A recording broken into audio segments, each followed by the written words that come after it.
Happy Tuesday, boys and girls and NBs. What's up? What's up, everybody? Happy fucking Tuesday. I thought your voice was part of the song for a second. I know, I sound just like the Rolling Stones. I do.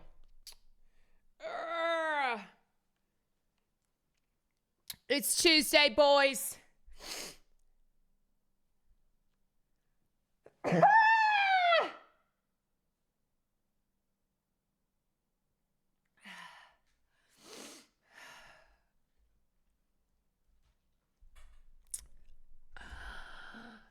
Thank you. Oh, boy. Nothing like a good sneeze to start off the stream. Yes, I did update the emotes. I hope I got all of them. I'm sorry that took me so long, but I did finally get it done. So thank you for your patience, everybody. Thank you for your patience. Ruby, thank you for the 19 months. Talia, thank you for the 14. Woke Caesar salad, my favorite kind of salad. Thank you for the 4 months. Katie, thank you for the 23 months. And Sasha, thank you for the gifted. The curse has been lifted. I know. So I did it. You know, it's amazing. It's amazing what you can put your mind to. I did leave Kwan love. I just couldn't bear getting rid of it. You know, that's our little guy. So now we have Kwan give love. It's very cute. Tavia made it. But I couldn't bear to get rid of Kwan love. You know? The man carrying things Snow White meme. Okay, great, because we're gonna be talking. There is pain. Sorry, everyone. We are. Good morning. We are going to be talking about Snow White. We're going to be talking about the insane hit piece put out by Variety, which might not appear to be a hit piece, but I will tell you that it is. Okay. And so we're going to talk about, like, how do I identify when something is clearly biased towards one side, even when it's disguised as neutral journalism? And I think it's important to understand that what's happening to Rachel Zegler is very one-sided, and that Disney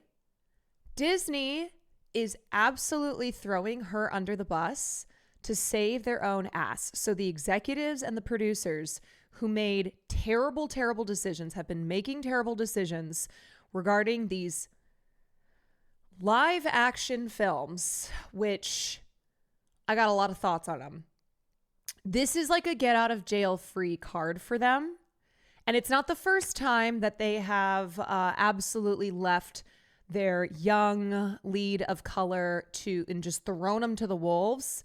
But in particular, the attacks on Rachel coming from the online right, coming from the trades, coming from Disney, it is very insidious. It's very insidious, and it is vile. It is absolutely vile that Gal Gadot, who literally is a former IDF soldier, who has been going around doing propaganda for the state of Israel, who was just honored at an ADL luncheon, who is one of the worst actresses in Hollywood, which I just feel an obligation to say every single time I bring her up, that she's not getting this ire from obviously people online who are pro-Palestinian have been calling Gal out, but like the trades, everyone who's reporting on Snow White, everyone who's making a video about Rachel Zegler, I guess being a genocidal mouthpiece doesn't matter. I guess somebody like Gal Gadot, who is a propagandist for Israel, who has literally hosted screenings of military propaganda videos that serve to manufacture consent for genocide. I guess that's not something that's really worth diving into.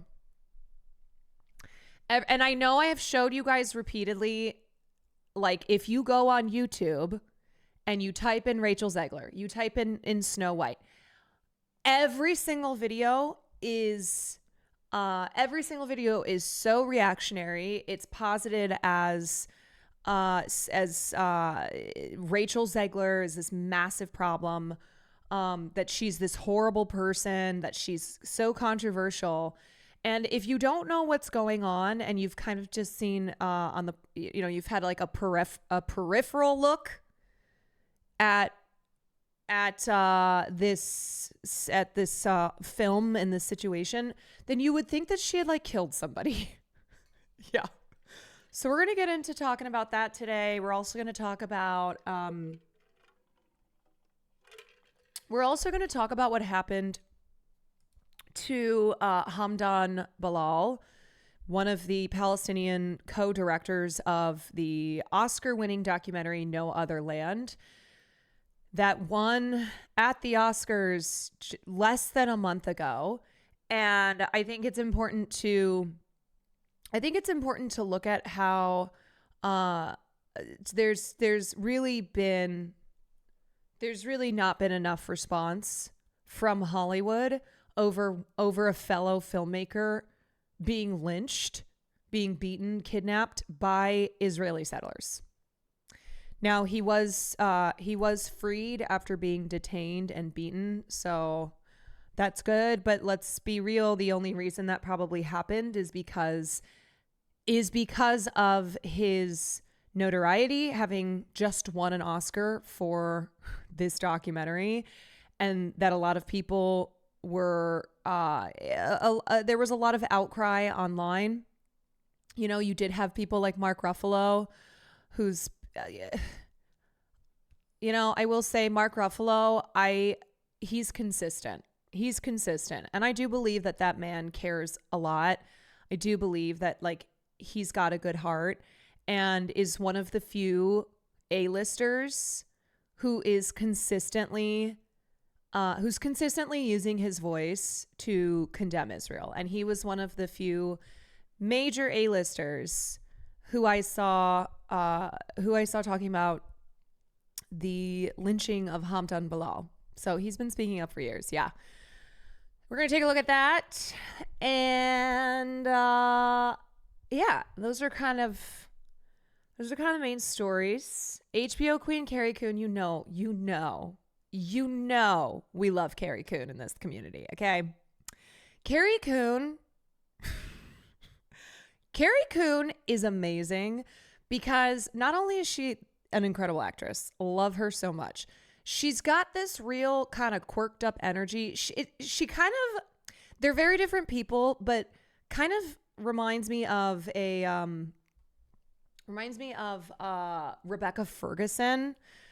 Like, these are two actresses who I think are phenomenal, who I also love watching any interview of. Like, they are giving. They are always giving something so interesting. Hannah Einbinder, yeah, I have the clip of Hannah Einbinder at Human Rights Campaign when she was accepting her award and the speech that she gave. Did you see Assassin's Creed take a shot at Elon for trying to take a shot at Hassan? Hold on. Elon tried to take a shot at Hassan, took a shot at Hassan, and then Assassin's Creed took a shot at Elon. So once again, I'm just going to refer back to my tweet from a couple weeks ago. Elon Musk is the richest man in the world and also the biggest loser in the world. This is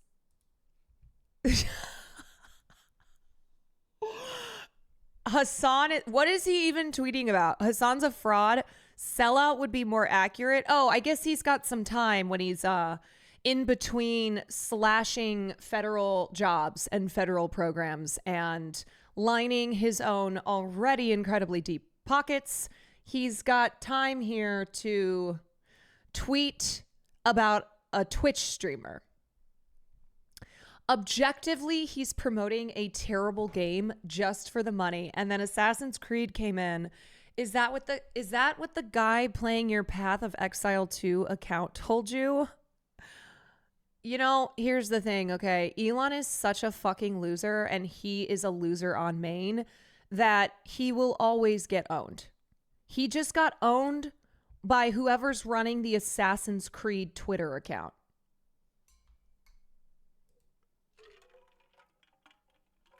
He was responding to a Grum's tweet. Okay, so when I've said in the past that like Elon sees all of your tweets about him, Elon sees everyone calling him a fucking loser, it's because he does. This is the most online person to have ever onlined. Elon Musk is the richest man in the world. He owns a massive social media platform. He is a shadow president. Okay. He's running the US government. He's got all these companies that he's so important, that make him so important. And here he is in like the internet content creator niche world. Does that mean I too could get into a beef with the world's richest man? Yes. Yeah. It's like, it's so embarrassing. It's so embarrassing just by the fact that this is the world's richest man and he is beefing with people on Twitter.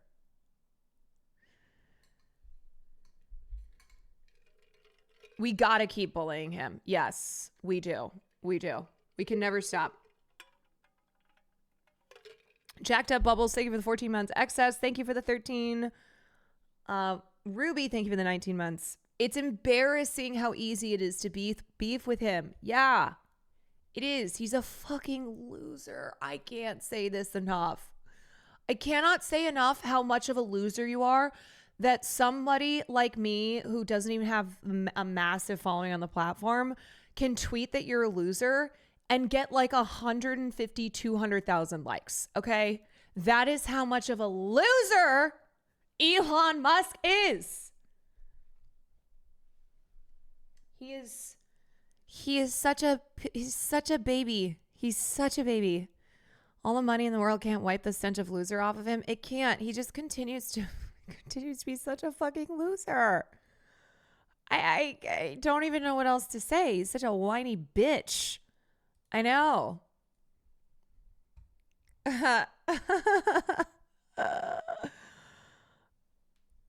I love how he's exposing how pathetic billionaires are. I know, honestly, between J.K. Rowling being having her brain and body full of black mold and just constantly tweeting out the most turf shit, to Elon Musk beefing with any and everybody on his own platform. It's not looking good for these billionaires. You can't buy yourself out of loserdom. Yes, Elon Musk is proof that you can get fake hair. Okay, you can get fake hair. You can have kids with all sorts of women. You can have literally more money than anyone else in this world, and you still cannot change the fact that you're a loser.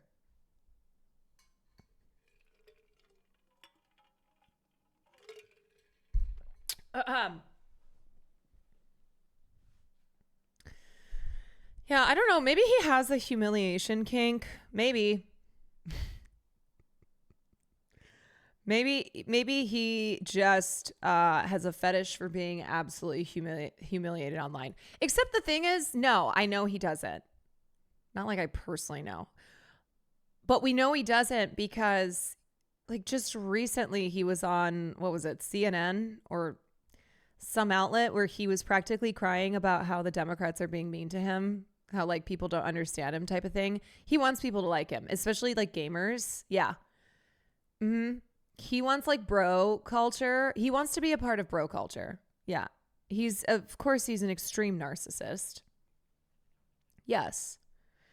He's an extreme narcissist who's like always on ketamine at any given moment. Like if you see a video of Elon Musk at the White House doing weird shit, there's a high likelihood that he's been hitting that K. But it does legitimately bother him to know that a lot of people think he's a fucking loser. Comedy is legal again. Comedy is so legal, you guys.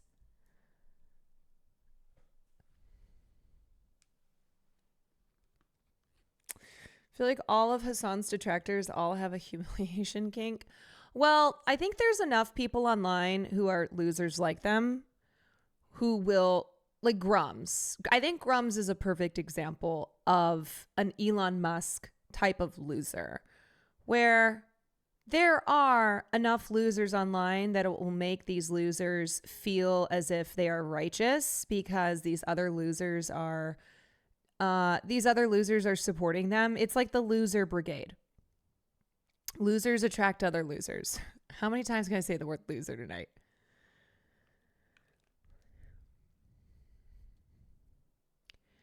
I mean, seriously, is there any weaker breed of human than the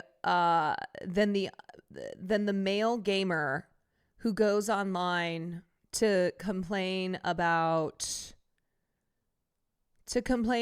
like women and gay people in video games? Didn't Grums steal breast milk from his former Blizzard employees? What the fuck? You know, he's one of those people that I really try not to look too deeply into, but that's fucking insane. That guy's a weirdo. He's a real weirdo. Wow. Okay. That did happen. They don't know who it was, though. Those are the reports that came out about Blizzard. Yeah, I mean, if I guess we're using the powers of deduction, it would line up that somebody like Grums or Gum or whatever the fuck his name is would have done something like that. So allegedly,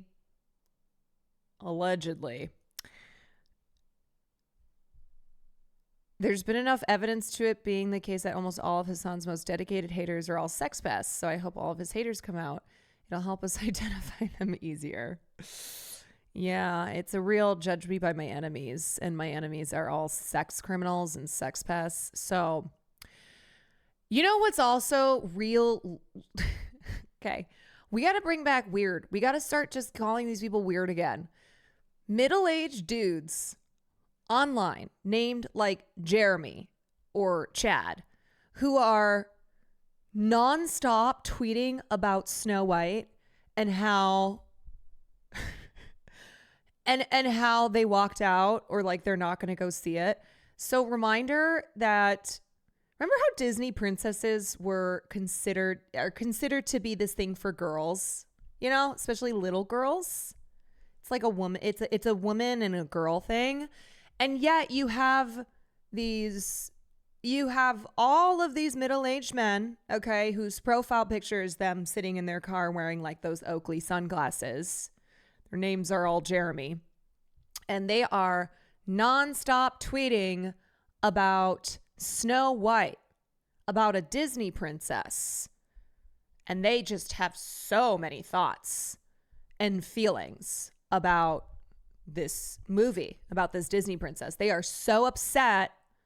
They are so upset that Snow White is not the movie that they wanted it to be, because this movie was targeted, a live action film of a Disney princess like Snow White is for these guys.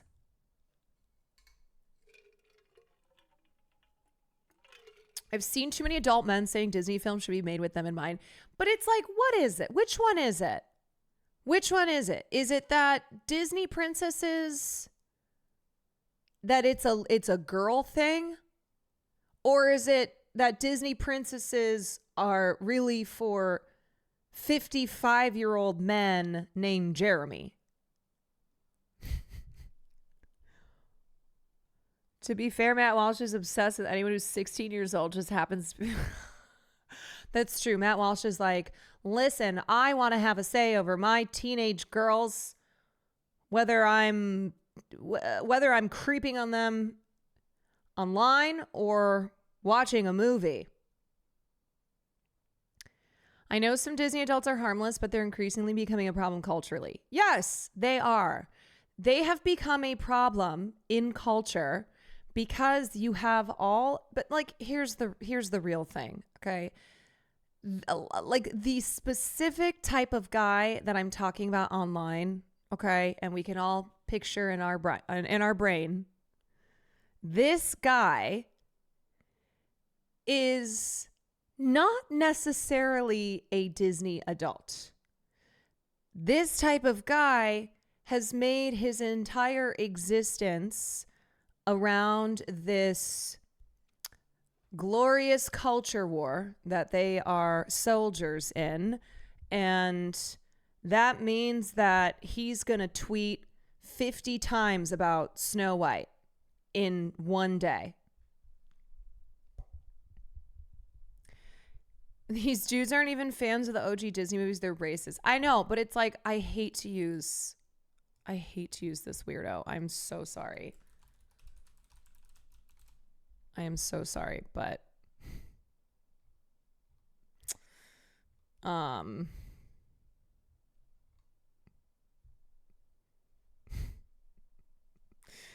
Miles Chong, okay? Ian Miles Chong is like, is the guy, okay? He is the guy. He has been nonstop tweeting about Snow White. He tweets stuff like, he tweets stuff like this. He's so brave. Unpopular take. Rachel Zegler looks perfectly fine and is attractive. I like how this is an unpopular take, okay? It's like, buddy, maybe just in the circles you run in. Her looks aren't the issue, and anyone calling her ugly is just being petty. It's her personality that needs an upgrade, not her appearance. You're so brave giving that unpopular take. Thank you. You know what? Let's make sure to let's make sure that is relayed to Rachel Zegler. What Ian Miles Chong, Twitter guy Ian Miles Chong thinks. I mean, seriously, if you Google, or if you not Google, Jesus Christ, if you search Ian Miles Chong Snow White, it is literally just nonstop. Non-stop.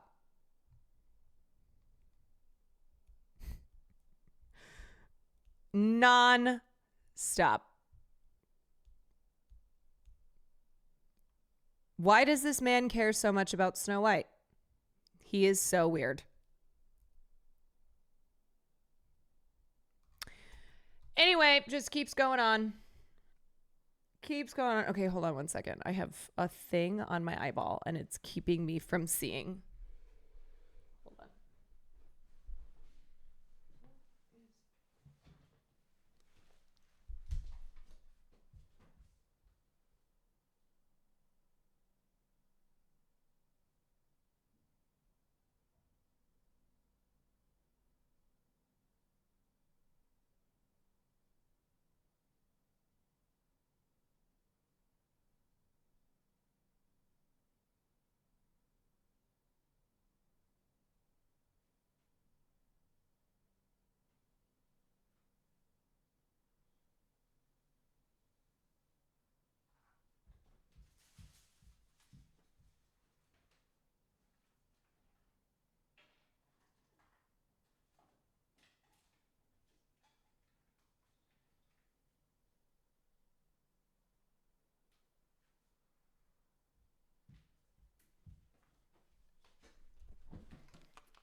Okay.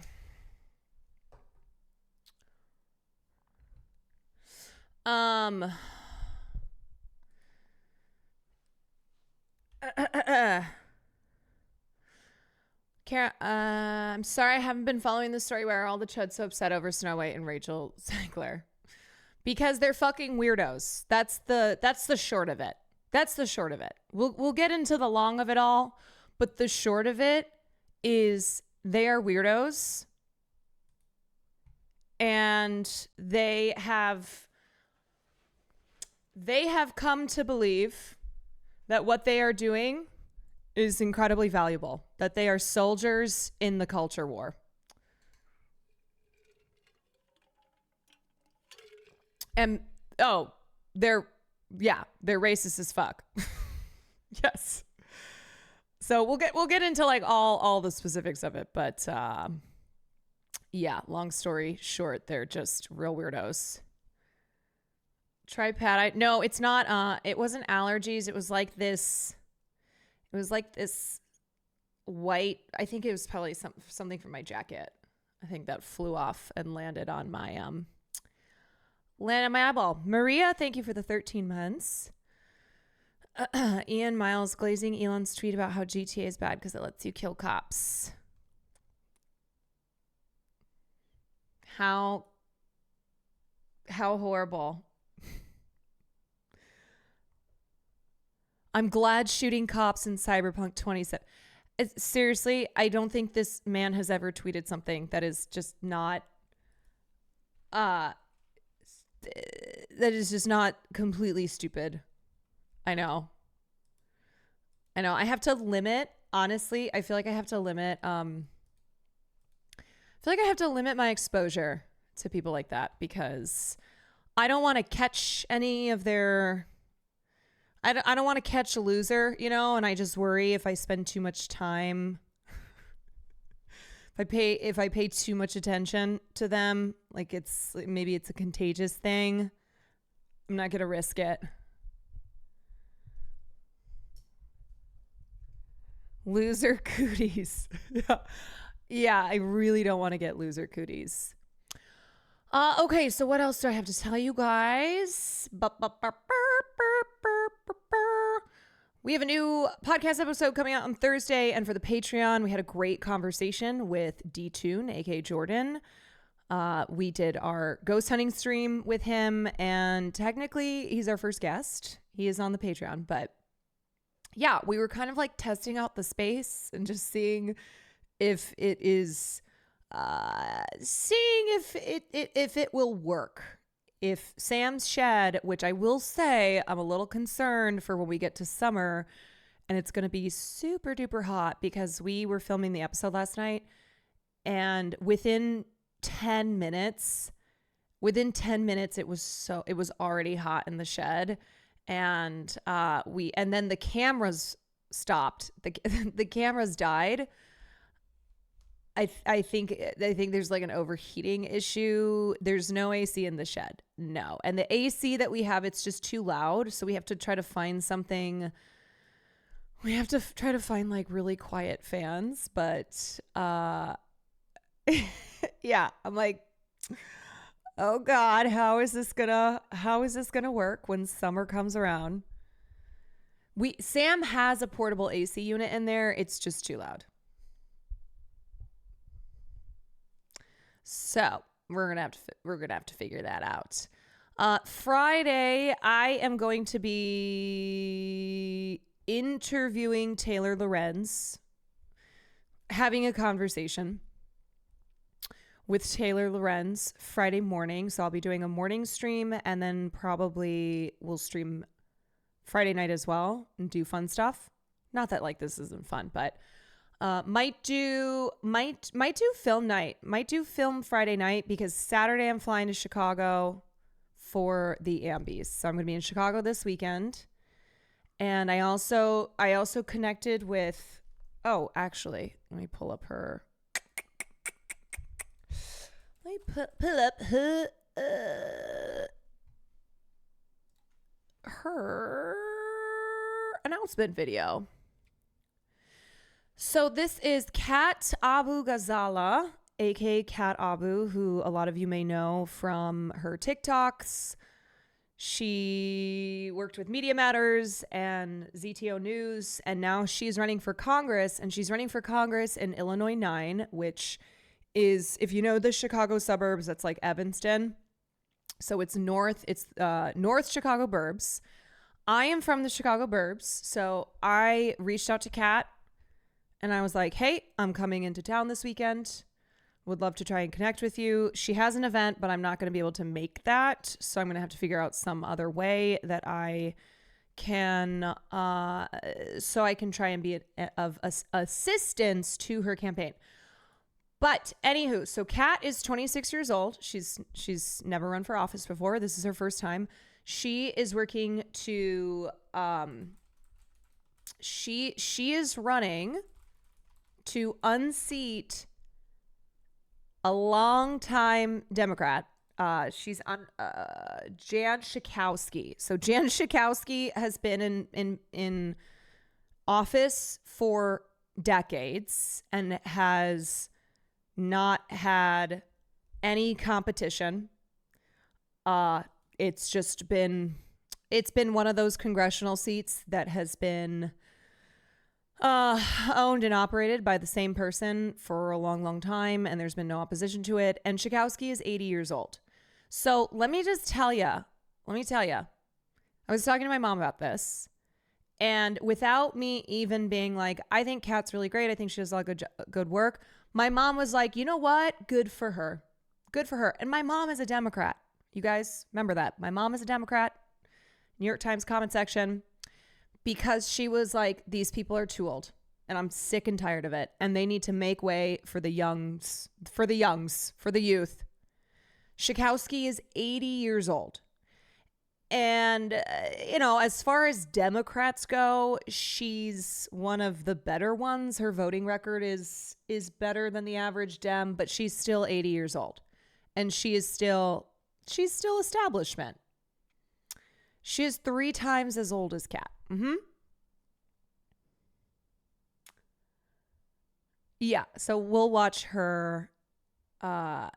We will watch her announcement video here. But I reached out to her because I said, I'd like to try and help you. I used to work in politics in the city. My family's pretty well connected. They are Democrats. They do work in Democratic politics. So I don't know what I don't know what like the vibe will be with somebody like Kat, who's running to unseat a long-standing Dem, part of the establishment. But bring her to the mom dinner. Yeah. Hey, do you want to come to this meeting that I'm hosting for the wine moms in my parents' suburb? But I was like, maybe I can interview you on stream or do something like that, right? We can do we can have a link for your where to donate for her campaign. Donald Trump and Elon Musk are dismantling our country piece by piece. And so many Democrats seem content to just sit back and let them. So I say it's time to drop the excuses and grow a fucking spine. I'm Kat Abu Ghazaleh, and I'm running for Congress in Illinois' 9th District. Unfortunately, this party has become one where you have to look to the exceptions for real leadership, as the majority work from an outdated playbook. We need a makeover, which means we need a vision that's bigger than what we've been told is possible. There is absolutely no reason you shouldn't be able to afford housing, groceries, and healthcare with some money left over. Families should have free childcare, Social Security should be expanded, and our inalienable rights shouldn't be dependent on who's in power. That means standing up to authoritarians, not shrinking away when the fight gets tough. And while current Democratic leadership might be fine cowering to Trump, I'm not. I've spent my entire career reporting on the far right and being attacked by them as a result. In fact, just a few months ago, Elon Musk's lawyers deposed me here in Chicago to ask about my mean tweets. Look, I thought comedy was legal again. This is all to say, I'm not scared of standing up Making comedy legal again, folks. to these people. I know how they think, and I know how to beat them. But my campaign itself is going to be different too,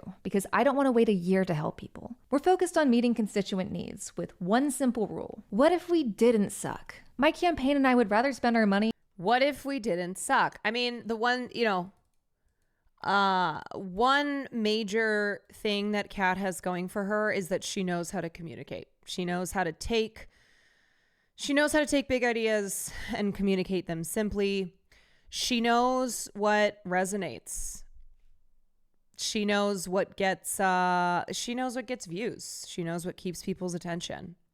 On book drives and clothing exchanges and public events than fancy fundraisers for rich donors. I also want my campaign to be as transparent as possible. That's why I'll be posting regular videos about the costs and steps of running for office. We all deserve better. We deserve human rights and financial freedom and a party that stands up to authoritarians. We deserve to thrive, not just survive. And I plan to fight for those ideals both on the campaign trail and in Congress. If you want to know more about me and what I believe, you can go to catforillinois.com. I do need to mention that campaigns cost money and ask you to contribute what you can. But I promise your donation will not be wasted on old, ineffective tactics. No spammy guilt trip texts, no focus groups to test my views. Hey, Caroline, we're about to die.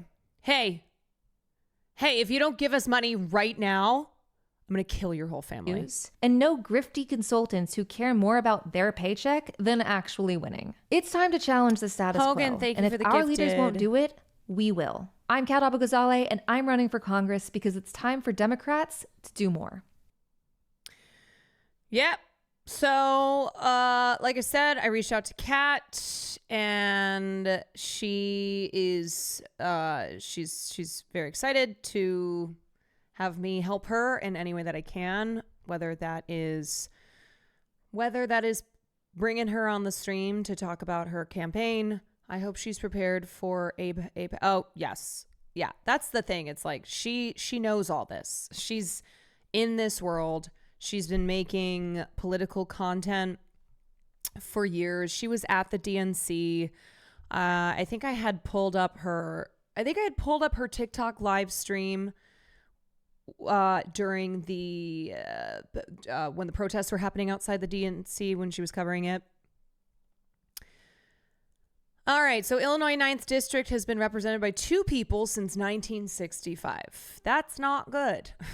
There hasn't been a competitive primary since the race Democratic Congresswoman Jan Schakowsky, the district's current representative, won in November of 1998.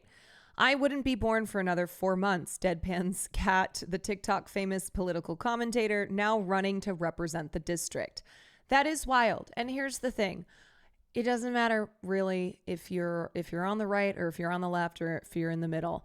When somebody has been in office this long, I think it's safe to assume that they are not feeling any pressure to, they're not taking any pressure to like have to take votes or do things that may hurt their corporate donor money, but is good for their constituents. So it's not saying that like, it's not that every single politician who's in office for a certain amount of time falls to corruption, even though it does kind of feel like that. But Jan Schakowsky is an establishment Dem. She is 80 years old. She has not faced competition for 27 years, and she's not felt any heat on her. So, like, why should she have to change anything about what she's doing if she's not having to worry about losing her seat? Abou-Ghazaleh is transparent about the fact that she is not what anyone thinks of as a shoo-in for Congress, a 26-year-old narcoleptic freelance social media creator who doesn't live in the district and has only lived in the state for less than a year. And I'm sure this is what they're going to like go ham on. Aside from just her progressive stances, they will hone in on this, that they'll be like, she doesn't even live in the district. She's lived in Illinois for less than a year. She's young. She doesn't know anything about Illinois politics.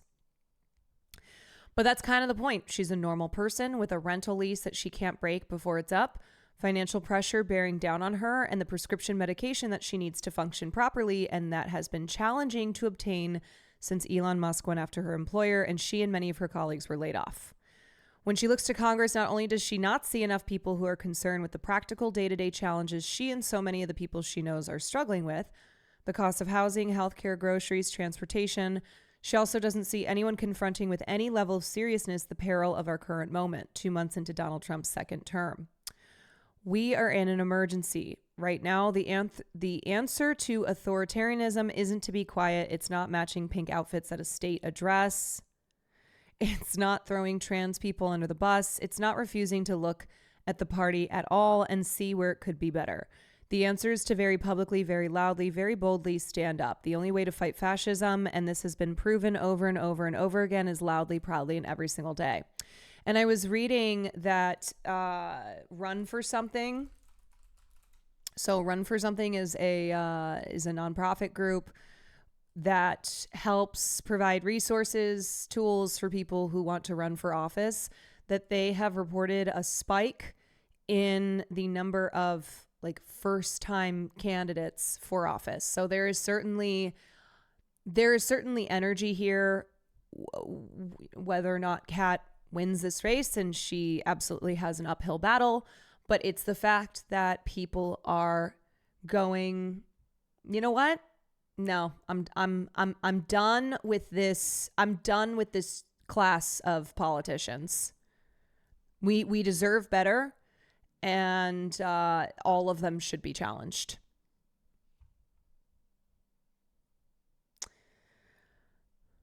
Abu Ghazaleh may be young, but she's a wildly successful, incisive communicator who's stepping up at a time when it's clear that the party is in desperate need of new messengers. And she's popular on the social media platforms where sitting Democrats' posts are continually flopping, ridiculed for their tone deafness.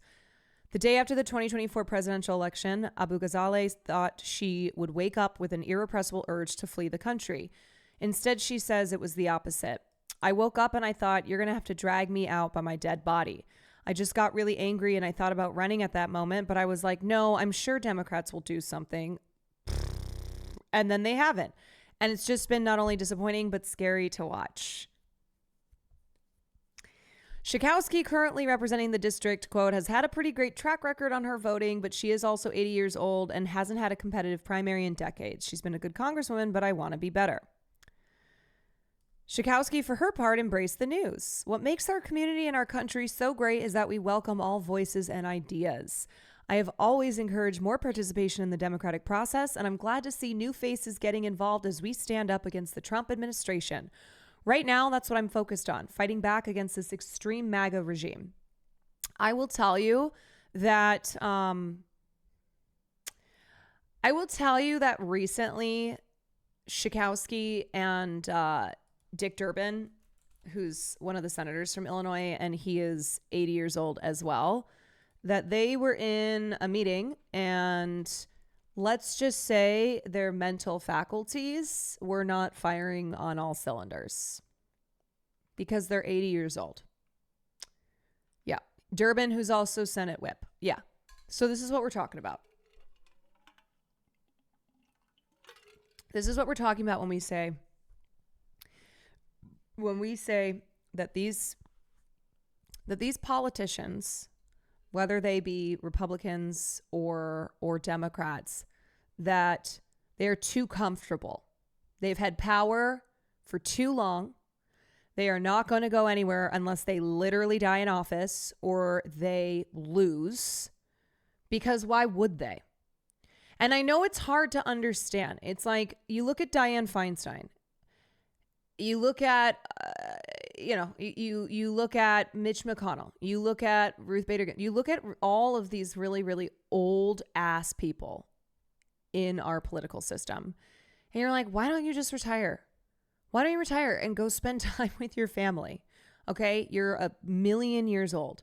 Because They don't want to. And in some cases, when they completely are not in control of their mental and physical faculties, their families are keeping them in office. Like, they were literally wheeling around Dianne Feinstein's dead body, okay? We all saw her. She was dead. And they were wheeling her around after she had to take a medical leave of absence.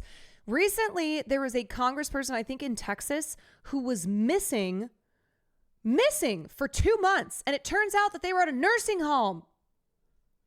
Yeah, Dianne voted and then died the same day.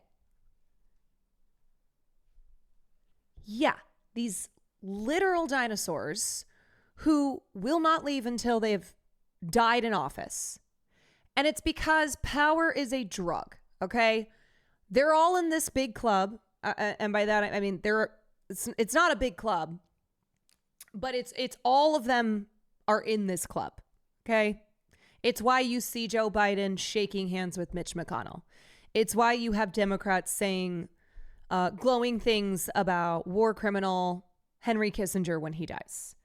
It's why you see these moments of, oh, you guys are actually all buddies. You're all in the club together. And the club provides them wealth. It provides them power. They are political celebrities. They have garnered a lot of they wherever they go, people shaking their hands, people doing whatever they can for them.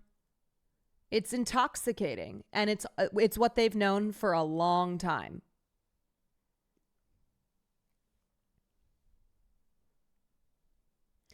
Granger's the one with dementia caught wandering around lost, right? I can't remember the name. But yeah, that's the state of American politics.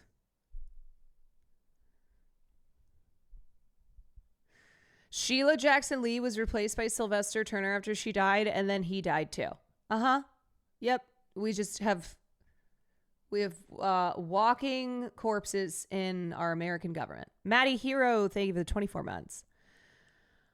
Abu Ghazaleh was born in Texas and raised as a Republican, really Republican. Her maternal grandmother, Taffy Goldsmith, was such a legendary GOP operative that when she died, the flag at Texas state capitol was flown at half-mast. Her father is a Palestinian immigrant. Both her parents, she says, were Reagan Republicans whose relationship with the party has ruptured since Trump took it over. Abu Ghazaleh's own political views took shape at college in Washington, D.C. She studied at George Washington University and went to work at Media Matters after graduation, where she was employed till 2024 after Musk sued the organization and she and 11 others got laid off. The day the news broke, Musk tweeted, "Karma is real." I can't believe he didn't tweet "Karma's a bitch." Jojo. And his coterie of sycophants, including libs of TikTok, piled on. Abu Ghazaleh said it was one of the worst days of her life. The saga didn't end there either. She was deposed as part of Musk's lawsuit against Media Matters, questioned on video for 7 hours. The lawsuit is still ongoing.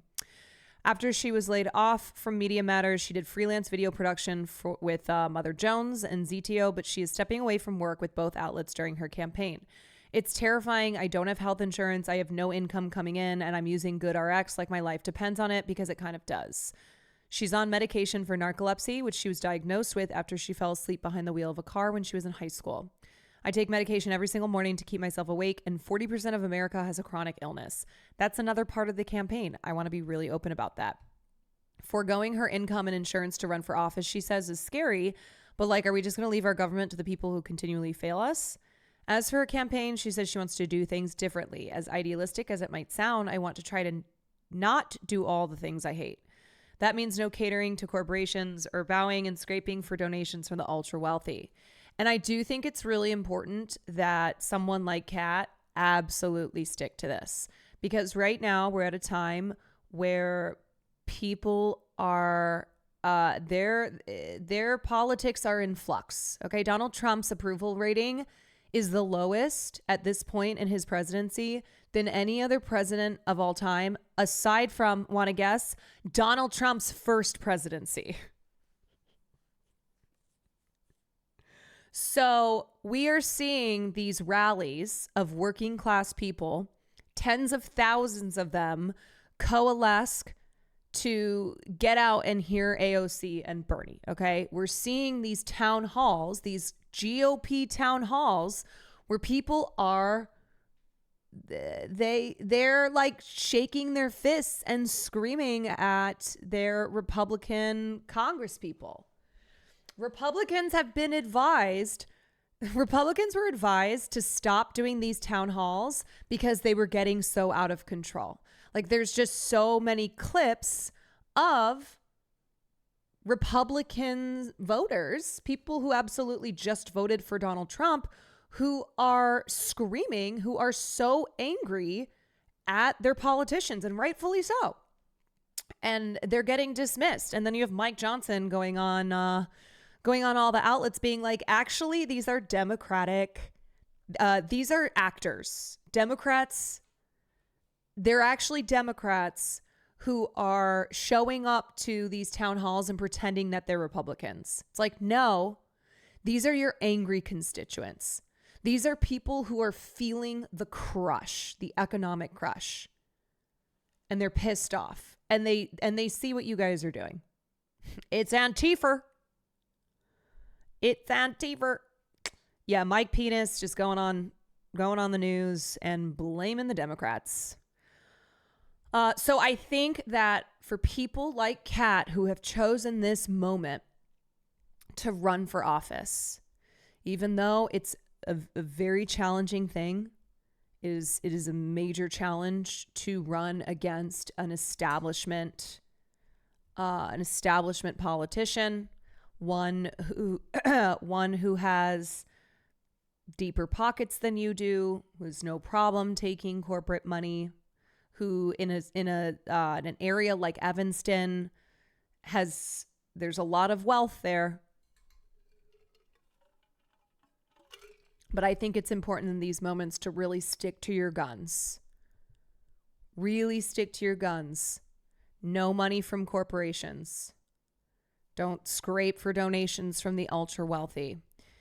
Instead, what she's planning to do are free public events working with mutual aid groups and local businesses. Instead of money, everyone who attends her first event will be asked to donate a box of tampons to a collective that distributes period products among shelters and institutions across Chicago. She's well aware that the Fox News segment writes itself. I know, and maybe, trans men will use them. Oh, scary. She's planning to document every step of the campaign process on all her platforms. This is brilliant. In hopes of inspiring others, especially those who would be interested in primarying Democrats to run for office. That is brilliant because one of her major gifts here is her ability to create content online. And I think documenting, because a lot of people might go, I don't fucking know how to run for office. And even though there's groups like Run for Something, I think seeing someone like Kat, who's just a person and is a person who's running against a pretty powerful Democrat, seeing that documented on her social media platforms might lift the veil. It might pull back the curtain and go, oh, okay. All right. I want my candidacy to get other people to be candidates, and I want to highlight their candidacies. And that's the other thing too, is like, even if candidates like Kat don't win, it is still putting pressure on these Democrats. It's still telling them, hey, you're not safe anymore. And I don't mean like someone's going to go physically kill them, okay? I mean, your time of sitting there for decades, not facing any challenges, just acquiring all this power and wealth after decades of being in office, that's come to an end. Yeah, the left is calling for violence again. That's right.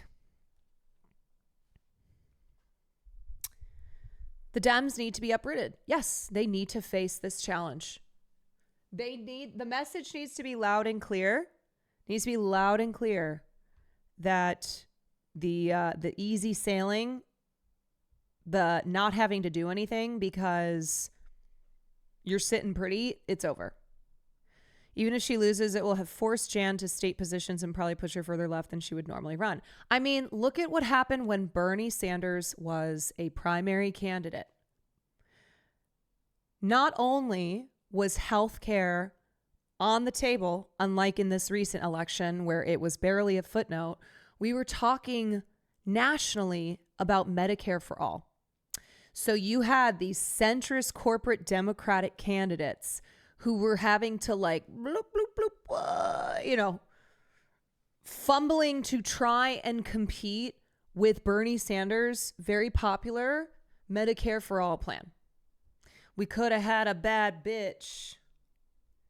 And that only happened because of his popularity, because Bernie Sanders as a candidate had healthcare and had universal healthcare front and center.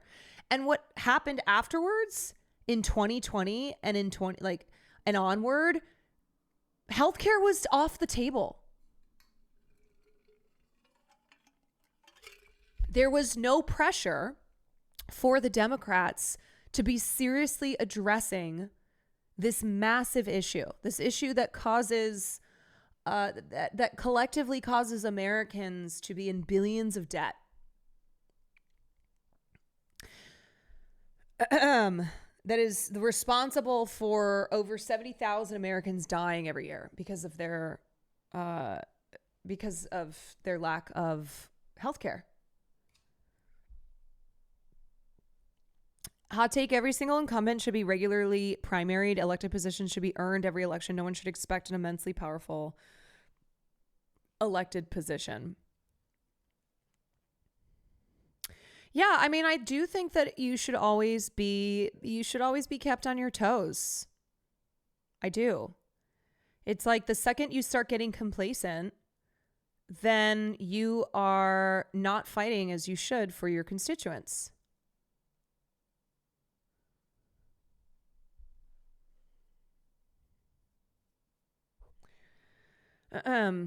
There is clearly an appetite. Amanda Littman, the executive director of Run for Something, recently told Rolling Stone that since Election Day, more than 27,000 people have signed up with the organization, a figure that far outstrips the pace of signups that the org saw in 2017 and 2018, and which almost exceeds, in the first 3 months of this year, the total number of signups in those years. Yeah, that's pretty noteworthy. There's no reason every American should not be able to afford housing, groceries, health insurance, public transit, ideally, and then still have enough money to take your kid to the zoo or go to the movies with your friends. There's no reason. We're the wealthiest country in the world. Abu Ghazala says, the idea that that's unrealistic or idealistic or naive or even called childish, I think that's sucky.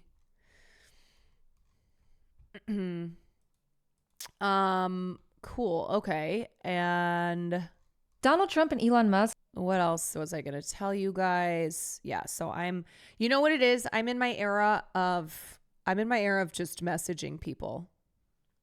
Jesse Waters ran an ad for Cat. Let's see. Progressives are primarying the old timers. Watch. Donald Trump and Elon Musk are dismantling. Isn't this amazing? It's like, this is how much Fox News hates Cat, how much she's gotten under their skin. Is that they're platforming her message. She is running, not to say that like Illinois 9 doesn't matter, but she is running for a congressional seat in a state. This is not a Senate seat, okay? It's still important, but this is how much they hate our her. Country piece by piece. And so many Democrats seem content to just sit back and let them. So I say it's time to drop the... Also, I'm sorry. Is this something Fox News is now siding with the Democrats? Dem, grow a fucking spine and elect me. So curious the position they're going to take here. They're going to defend the Democrats now? Excuses and grow a spine. I'm Kat Abou-Ghazaleh, and I'm running for Congress in Illinois' 9th District. That woman right there, Kat, she used to work at Media Matters. She used to clip. Oh, he's so mad. Oh, he's mad. He is mad. Listen to him. 9th District. That woman right there, Kat. That woman right there, Kat. Oh, he's so pissed. Oh, I think his diapies has a stinky. She used to work at Media Matters. She used to clip things we said on Fox and try to get us all fired. The progressives are primarying. Oh, yeah, he's so mad he should probably go slash some more tires. I'm sure that's what he's going to go do. Speaking of reaching out to people, I'm a volunteer in NYC with Zoran Mamdani's campaign. I name dropped you to their comms team. Still waiting for them to get back to me though. Oh, sick. Yeah, I would absolutely I would absolutely use my platform to talk with him. Okay, name drop. Good night, Mr. Sonic Jen. It's the news she was a bartender. She was a bartender. This woman here, Kat, she tried to get me fired. Yeah, you know what's amazing though is like, okay, so here's Jesse Waters. He's speaking to a right-wing audience, Fox News, and here he is platforming a young woman who is running against an establishment Dem, who Fox News has been for years now painting as painting as their enemy. Donald Trump is a guy that they supported, that Fox News just couldn't get enough of, because he was a guy who was going to take down the establishment Dems. So how does this work now that we hate Kat, that Kat's bad, even though she's going after the Democrats? And I have to wonder if there's going to be anyone in the Fox News audience who looks at that and goes, that doesn't seem like a bad thing. This actually seems like somebody that maybe I would support. Because that woman, Kat, tried to get me fired.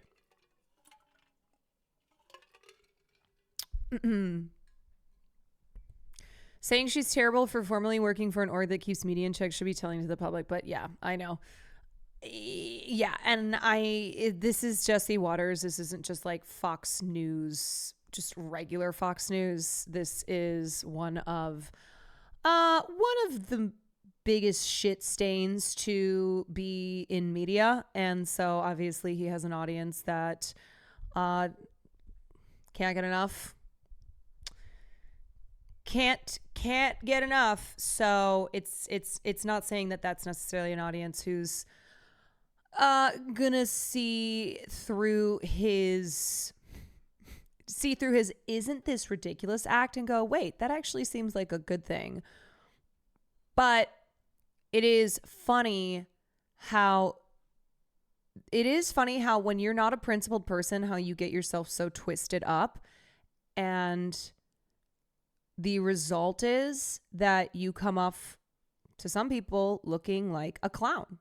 It's like, wait a second, what do you believe in then?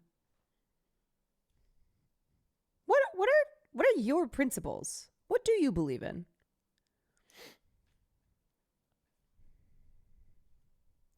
I never understood the bartending thing. Doesn't that mean she'd be in touch with the working class? It's like how, people online will say, how dare McDonald's worker ask for more money? You're only flipping burgers. Like, there is this really nasty sentiment towards working class people, even though like oftentimes it's coming from working class people online. The bartending thing is supposed to be insulting to AOC, even though it's coming from the same people who will talk all about how Donald Trump is an anti-establishment candidate. It's like, okay, so AOC as a bartender isn't part of this elite establishment, which you say is bad, which you say is why people like Trump are here to challenge it. But then with AOC, it's used to make fun of her. See how there's no principles, there's no consistency here. They just tie themselves up in a knot and end up licking their own assholes. Human Sunshine Maddie, thank you for the 15 months. Yeah, AOC, who's as a bartender, means that you're stupid. Means that you're a dummy. Yeah, real smart to like insult working class people and be like, oh yeah, well you're stupid because you don't have a rich fancy job. Silly. Okay. I also, since I'm in my era of reaching out to people, Very exciting. I talked to Matt Bernstein, actually. I messaged him and I was like, hey, love your podcast. We've got mutuals. We should collab. We should collab. And that's something that I really want to do this year is I want to be collabing with content creators who are right up my alley. Who are like doing the kinds of things that I'm doing here. And I think we need to have our own ecosystem.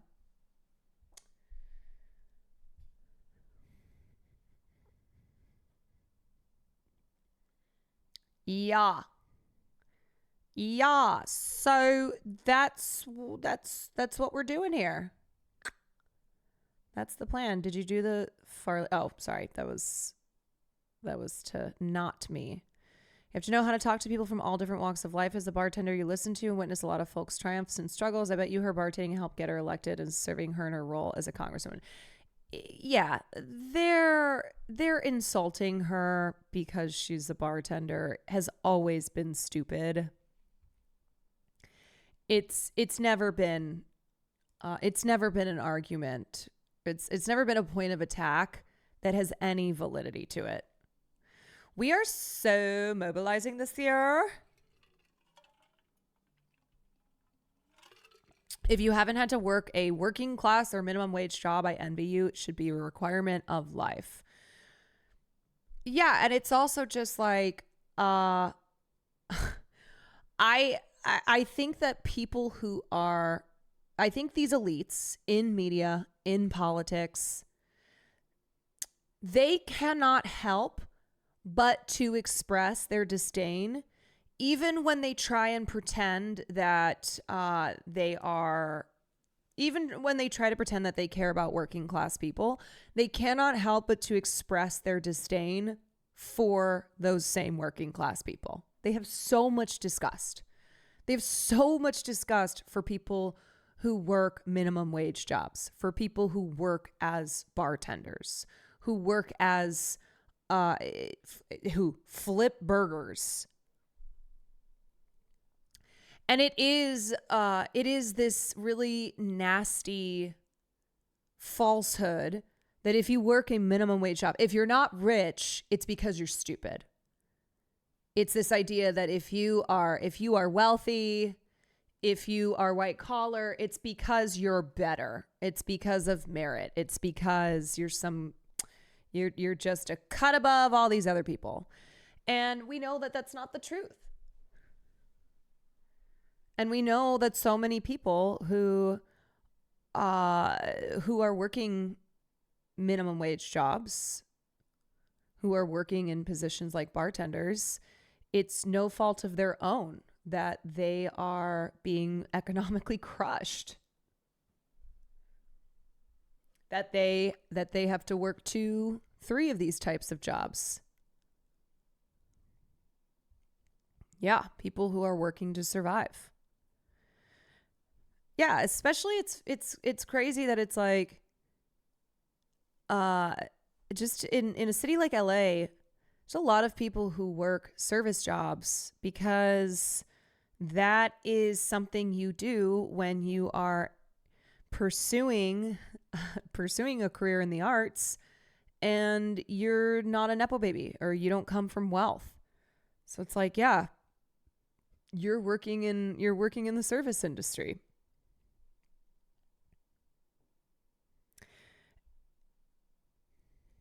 They hate people who work. Yeah, I could have stopped at that. All right. Let's talk about the Disney the Disney Rachel Zegler stuff. Let's get into it. I'm going to fill up my water so I'm all hydrated.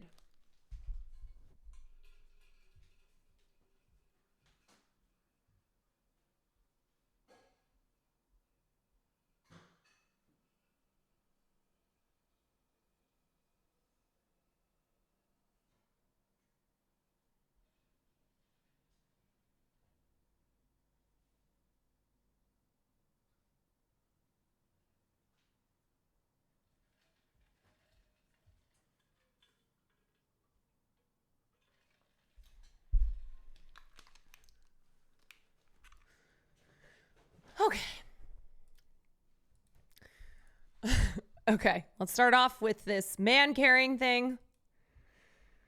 YouTube reviewers 0.002 seconds after watching Snow White. There is pain in this world, horrors unseen. I write every day hoping, praying for refuge from God's wrath. What are you doing? Penning the script of my review of Disney's Snow White remake.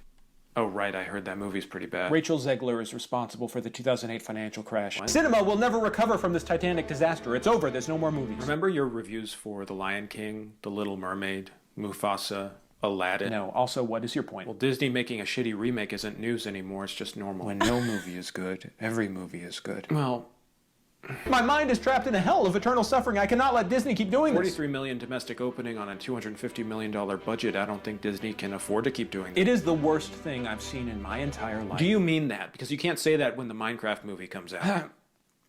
Situations change. I'm just saying maybe we're feeding the outrage machine. Even this review, a critique of over-the-top negative reviews, is mining the currency of Snow White's infamy. You think being meta is cute, but it's not. All I'm saying is Snow White is a bad movie. I know! Then be normal about it. I will try.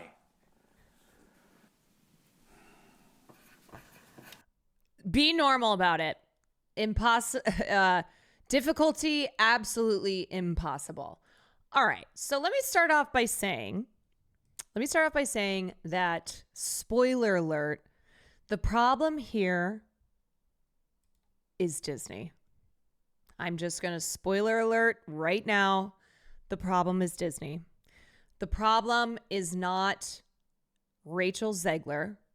Just like any other film that flops, that has a female or queer or lead of color, is not the fault of the individual performer.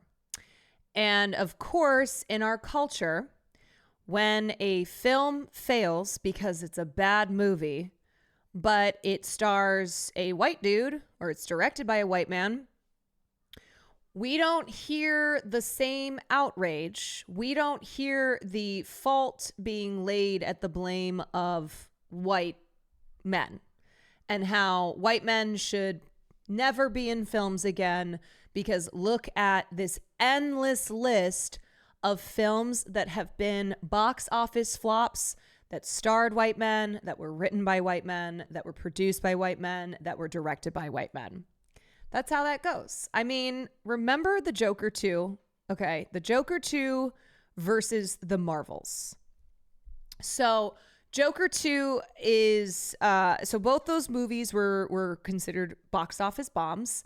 And Joker 2, I believe, did better internationally than Marvels, but Marvels did better domestically.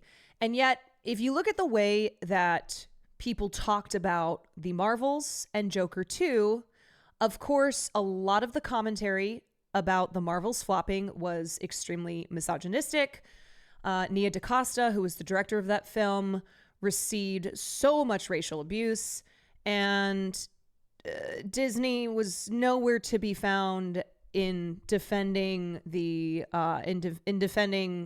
the filmmaker or the stars of that film. And yet Joker 2, do you remember we got a piece like this? And not just Disney, but also like the publications, okay? The publications for a movie like The Marvels, they didn't post something like this. Hang in there, Todd Phillips. This is the Hollywood Reporter. This is after Joker 2 was an absolute disaster. And you didn't hear... Of course you didn't hear all of this chatter from the right being like, Todd Phillips, a white man, should never direct a film again. The reason that Joker 2 failed is because it starred a white man and it was directed by a white man, and therefore go white and not quite.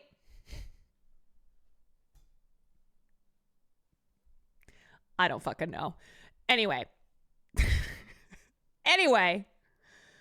of course, go woke, go broke is the rallying cry on the right.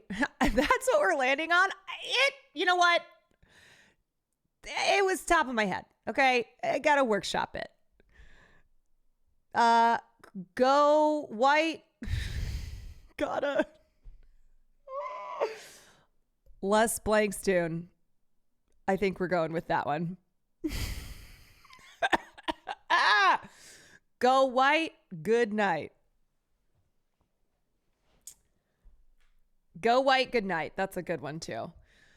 Yeah, so it was the way that like the media babied Todd Phillips, how of course there's crickets from the right whenever a massive film flops that is directed, starred, produced by white men. Same with a Morbius, okay? Everybody laughs and is like, ha ha, Morbius, what a piece of shit. But it doesn't turn into this really vile, misogynistic, racial, racist, abusive shitstorm that then the company that is responsible too for the failures of their film absolutely lets happen because they are catering to this crowd and because they get to use it as an excuse for why the movie failed. It's not because they made really bad creative decisions. It's not because they've just been fucking phoning it in on these live action remakes. It's because Rachel Zegler is Latina and has been outspoken about Palestine and Donald Trump.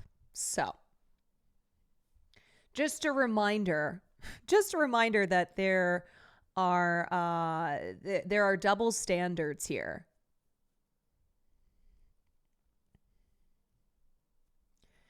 And how when these massively budgeted films like a Morbius or a Joker 2 or an Aquaman 2, when they fail, when they flop, people just kind of laugh and move on. And when something like Madam Web, The Marvels, what was the one with, I mean, there's so many examples we could use, but what was that one Disney show? The recent Disney Star Wars show. You know what I'm talking about? The Acolyte. Yes. The Acolyte, She-Hulk, etc. If these films or shows aren't critically well received, aren't commercially successful, then we have this fucking discourse every single time about how women-led, people of color-led, queer-led, etc. type of films are not viable. Like, we always have the discourse.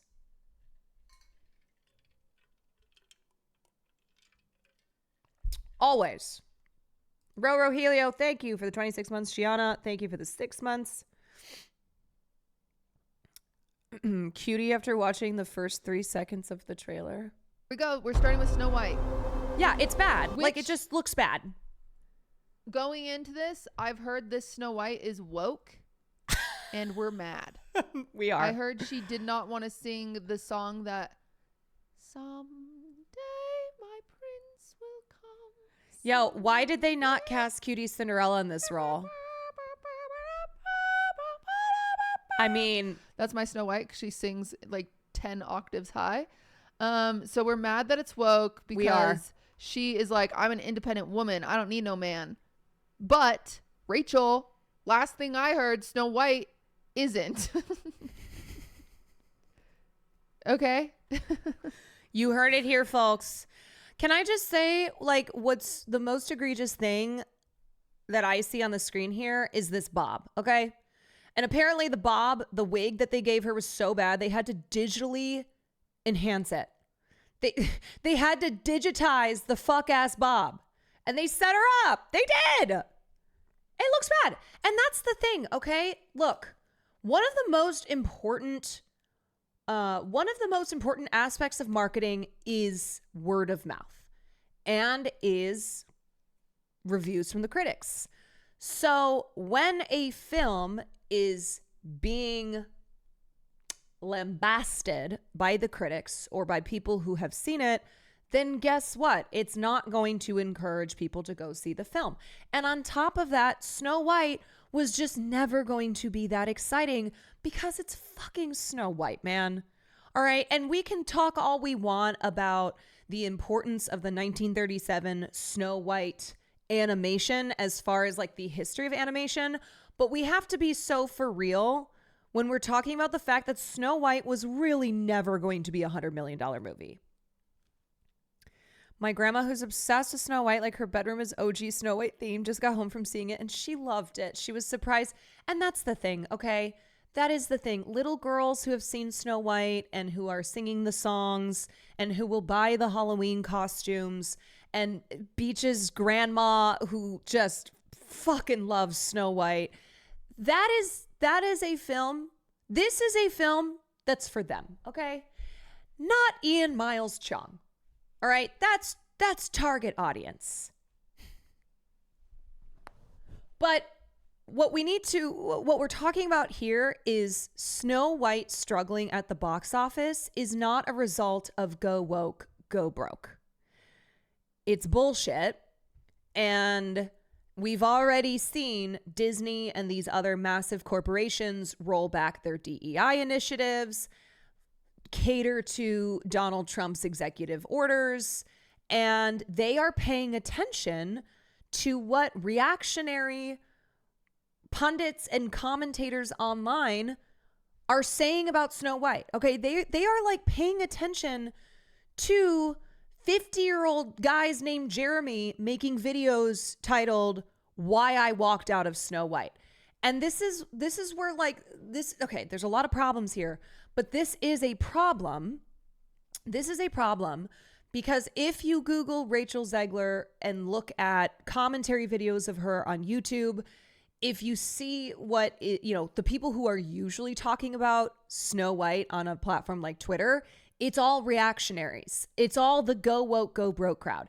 It's people who are incredibly racist towards someone like Rachel, who are like part of this economy of hate, who are benefiting from creating this nonstop content that caters to this culture war.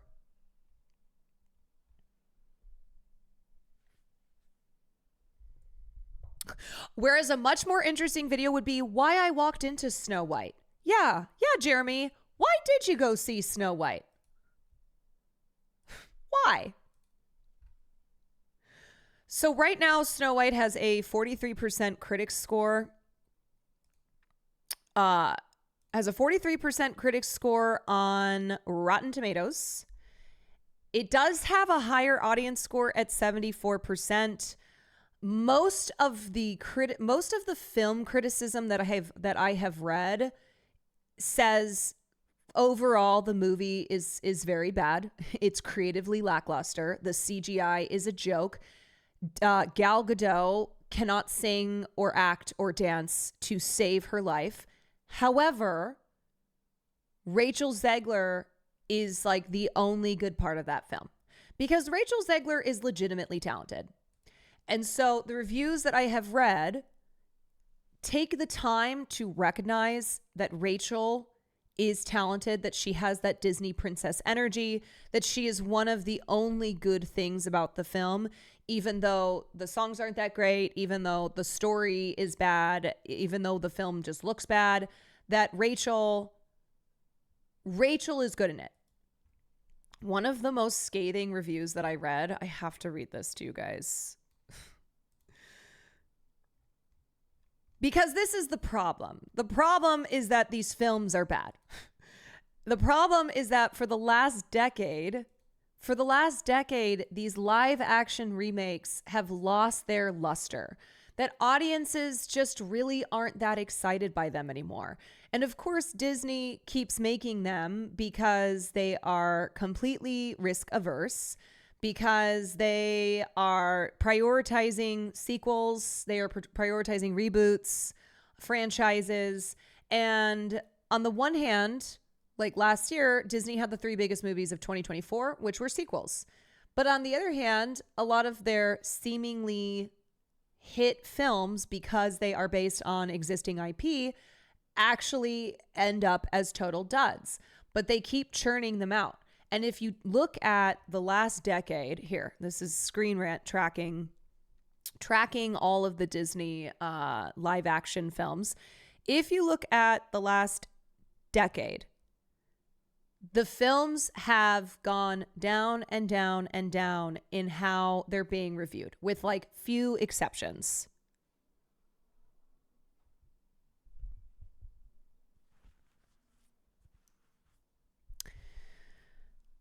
So here you look at the critics' score on Rotten Tomatoes, and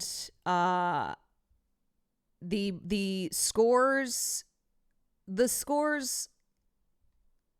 on average going down.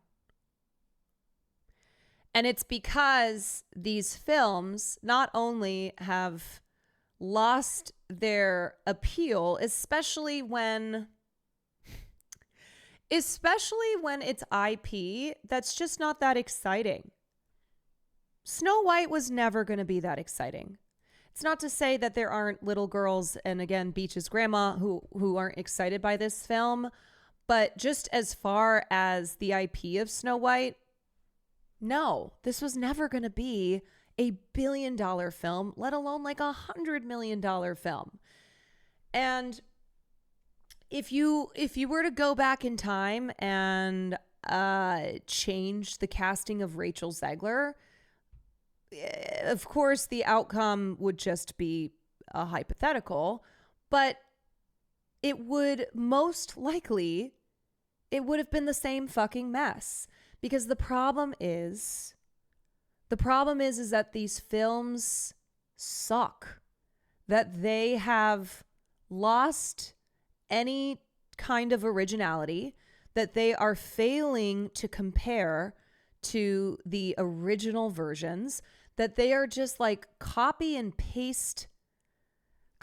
and pasting these iterations of these remake films, where the crazy thing is that Rachel Zegler got all this shit for talking about how like they're going to modernize Snow White, that she is actually going to be a feminist hero and blah, blah, blah.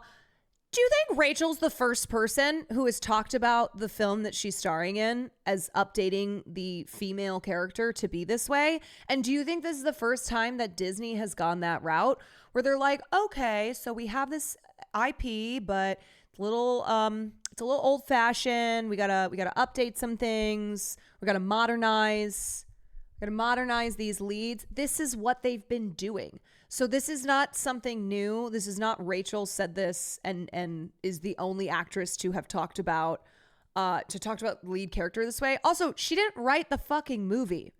She just stars in it.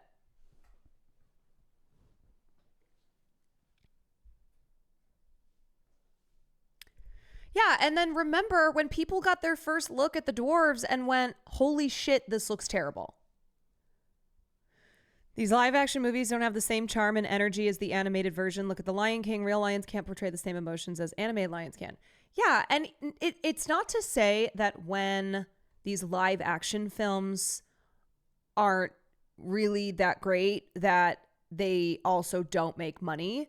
There are there are examples here of films like Aladdin, not a very good film, but it still made money. But there are also a lot of instances of films that were critically panned and also flopped at the box office, like Pinocchio.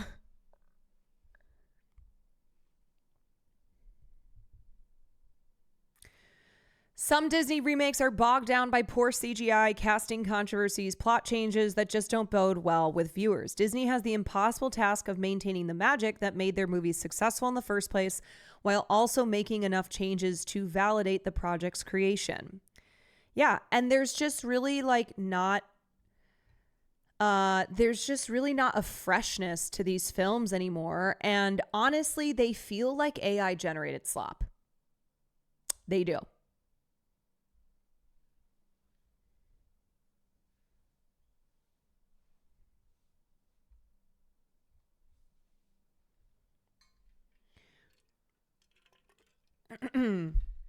So here's the thing about Snow White, though.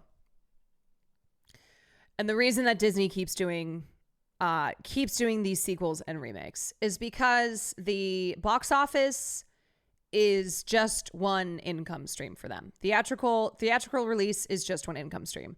They will release it on Disney Plus. So people will pay to watch on Disney Plus. They will release Halloween costumes. They will release Snow White Halloween dresses. It could get people to like go to Disney. So there's a lot of ways that Disney generates revenue from a live action film. But regardless, like the problems are these huge budgets. This is a $270 million film. Movies that are just bad. Like to sound to not get fancy about it, they're bad movies. They look bad. It's not exciting. People see the trailers and they're like, that looks terrible. They're soulless. Yeah. Imitation Brand, thank you for the 5 months. Skill Cylinder, thank you for the 31 months. Star Kid Musicals, thank you for the 5 months. Okay, I want to show you this trailer here. This one. Or not trailer, Jesus. Okay. I'm going to be brave and say the thing that apparently nobody wants to say. The original Snow White is just not a very good film. It's just not really great. And oh my God, before you get out your pitchforks, yeah, I have an animation degree, okay? I understand and respect the level of artistry that this film achieved. In 1937, it was the very first traditionally animated feature-length film. Walt Disney invented this format and not only changed the world of animation forever, but the entire film industry. Like, yeah, absolutely, it was revolutionary, and it deserves to be studied and remembered on that basis alone. It literally has nothing else going for it. I will elaborate, and of course I have many points. Here's the thing. The idea of people frothing at the mouth because they're so angry about this new version of Snow White, like not living up to the original, is insane to me, because objectively as a character, Snow White has absolutely nothing going on. Why? Yeah, she's very boring. Okay, when you look at the Disney princess movies, most of I would say every single Disney princess is more interesting than Snow White. Why does she have nothing going on? Because the original Snow White fairy tale, as someone who has loved and studied fairy tales pretty extensively, is one of the bleakest and has ultimately pretty much zero charitable interpretations of romanticism or optimism at all. It is one of the fairy tales that is least opportune for adapting into an animated film for children. And here's the thing about... Right, so this is why I said from the get-go, Snow White was never going to be a commercially successful film because it just doesn't have the same appeal as other remakes do. Grimm's fairy tales, they're known for being bleak. Everyone knows that the originals are much darker than the Disney like loose adaptations, but a lot of people don't know that they're based on like oral storytelling that happened like before the Brothers Grimm even wrote them down. A lot of those stories were even darker and the Brothers Grimm did not want to publish them. The original version of this story that they published, it wasn't a stepmother. It was presumably her biological mother, and there are versions that imply that she was jealous of the way her husband, Snow White's father, was interacting with her. So the original story mentions that by the time she's 7, she's more beautiful than her stepmother, and it doesn't really give us a timeline after that. So she's presumably a child, and I think that's why her character is kind of bland and uninteresting. In the original story, not only does her mother, stepmother, whatever you want to call her, yes, send a huntsman into the woods after her to harvest her organs, which she then eats thinking they're her daughters, but little Snow White is a dumbass kid, okay? Even though she knows her stepmother is out to get her and the dwarves are warning her all the time, she 3 times let this woman into her house because she had shiny things and is easily distracted. Obviously, the Disney films are loose adaptations, to put it mildly, and I don't think you need to like strictly adhere to source material to tell a good story. Disney has proven that many times, but I just think it's evident that like the actual original themes of this story were vastly different. Again, I get it. This was incredibly ambitious. It had never been done before, but ultimately I think they decided to remove themes they thought were too mature and replace it with nothing except for maybe scenes of Snow White dancing, which did impress people, so. Am I surprised that Disney chose not to tell a story that essentially amounts to men eat shit and women are forced to cannibalize each other to survive? No, but that's not the point. Honestly, the evil queen is the most interesting character in every version of Snow White, and that I think is the downfall of the 1937 version, is while she is inarguably quite cunty with her like full like head scarf thing that she wears. I don't know, like head wrap. It looks scuba gear kind of y.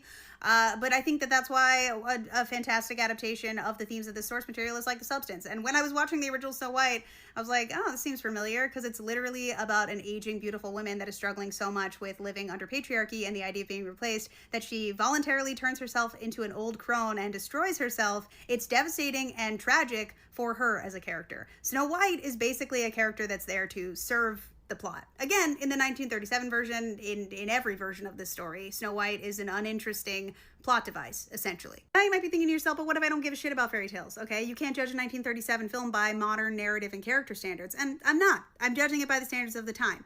They were incredible. But that's why it's ridiculous. It just don't even entertain these people who are commenting and talking about how Rachel Zegler is the problem. That woke Rachel Zegler is why woke Snow White is a flop. One, Rachel Zegler was not responsible for the Snow White story.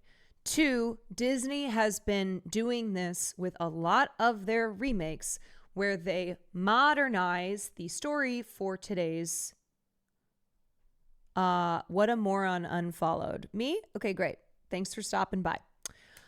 Disney has been modernizing these stories, and that is part of the problem, in that they are very lazy in how they are doing this. They are not creatively exciting. They are not fresh. Sorry, you guys, that chatter has to go because they have to go make a tweet about how angry they are about Snow White. So good luck. Good luck, chatter. I wish you well. I'm so sorry that Snow White is not the movie that you wanted it to be. Sleepy said, thank you for the 8 months. So yeah, this is not something that Rachel made the creative decision to do, and therefore is responsible for the writing being terrible, for the songs being just not that great. And I had a third point, but I lost my train of thought. Incredible women in the 1930s that were making films with incredibly complex female characters. Barbara Stanwyck, Betty Davis, Katharine Hepburn. I know Snow White was specifically aimed at children, but if you look at Disney's follow-up movies, it seems very clear that they understood the character deficiencies of Snow White pretty quickly. It took them over a decade to make another princess movie, and by the time they did, Cinderella is far more developed as a character than Snow White ever was. There's some lasting imagery in this film, and I do understand why people like it. This video is intentionally inflammatory for fun, even though I do stand by everything I said. But like, I just don't understand why people are like belligerently defensive of this film that I just think is very clearly dated and in a lot of ways unexceptional. I think that there are a lot of exceptional things about its creation, but I think we can be realists in 2025. Do I expect this film to be any better or more accurate or have any more similar themes with the original source material? Absolutely not. No, of course not. But I just don't understand why people care about that. Here's why they care, because it's culture war shit. That's what it is. Okay. That's what this all is. We are living at a time where we cannot escape this commentary, whether it is a black actress who's chosen to play the role of Juliet, whether it is a queer storyline in a Disney show, or it's a film that has a female lead. I mean, what was the recent thing? What's that one comic book that like, oh. It's the Black Panther. This is how little I know about comic books. The sister of Black Panther, who is a genius. And what is this comic book called? Shuri? Is that what it is? Where like the the culture warriors are all up in arms about this black female genius Iron Man like superhero when that's how it's written in the comics. This is how fucking stupid they are. It's not about the actress. No. Ironheart. Yes. So the next thing that now they've seized onto is Ironheart. It's a picture of Ironheart, which I guess they're doing a series on, movie on. And in the original comics, Ironheart is a black woman.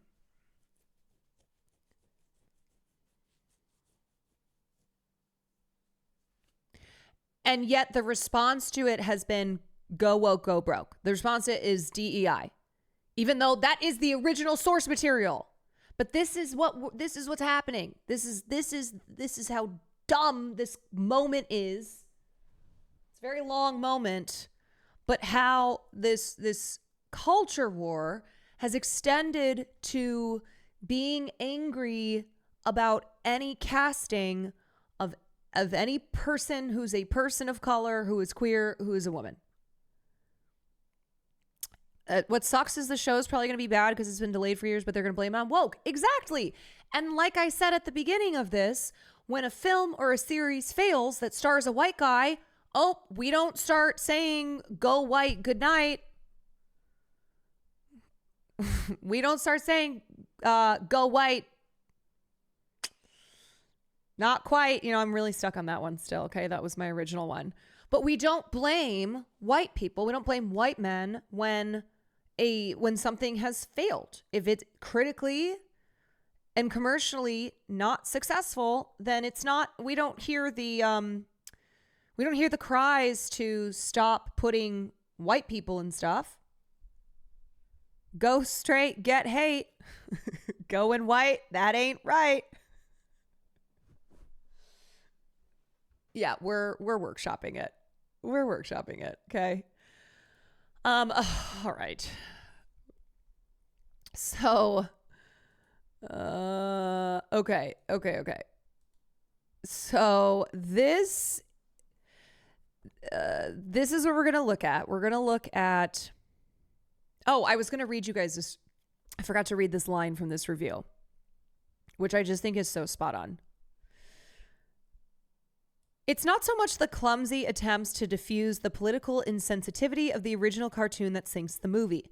The problems are more fundamental, starting with the fact that this is one of the ugliest things I've ever seen. It has the look of an AI-created migraine and is awash with sentiments so sappy that you rather wish the huntsman would just get over his moral scruples and put us all out of our collective misery. A film made by people with cartoon dollar signs for eyes and not even the tiniest glimmer of art in their souls. Boom. Cartoon dollar signs for eyes and not even the tiniest glimmer of art in their souls. Yow. Yeah. Who wrote this? Wendy Ide. Wendy Ide just cooked Disney's ass. And that's a lot of movies these days, of course. It kind of seems to be that the bigger the budget, the more that we are seeing this. These $200 million films that just are creatively soulless and are bad. So this piece dropped today in Variety. Inside Disney's Snow White fiasco. Death threats, beefed up security, and a social media guru for Rachel Zegler. And on top of that, so what they did, so this is the main piece. And then Variety posted they posted a number of tweets with different headlines, but all directing it to this piece. Okay, here's an example. During the hashtag Snow White drama, death threats towards star Gal Gadot, who's Israeli, spiked, and Disney had to pay for additional security for the mother of four. So I want you to be paying attention to the bias of this journalist, because this is presented as neutral journalism, as reporting on facts, but I think it's very clear that there's actually a bias here against Rachel Zegler.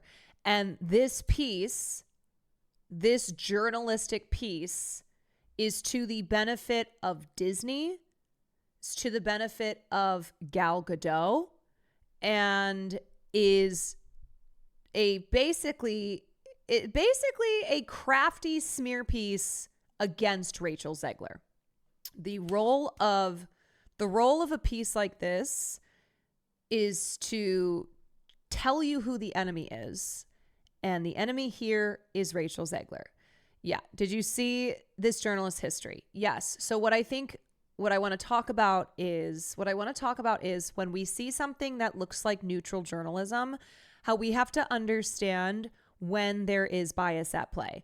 And some of you may be like, oh, well, this seems pretty fucking obvious. Okay. But not everybody will recognize it. This is the same author who put out that piece on Melissa Barrera, who put out a piece on Amber Heard, where she clearly has a goal in smearing actresses who I would say in particular she politically disagrees with. Obviously, the Amber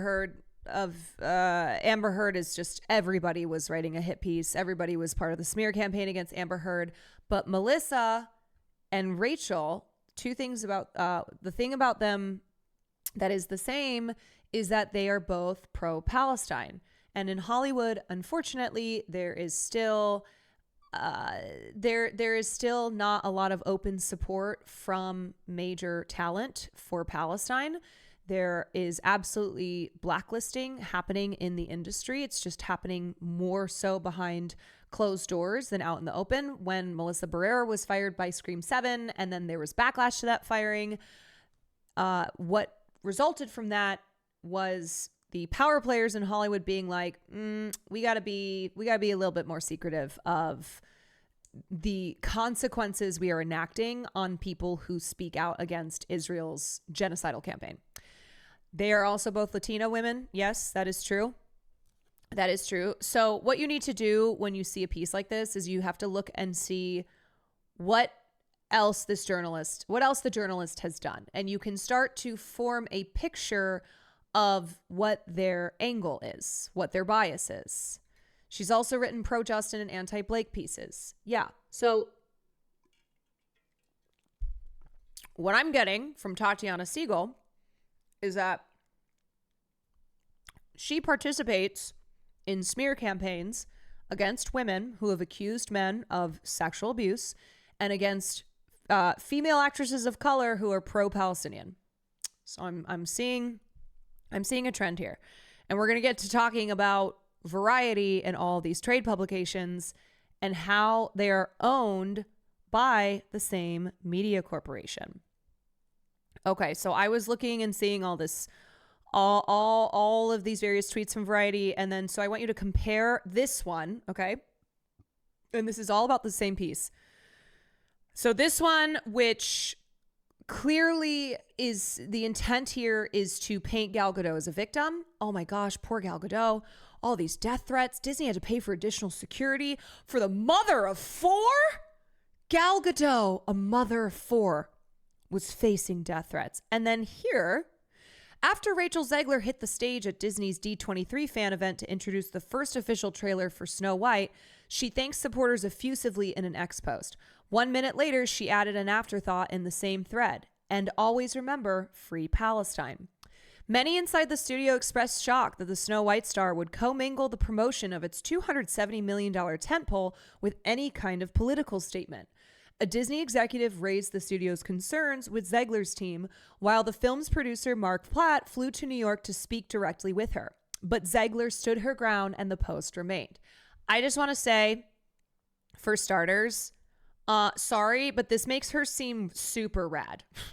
If your intention is to make Rachel seem like a troublemaker, I think that backfired. And I think a lot of people saw this and went, oh, so she's principled? Oh, so she has integrity? Oh, okay, you can never make me hate Rachel Zegler. You're telling me Rachel Zegler, 23 years old, stood up to one of the most powerful producers in Hollywood, the producer of this film, who literally flew to New York to tell her to take her post down. And she said no. Oh, that's kind of iconic behavior. Yeah, never heard of her. Now she's an icon to me. But what I'm pointing out here is that Gal, in the way that I've seen a lot of the reporting around Snow White, there's no mention about like Gal Gadot's controversial support of Israel. Gal Gadot being a propagandist for the Israeli state. And instead, this frames it as death threats towards Gal Gadot, who's Israeli. But remember, she's a mother of 4. And in here, it is attempting with this headline to be like, this is why Rachel Zegler has been a problem, to the point that the studio has been struggling to contain her, and the producer had to fly out to deal with her, and she still refused. Yeah. The thing about the major trades, Deadline, Variety, THR, IndieWire, is that they're all owned by the same company, which has no problem spreading a fixed narrative for the right price. The studios could get sneakily away with this before, but not so much anymore. So I want to tell you about I want to tell you about Penske Media Corporation. Who is Penske? What is Penske Media Corporation? Well, Penske Media Corporation is the conglomerate that owns all of these trades. So Variety, which we're going to be taking a closer look at this piece here, is owned by Penske. And Penske was founded by Roger Penske. Jay Penske is the CEO. He's the current CEO of the conglomerate, but he is the son of billionaire Roger Penske.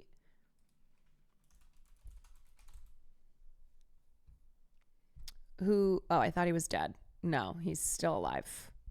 Okay, never mind. But you may also know Team Penske because they, like if you're into car racing, if you're into, I don't know, any of that, there's Team Penske. Is that our friend Alex Press? Oh, is it? Yeah, I think so. I mean, I don't know how many other Alex Presses there are. But yeah, Team Penske is a professional auto racing organization. So they got a lot of money. They got a lot of money. And the son of billionaire Roger Penske, Jay Penske, is the CEO of this conglomerate. And back in, let's see, when was this from? This was October of 2023. So specifically 10/27/2023.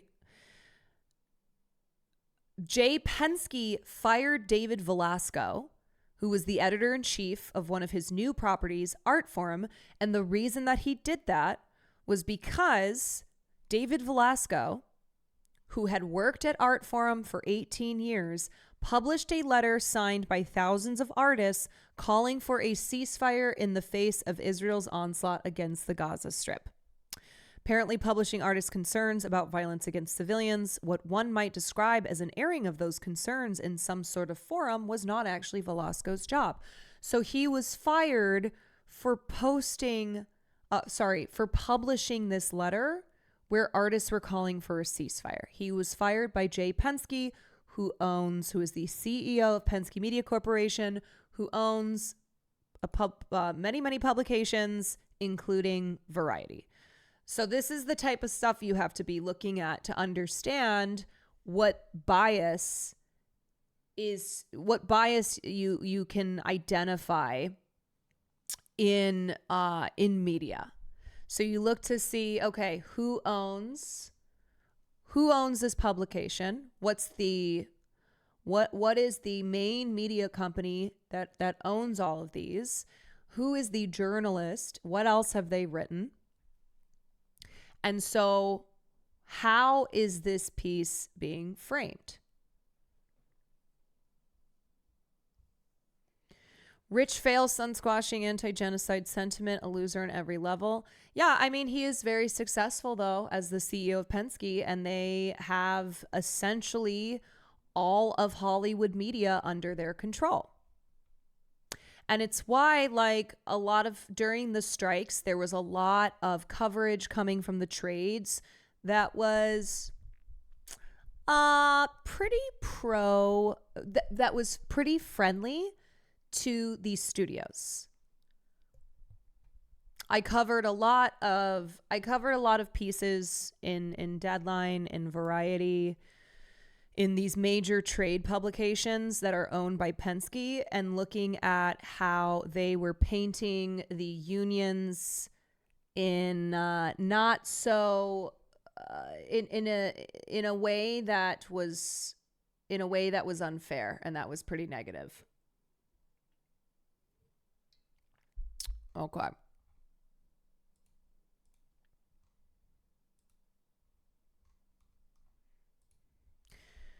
Gal Gadot reportedly received many death threats that made Disney pay for additional security. One insider somehow blames Rachel Zegler, saying she didn't understand the repercussions of supporting Palestine as far as what that meant for the film, for Gal, or anyone. And again, if you're seeing everything framed this way, then it makes it seem like Rachel Zegler is the problem. But maybe we should stop and go, I wonder if Rachel Zegler got death threats, because she has, and she's talked about it. There were groups of people that would stalk her outside of her apartment, and she would have to hide. Do we think Disney was paying for additional security for her? Do we think that is there any reporting about that? I don't see it. And then on top of it, she didn't understand the repercussions of supporting Palestine. What this does is it makes it seem as if Rachel's support for Palestine led to these death threats for Gal Gadot. And in a way, then tying this all into support for Palestine is anti-Semitic. When you support Palestine, it puts Jewish people at risk.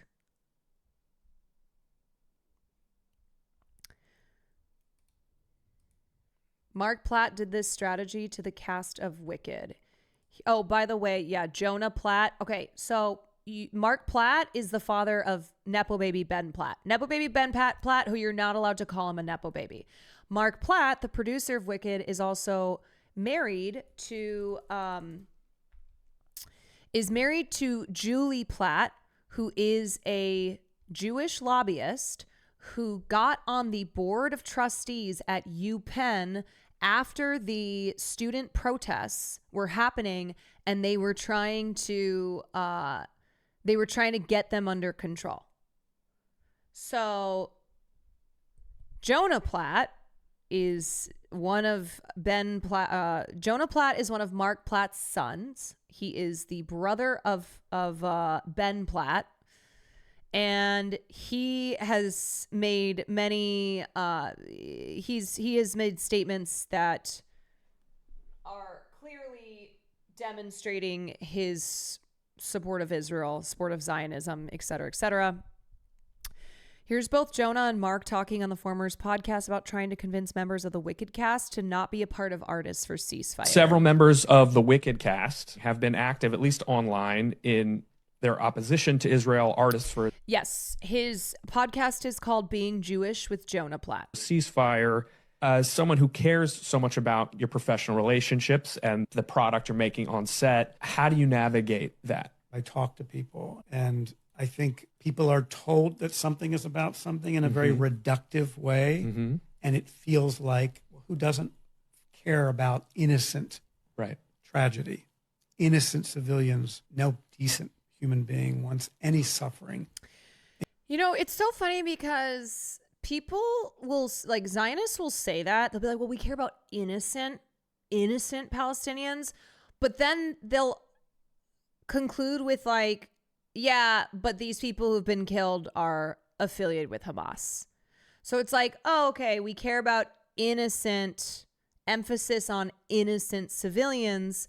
But the problem is that these civilians are actually Hamas affiliated. That there's no innocent Palestinians. Yeah. And they care about innocent civilians, but not more, or they care about innocent civilians, but not close to the amount that they care about just continuous support for Israel. Yeah, we checked every person we killed. They all happen to be bad guys. It's like every time a journalist is targeted and murdered by Israel, like the like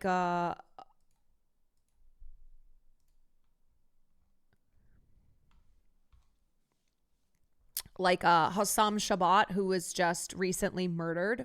All three of these young journalists who are now dead, who were targeted by Israel. And the thing is that Israel will admit it. I mean, they put hit lists out with their names on them, like we can see that stuff. But they will admit it because they will say, well, yeah, but they were Hamas. So they weren't an innocent journalist. They were working on behalf of Hamas. And they'll say that about doctors. They'll murder doctors. They'll murder aid workers. They'll admit to it. They'll be like, yeah, we bombed that hospital. We bombed the only cancer hospital in Gaza, but it's because it was Hamas headquarters. Even when it was actually the IDF who had been there for the past year, they just say it's Hamas. It's why they say that everyone and anyone is Hamas. It's their, so like they openly admit, they'll go, yeah, we targeted them. Yep, we did. We tracked their car and then we dropped a bomb on it.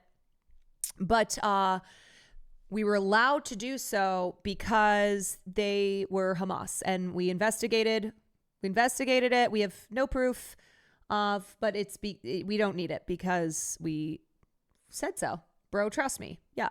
Source, trust me, bro. Absolutely. Just trust me, bro. Please just trust me, bro. Okay, wait. I wanted to go back to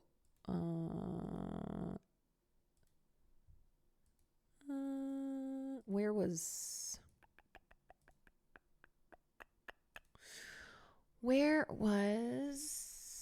my link that I was looking at? Was it this? Whoever linked that, can you send it to me again? I don't think I had finished it. And I cannot find it because I have too many links.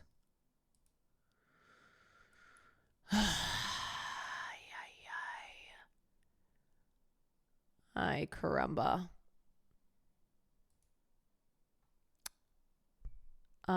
Okay, thank you.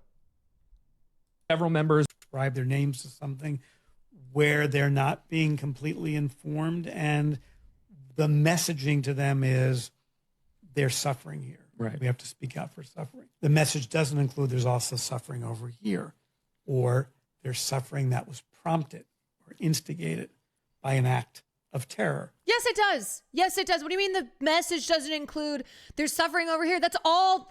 That's what the message is.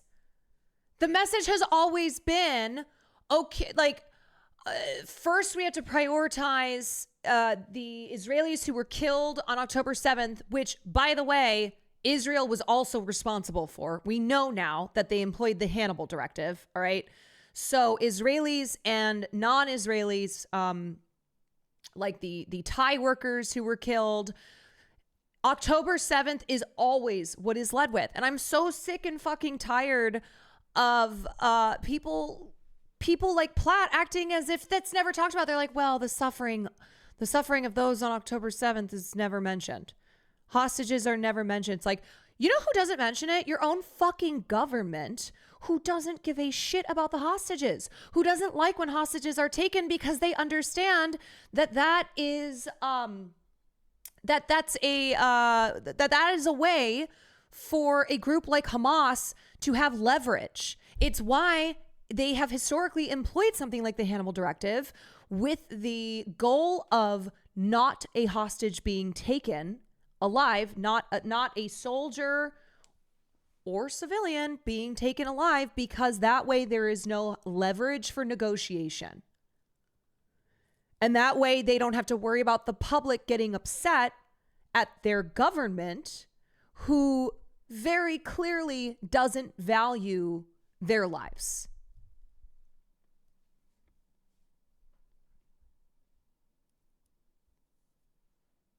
So this just pisses me off. It pisses me off. It's the same thing of like, oh, you talk about Palestinians. Do you condemn hummus? Or an act of evil, or there's a terrorist group in place that wishes for the annihilation. There's literally more concern for Zionist American feelings than the literal lives of Palestinians.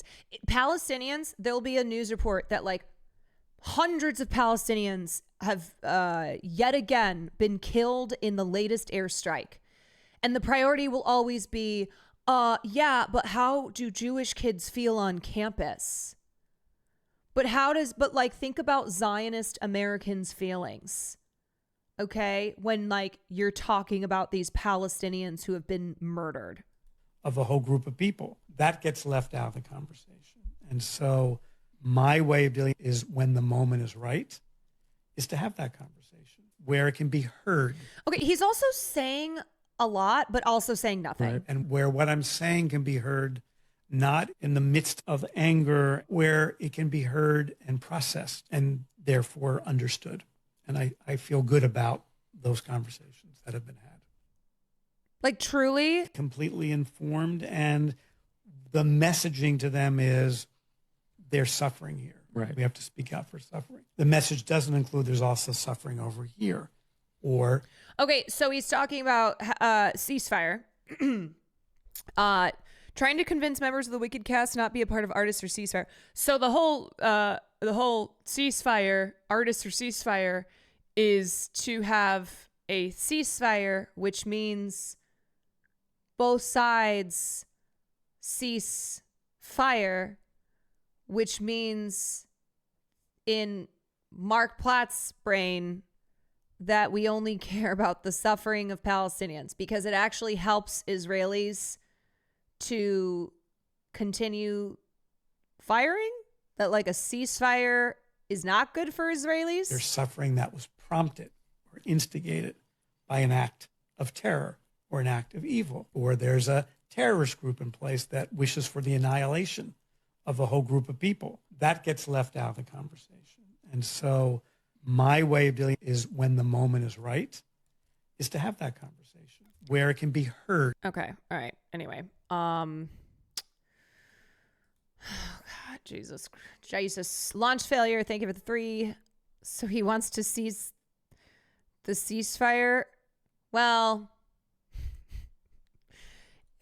his main concern there seemed to be that we talk about the suffering of Palestinians, but not the suffering of Israelis or of Jewish people, which is something that we hear repeated all the time, that as literal Palestinians on campuses like Columbia are being disappeared by ICE, the concern is over, yet again, how Jewish students on campus feel.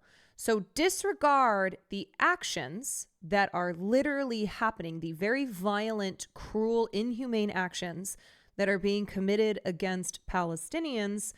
What we really need to talk about are Jewish Americans' feelings, Jewish students on campuses' feelings about how a lot of people are against Israel, which has over and over conflated themselves to be representative of all Jewish people. And that is a bad conflation, and it is wrong. But this is the current state of things.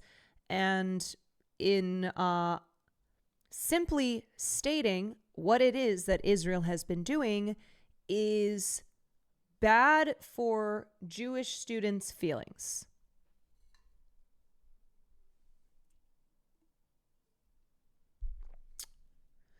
The Variety Zegler hit piece is Melissa Barrera all over again, less a real work of reporting and more like a coordinated career knifing meant to make an example of any promising young actor that dares to speak their mind on issues that the industry frowns upon.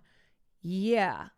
The message being sent here is if you as a young actor in Hollywood, especially if as a young actor of color like Melissa Barrera and Rachel Zegler both are, if you dare to speak your mind, to stand up and advocate for Palestinian lives, then your career is over.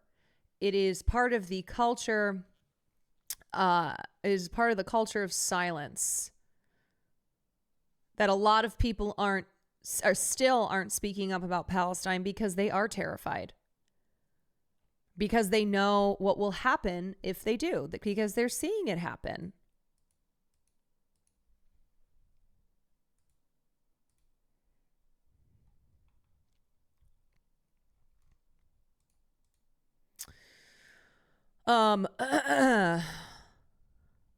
Okay, let's take a look here. So, inside Disney's Snow White fiasco, death threats, beefed up security, and a social media guru for Rachel Zegler. Launch failure, thank you for the 3 Obada, thank you for the 3 months as well. On August 12, 2024, 3 days after Rachel Zegler hit the stage at Disney's D23 fan event to introduce the first official trailer of Snow White, she thanked supporters effusively in an X post for driving the teaser to 120 million views in 24 hours. 1 minute later, she added an afterthought in the same thread, and always remember, free Palestine.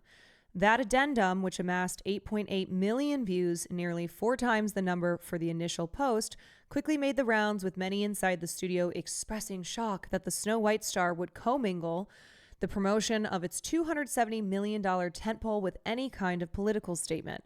A Disney executive raised the studio's concerns with Zegler's team, while the film's producer Mark Platt flew to New York to speak directly with her. But the actress, whose relationship with the studio began to unravel in 2022 during a contentious West Side Story Awards season campaign. Okay, this is, and continued as she trashed the beloved original Snow White. See, this is bias, okay? This is not neutral reporting. Contentious West Side Story Awards season campaign. So what Tatiana Siegel, the journalist of this piece, is referring to is when Rachel was not invited to the Oscars, even though West Side Story had been nominated for Best Picture. So Rachel, who is the lead of the film, was not invited. Somebody asked her about it. She was like, "Yeah, I wasn't invited." Specifically, was like, "There's no hard feelings there."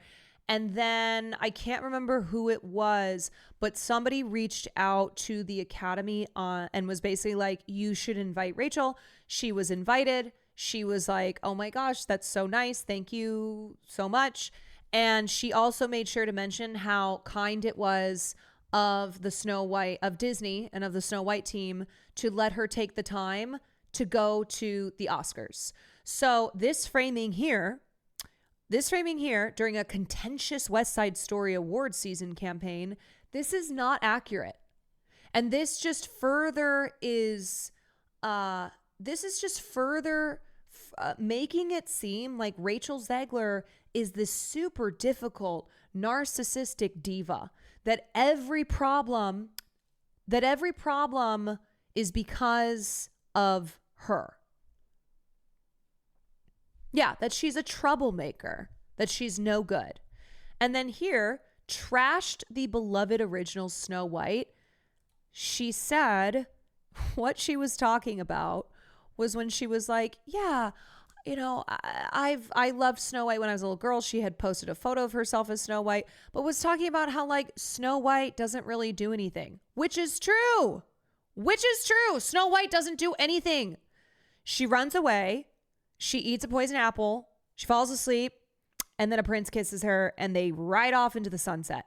And Rachel was like, "Yeah, Snow White literally sleeps. I'm kind of jealous. Okay. I kind of wish I could just be put into a coma from eating a poison apple and get some solid ass sleep." But Rachel was like, "Yeah, we're going to update her. She's going to be a woman who, you know, isn't waiting for her prince, but instead is," let me just find the fucking clip, okay? Because Rachel Zegler.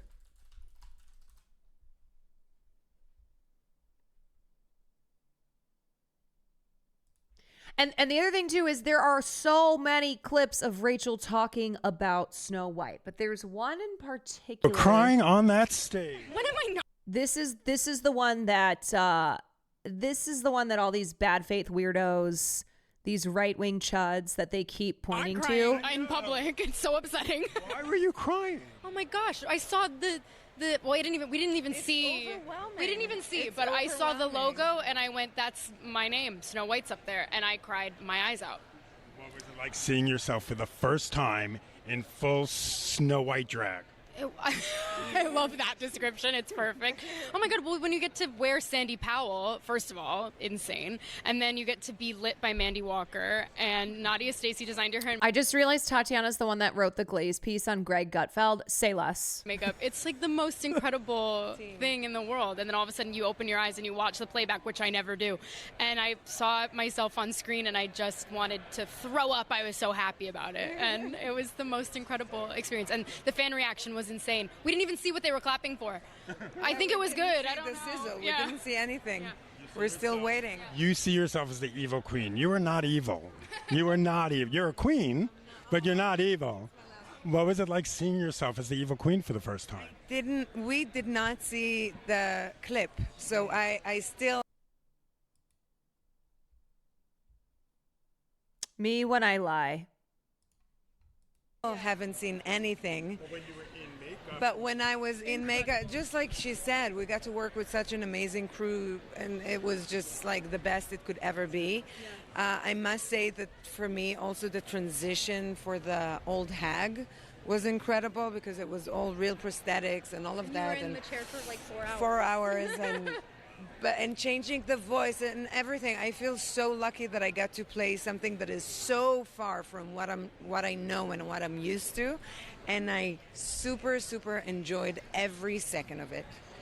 You said you were bringing a modern edge to it on stage. What do you mean by that? I just mean that it's no longer 1937. Oh, God! Oh, jeez! We absolutely wrote a Snow White that is not going to be saved by the prince. She's not gonna Wait, okay, hold on. Gal's saying the same thing, though. Gal's saying, yeah, she's not going to be saved by the prince, but yet all this hatred is towards Rachel. saved by the prince, and she's not going to be dreaming about true love. She's dreaming about becoming the leader she knows she can be, and the leader that her late father told her that she could be if she was fearless, fair, brave, and true. And so it's just a really incredible story for, I think, young people everywhere to see themselves in. Oh my God, how dare she? How fucking dare she? Snow White is running for president. I'm launching my campaign. I am. Yeah, so that is one of the big controversies that Rachel Zegler got herself involved in when she trashed the beloved original Snow White. Notice how every single person who has made a video about Rachel Zegler trashing Snow White, Rachel Zegler is a narcissist, doesn't deserve to be Snow White. They don't seem to notice that Gal Gadot also is like, yeah, she's not going to get saved by the prince, but it doesn't matter because that doesn't fit the narrative. And let me just show you again, okay? If you Google, I keep saying Google. Oh my God, I sound like I'm 100 years old. If you YouTube search Rachel Zegler, I need you to see how one-sided the vitriol is against Rachel Zegler because she's a big figure in the culture war that a lot of these right-wing media outlets, these right-wing reactionary content creators, these incel freaks on Twitter, she's like public enemy number one. Rachel Zegler acts like victim after Snow White's horrible ratings. Rachel Zegler responds to the haters and chuds. Disney Snow White is actually a success. She just won't stop. Rachel Zegler goes off after Snow White ticket sales flop at the box office. Rachel Zegler rage erupts after getting fired by Disney. The exact moment when Rachel Zegler ruined her own career. Rachel Zegler's most unhinged public moments. This video has this is just a random video. It has 369,000 views from a year ago. Rachel Zegler has meltdown cope after Snow White flops in the box office. Rachel Zegler shades Gal Gadot after Snow White box office failure. Like, the only normal ones are ones like this on Entertainment Weekly. Rachel Zegler and Gal Gadot on remaking Snow White. Like, otherwise, all these commentary videos, there is just, it's so one-sided. It's very, very one-sided. And I think a reason for that, okay, and hold on, I gotta read here.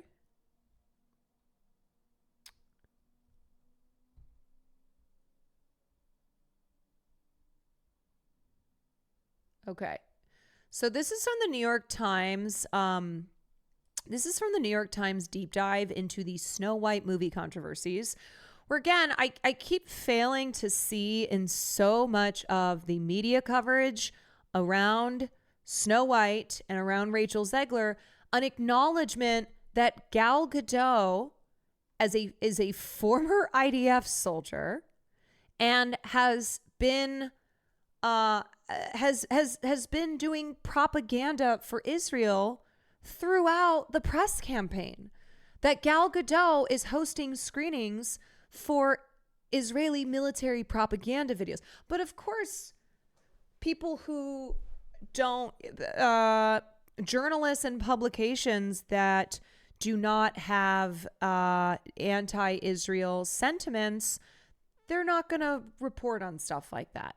They're not going to present this narrative of Gal Gadot supporting the genocidal state of Israel all throughout the press campaign for Snow White. So here's this part that I want to point to. Miss Zegler, Snow White, and Disney had already been in the crosshairs of right-wing pundits. Right, because the moment that it was announced that Rachel Zegler, a Latina actress, was going to play Snow White, right-wing pundits went crazy for it. This is the type of stuff that they love to sink their teeth into, that they love to spend hours and hours and hours in stirring up their audiences to anger and being like, see, this is why you can't pay your rent. This is why you don't, this is why your life sucks, because Rachel Zegler is playing Snow White. Megyn Kelly called for Miss Zegler's replacement in the film. An anti-DEI agitator, Robbie Starbuck, went on the attack. Elon Musk weighed in with a post that skewered Disney for race-swapping iconic characters. Miss Zegler's fans rallied around her, so overjoyed knowing that little Latinas will be able to see themselves as such an iconic Disney princess. Socialism or barbarism, thank you so much for the 5 community subs. One commented on Miss Zegler's Instagram page. Disney hoped that prominent voices on the left would step up to deliver a pushback to the pushback, but it didn't happen. Really never, but especially right now, no studio wants its movie branded as a DEI lesson, said Martin Kaplan, who runs the Norman Lear Center for Entertainment, Media, and Society at the University of Southern California. This is not an entirely new phenomenon. Think of the male internet uproar over the all-female Ghostbusters from 2016 or the ongoing fan vitriol around Disney's efforts to bring diversity to the Star Wars franchise. But the anti-woke right has grown more powerful, Mr. Kaplan noted, while defenders on the left have grown quieter, either because they feel cowed or frustrated, or because even they have come to see Hollywood's aggressive diversity efforts as clumsy. I'm not sure anyone could have predicted that a reactionary force could so quickly and dramatically reverse the cultural winds, but that is certainly what has happened, Mr. Kaplan said. What once were uncontroversial or proud decisions are suddenly somehow un-American. So I talk about this stuff all the time. I talk about how the right has a stranglehold right now on pop culture, on cultural commentary. When you look at something like Snow White, okay, the casting of Rachel Zegler, you have far and away I mean, just first of all, the right-wing dominance in media and online is something that we are well aware of and that we've talked about. But stuff like this culture war type stuff, this is, they're like a dog with a bone. This is their bread and butter. And people on the left who apparently Disney was hoping would counteract these right-wing voices, they're not talking about this kind of stuff. They don't make nonstop videos about a Disney film from the perspective of like, yay, I'm so excited that we're going to have a feminist Snow White. Yay, yippee, yippee. Because on the one hand, we're all kind of exhausted by how bad these live action remakes are. I cover pop culture. I don't want to make a fucking video about how excited I am that Disney's doing a live action remake of Snow White, no matter who's cast.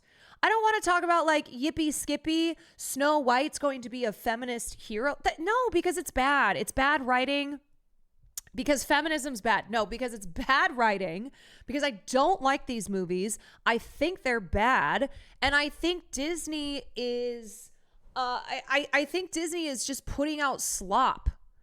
Like, I'm concerned over the lack of real real fresh creativity here. It's so soulless. I don't support these movies, to be clear. I don't support these movies, not because of go woke, go broke, but because they're fucking slop and I'm exhausted by it. And a lot of people are exhausted by it. So no, even though already voices on the left in media and doing online commentary are overwhelmed by the right-wing media ecosystem. When you look at something specifically like pop culture commentary, leftist pop culture commentary, Disney's latest live action film, no, you're not going to get the equivalent of what the right is doing in putting out video after video after video, tweet after tweet after tweet, podcast episode after podcast episode that has turned that is using this as a part of the culture war to make people more reactionary.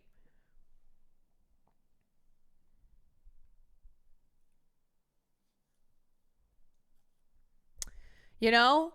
So what are we, it's like, this is bad. This is bad that Disney is looking at this situation and being like, well, shit, look at Megyn Kelly, look at Robbie Starbuck, look at Elon Musk, look at, like, you go on YouTube and there's all these people who hate Snow White because of Rachel Zegler. So DEI, we can't do it. Woke, bad. And by that they mean the casting of young actors and actresses of color. That means like having storylines that are not heteronormative. Okay. When it's like, if the writing is good, if these are inspiring films, if these are well-written characters, then we're along for the ride. But these failures by companies like Disney, the blame is being put on marginalized filmmakers and talent.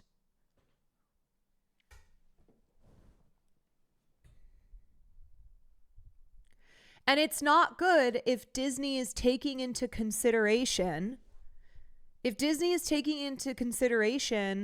the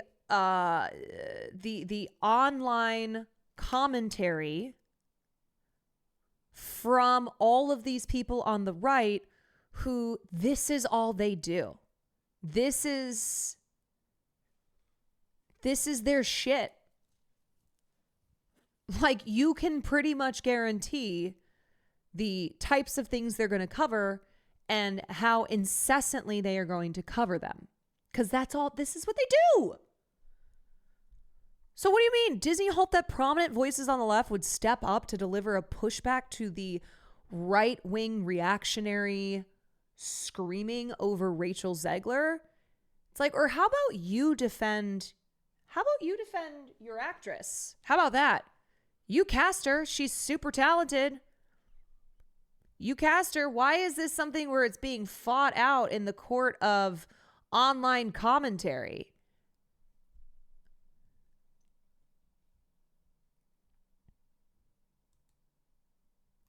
Okay. Back to this. Also, their supposed progressiveness seems so hollow and fake, and most leftists know this. I remember when the director of Beauty and the Beast was talking about a big gay moment in the film, and it was just two men dancing with each other. Yeah. Yeah. And it's like, well, why aren't all these leftists coming to the defense of our film? And it's like, I don't know, maybe we have better fucking taste, okay? Maybe it's because we don't like this slop because it's cringy and it's bad writing.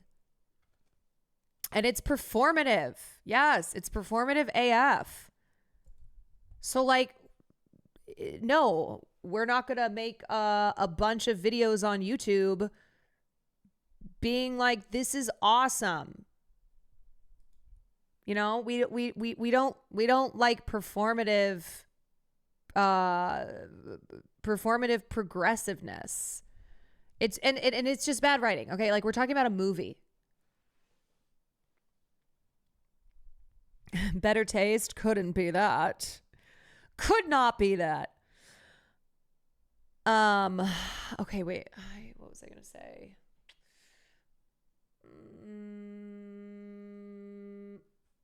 Have you seen the Ugly Stepsister trailer? Now that's a reimagining I want to see.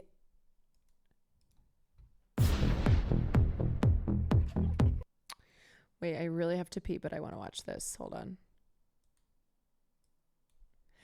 And the other thing I want to say too is, like, obviously we talk a lot about the culture war. We talk a lot about what's happening online, these online media ecosystems, yada, yada.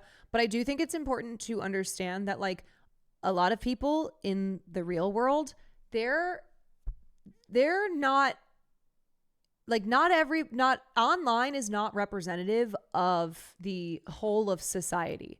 So to make it seem as if, like, people didn't go see, okay, let me finish this thought. To make it seem as if people didn't go see Disney because they saw Rachel Zegler post Free Palestine, or because they saw Rachel Zegler post about, like, fuck Donald Trump supporters. No, that's so stupid.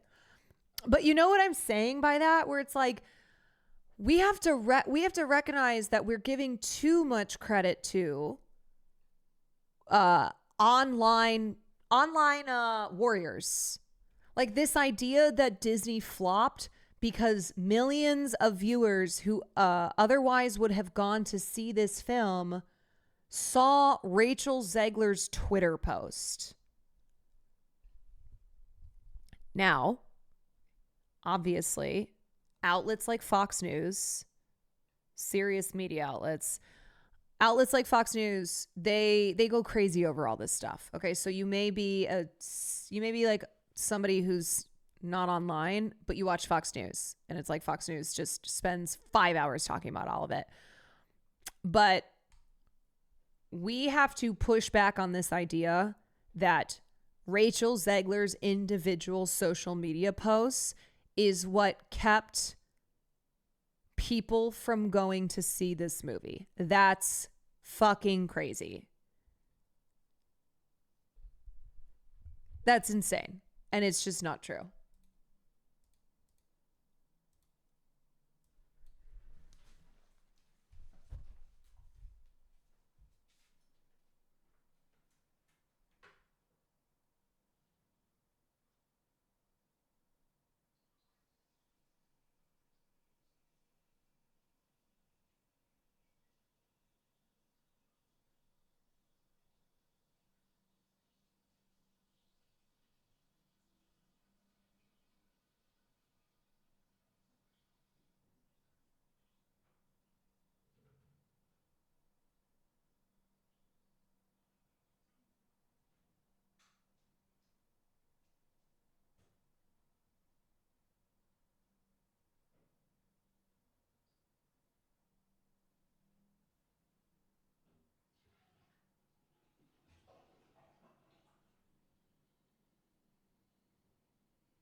How the movie did. Okay. So take a look at this. Snow White, how controversial Disney princess fared in blue and red county cinemas box office. Heading into the weekend, Snow White was being called Snow Woke. All right, honestly, you guys, go white. Go white, not quite. You're telling me that that's any worse than Snow Woke. Anyway, Snow Woke in vitriolic online circles, which begs the question how the movie fared at the box office in the Trumpier areas of a country divided into blue and red states. So the domestic box office was $43 million opening off of a $270 million production cost. It's disgusting. $270 million is just a disgusting budget. Here's what we can tell you. Snow White, per box office analytics core intelligence, minted 60% of her ticket sales and drew 56.5% of her total attendance in theaters located in blue counties. Now, these figures come with an asterisk. It stands to reason that Snow White's business would be driven by blue counties simply because the majority of theaters in the U.S. reside in such zones at 53% and generate 66.78% of overall movie ticket sales and 63.58% of cinema attendance. Consider that liberal-leaning areas like LA, New York, and Chicago are top-grossing box office markets. At the same time, family and animated movies ticket sales come from 63% blue counties and 37% red counties, while their attendance stems from 60% blue counties and 40% red counties. So that means that Snow White, with 40% ticket sales and 43.5% admissions from red county-based cinemas, over-indexed in such locations.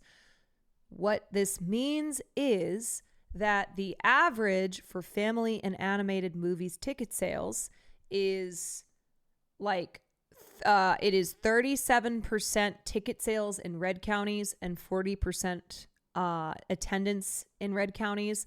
And so Snow White actually did better than that. So even though the film is really not doing well at the box office and is not going to be based on the tracking, not going to be making it up internationally, it actually did better in red counties. So as far as this whole go woke, go broke thing goes, I don't think that that's actually true. And it's why I said we cannot treat online discourse as like actually representative, as true for the entire country. Further supporting this, Snow White overperformed in Latino and Hispanic markets like Dallas, San Antonio, and Phoenix. The Mark Webb directed, Mark Platt produced feature musical pulled in an overall hefty 30% Latino Hispanic crowd behind 43% Caucasian. I believe that Latino / Hispanic moviegoers, that is like the fastest growing movie watching audience. That like as less white people are going to the movies, more Latino and Hispanics, and it's overly represented for the the racial makeup of the United States. That's an interesting stat considering the uproar during early production over Zegler's casting in the title role and her pushback against such trolls, writing, "Yes, I am Snow White. No, I'm not bleaching my skin for the role."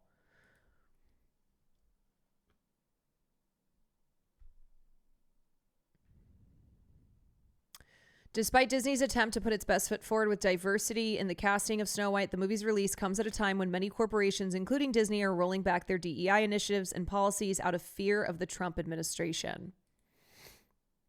There was no red theater blockade due to any perceived controversies with Snow White, said Intelligence Chief Strategy Officer Steve Buck. In fact, the opposite. Theaters in red counties performed better than they would normally for a family/animated film of this size and scope.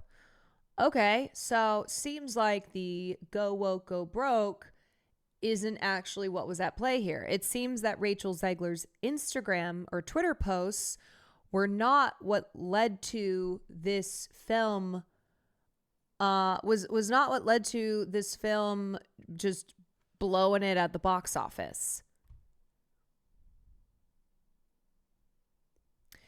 Its ceiling at the box office can also be attributed to the fact that there's a lack of demand for older Disney IP, not to mention there wasn't a crossover audience for the film. Intelligence says, let me be clear, okay? Let me just say, like, as far as Rachel's supposed controversies or the way that it was framed as not being the reason that the film bombed at the box office, it's not to say that it didn't have, it's not to say that like the thousands of YouTube videos and the nonstop right-wing coverage of Rachel Zegler and Snow White didn't contribute to people not seeing this film, but it certainly cannot be chalked up to as the reason why this film did poorly. It's a bad movie.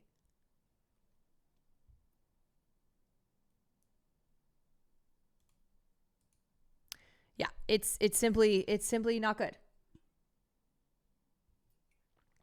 Do they even have a marketing budget? Oh, yes. Okay. Sorry. Back to this variety slop piece, this smear piece. So here they are, totally unfairly framing all the West Side Story Award season campaign. Rachel Zegler trashing the beloved original Snow White, blah, blah, blah. Behind the scenes, death threats towards Zegler's co-star Gal Gadot, who's Israeli, spiked, and Disney had to pay for additional security for the mother of four. So this is positioning Rachel as the bad guy here and Gal Gadot as the victim. Interesting that there's no mention of the death threats towards Rachel Zegler. Interesting that there's no mention of the harassment, the absolute vitriol that has been so one-sided. I mean, I just talked at length about how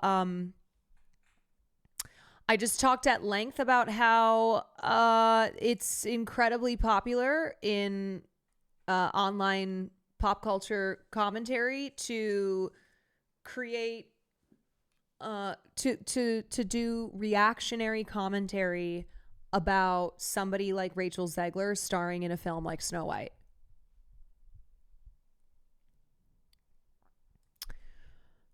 She didn't understand the repercussions of her actions as far as what that meant for the film, for Gal, for anyone. Poor Gal Gadot. 3 months later, following the presidential election, Zegler posted "Fuck Donald Trump" and "May Trump supporters never know peace" on Instagram. Disney had had enough, given that the star was signaling to half the potential audience of an already troubled film plagued by costly reshoots to stay home. Platt made the case again to Zegler. After a back and forth, she began working with a social media guru paid for by Disney to vet any posts before the film's March 21st bow. Disney declined comment. Zegler did not respond to a request for comment. A social media guru. I'm sorry, but that just sounds so fucking stupid. Social media guru.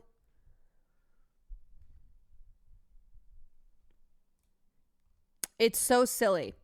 And it's like, you know, there's plenty of people in Hollywood who trash Donald Trump, who say things like "fuck Donald Trump," and yet Rachel is the one who just keeps having to keeps having to be painted as this villain. Now that the film's dismal opening weekend, set $87 million worldwide, is in the rearview mirror, Burbank brass are evaluating what went wrong. To put Snow White's global box office haul into perspective, it's about $34 million less than Warner Brothers' Joker Folie à Deux in October, but with a bigger budget by $70 million.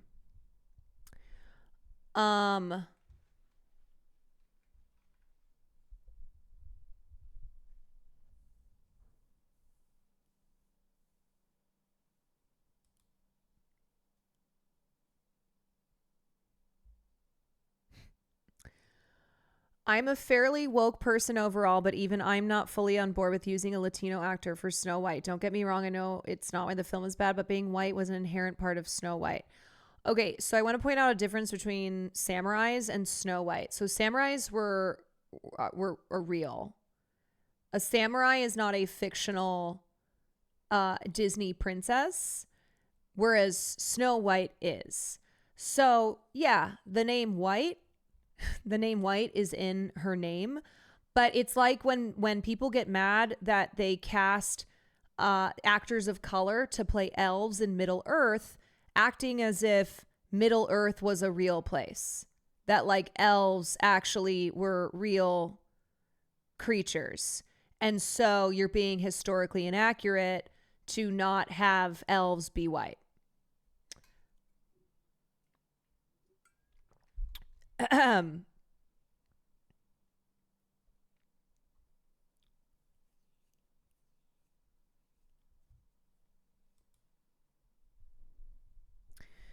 Also, as a different chatter said, Zegler isn't a very Latino name because she's half German. Yes, Rachel Zegler is also, she's mixed race. There are white Latinas. Yes. If she was Italian, would anyone be making this point? How dare you erase Italian phobia? Italiophobia. The worst, the worst bigotry that exists. Anya Taylor-Joy is Latina. Yeah. If Anya Taylor-Joy had been cast in the role, even though she's Latina, people wouldn't have been saying anything.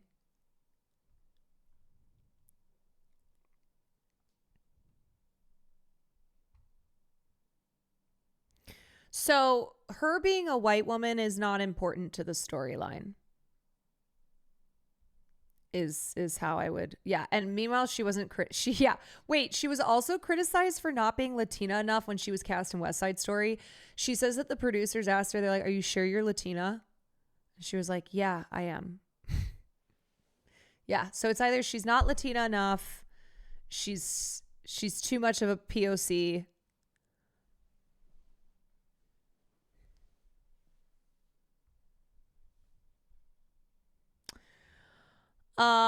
Okay, where was I reading this slop? You can't say that a live action remake of the most okay, hold on a sec. Whoa. You can't say that a live action remake of the most iconic film in the vault. Really? Snow White? That's what we're going. The most iconic film in the vault? We're going with Snow White? What is happening? Like, I'm sorry. Since when did people give such a fuck about Snow White, calling it the most iconic film in the vault? I like, for historical reasons, sure. When it comes to animation, right? Like, it is an it is incredibly important in the history of animation. But what do we mean, like, iconic film outside of that? Is the vault empty?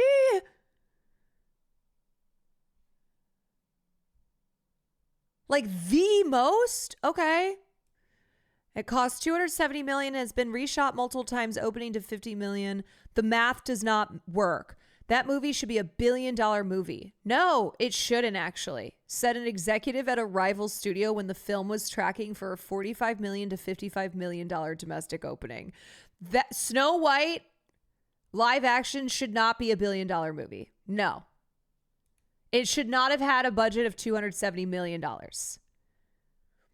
The Disney Zegler standoff underscores the challenge Hollywood studios face as they attempt to rein in stars who court controversy on social media. Okay, I know I've said it both ways, Ziegler and Zegler. Do we have confirmation which one it is?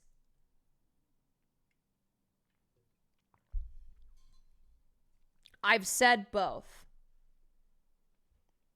I don't know, TBH. She says Zegler.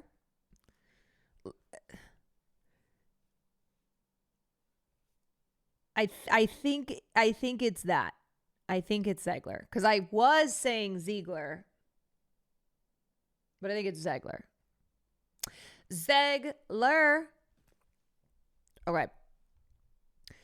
So underscores the challenge Hollywood studios face as they attempt to rein in stars who court controversy on social media. Can I just also say, I know I'm saying a lot of things, but I'm going to also say it's very ironic that for this film, they were touting as this, as this princess who speaks her mind and she's a feminist hero and yada, yada, yada, that behind the scenes, they were attempting to shut up the star who was they were attempting to shut up the actress who was playing the character.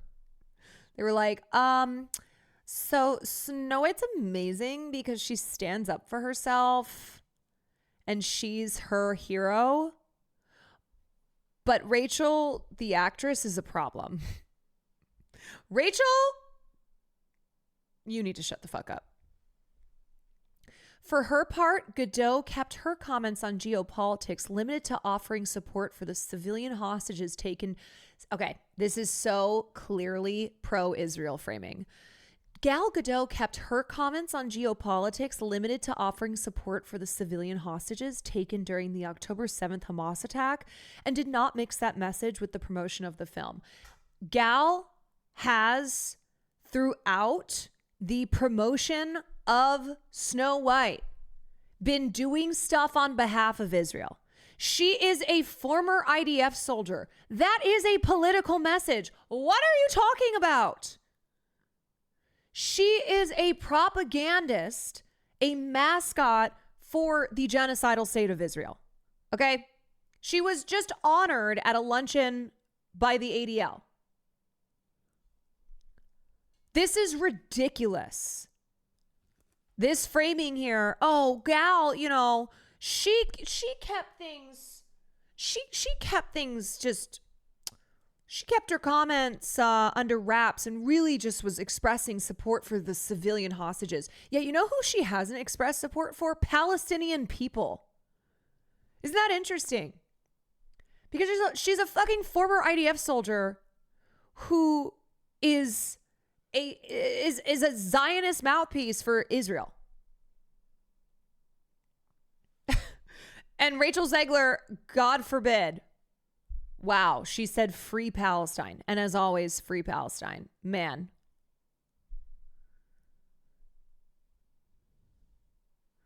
She conflated all of Palestine with Hamas. Gal Gadot hosted screenings of military propaganda films. Remember that when she was hosting screenings in LA? They were like videos on October 7th, and it was pure propaganda. It was manufacturing consent for genocide. BuzzFeed quizzes are accurate. I've certainly felt like that is the cake I wanted based on. Wait, where BuzzFeed quizzes are accurate? Where does she say her name? Everyone, I'm Rachel Zegler, and I play Snow White. Rachel Zegler. Okay. Hi everyone, I'm Rachel Zegler. This part makes me really mad. It makes me really mad that it is framing Gal Gadot as the adult here, as the person who kept politics out of promotion of the film, as if somebody who's a former IDF soldier and has actively been supporting Israel still could ever keep politics out of anything. That is political. And also after those screenings, she would say she's against a ceasefire. Yes. For the last 18 months, she's been a mouthpiece for Israel. Zegler had already strained nerves at both the studio and Steven Spielberg's Amblin partners when she complained so this is a lie again, when she complained on social media that she wasn't invited. Notice that they bring up Steven Spielberg, even though he has only praised her. Steven Spielberg, who directed West Side Story. There's never been a problem here. She didn't strain nerves at the studio. This is this journalist intentionally continuing to make Rachel Zegler out to be a villain, to be a person who is deserving of scorn. Sources say she had just begun production on Snow White, and then President Sean Bailey declined to cut her loose for the telecast. After she aired her grievances publicly, the Academy provided her with a ticket even though she wasn't nominated. Reminder, West Side Story was nominated for Best Picture. It is not an uncommon thing at the Academy to invite the lead performers of films that are nominated for Best Picture. Months later, at D23, she criticized the original 1937 Snow White, noting that the prince literally stalks the heroine. One top agent says that was the moment that Disney allowed Zegler to control the narrative. The first time she shoots her mouth off, you nip it in the bud. All right, whoever that agent is can go fuck themselves. Instead, the studio said nothing, and purists began to revolt. And as time went on, Disney became increasingly loath to weigh in on anyone's speech, considering that the studio was sued in 2024 by actress Gina Carano, who claimed she was fired from The Mandalorian for voicing her opinions on hot-button issues. It's so funny that this journalist has more sympathy for Gina Carano. Seems to align with like a Gina Carano more than she does Rachel. So anyway, this just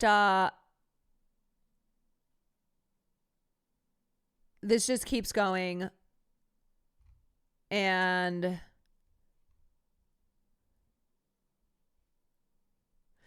anyway, so I'm using this as an example of how a piece of journalism can appear to be neutral, that it's just reporting on the facts, but in actuality, it is biased. It is one-sided here. It is pushing a narrative, and in this case, it is a narrative that is tinged with pro-Israel sentiment, racist and misogynistic sentiment, pro-corporate sentiment. Like, that's what's going on. Why did the writer leave out what Gina Carano said? Exactly. And so this journalist, as we already talked about it, has done a number of pieces that are pro Justin Baldoni, that are pro Johnny Depp over Amber Heard, that she was the one who put out that piece on Melissa Barrera when Melissa Barrera got fired from Spyglass, got fired from Scream 7.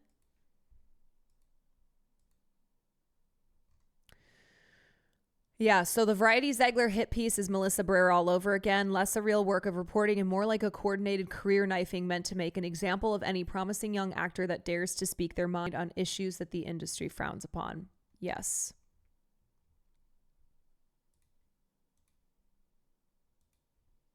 We expect people to be... You probably know someone who is a big sports fan. Win or lose, their team is the best and they love to let others know. In sports, we expect people to be biased for their own team. Their goal isn't fairness, and it's obvious. They wear their bias on their sleeve, or even their face on occasion.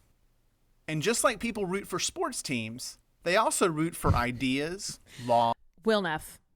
products. The Jets are winning the Super Bowl. Research, politicians, and more. People often write articles, make videos, and do interviews that are biased. They are designed to promote their team's side of the story. The Jets are going to be good this year. That's fine. Bias can rally a team and win debates for the greater good. The problem is that bias is often hidden. What might appear to be neutral, fair information can be biased. For example, to understand the current state of climate change, you can't depend on one team's biased perspective. You need information that is neutral, fair, and unbiased. The same is true for important decisions in science, education, government, and more. Unbiased information is essential. The problem is that it can be hard to see whether the goal of an article, for instance, is to be fair or to root for their team. Okay, I know this is like media literacy 101, but I do think it's important because it's not to say that like all bias is bad. We're all biased. I'm biased. But it's important to be able to detect bias. And I do think that there are a lot of publications that disguise their bias better than others. And this is something that I've pointed out to like my liberal family members, talking about outlets like the New York Times, CNN, and particularly on the issue of Israel. You know, how often do we see a headline that is using passive voice towards Palestinians, active voice towards Israelis? So it's good to know. It's just good to understand what bias is and how to detect it. The best you can do is learn to detect bias. Imagine reading an article and asking yourself, who is the author and what is their motivation? Do they earn money or benefit by promoting one idea over another? If so, the article may be biased. Does the author provide only one way to think about a subject? Do they ignore key information or perspectives that don't fit their own? If so, they may be biased. Are sources cited in the article? Who or what are they, and what role do they play? If the sources are biased, there may be misinformation, and the article itself may be biased. Does the article use insulting language or buzzwords? Does it use examples that appeal to only one side of the story? If so, the article may be biased. It's important to note that bias isn't always bad and can be helpful. The key is learning to recognize the author's bias and evaluating the information with that bias in mind. This way, you can choose the best sources for your needs. To acquire human capital. Yeah. Okay, let's talk about No Other Land. All right. So what happened was, I think this was was this last night or was this 2 nights ago? I can't remember, but Hamdan Bilal, who is one of the Palestinian co-directors of the Oscar-winning documentary No Other Land, was lynched by a group of Israeli settlers. He was beaten, and he was taken to an unknown location.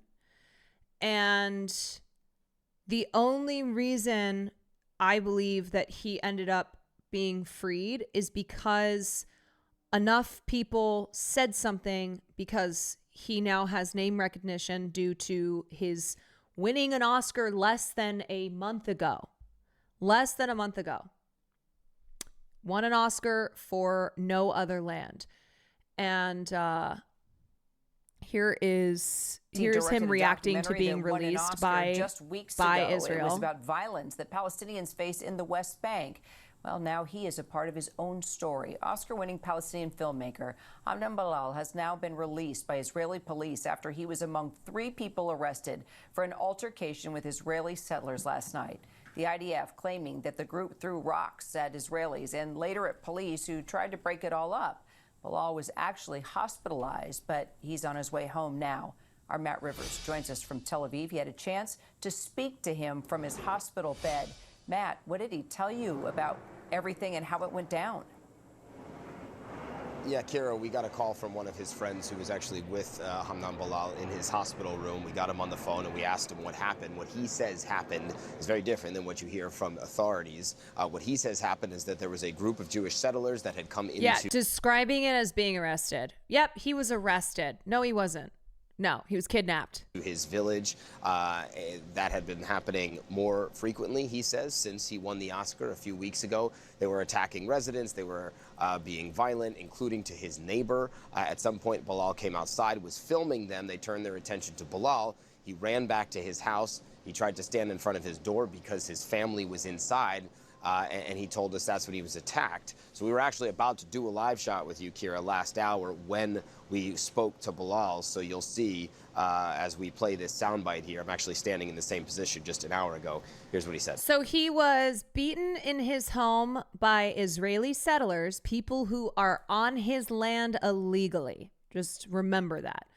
And they are acting in a way where they recognize they have total impunity. Because the state supports them. And because this is not something that like the media is, unless their hand is forced, that Western media is not going to report on it.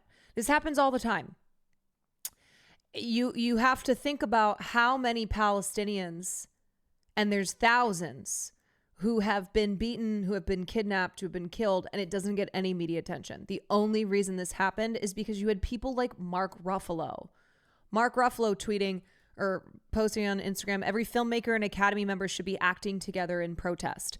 No matter where you stand on this issue, this is an attack on our beloved art form of filmmaking. Hamdan Bilal is a political prisoner, and this is an international incident in violation of human rights. Many of us are not surprised by this behavior from the lawless settlers and the IDF.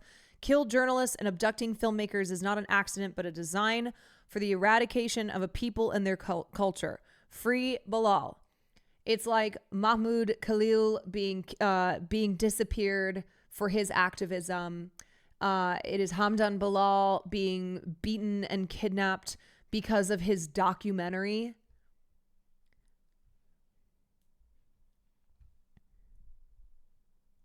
Yeah, I mean, this is state violence. This is state violence, whether it is the Trump administration ordering for permanent residents to be disappeared and deported, or the Israeli state working with settlers to cause harm to Palestinians in areas like the West Bank.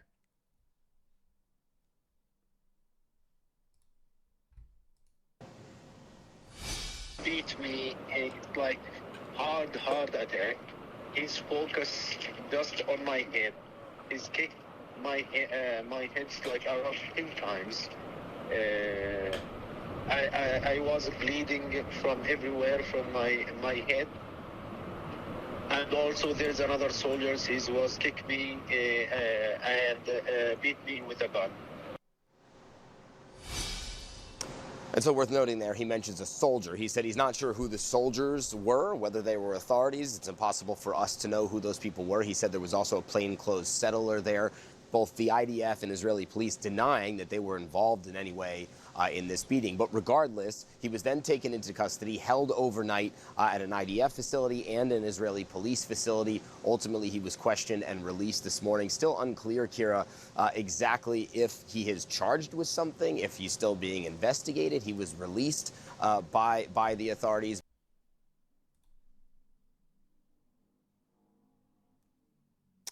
His crime, to be clear, his crime is being Palestinian. Okay? His crime is being Palestinian. He was targeted because he co-directed a documentary that won the Oscar for best documentary. That's his crime.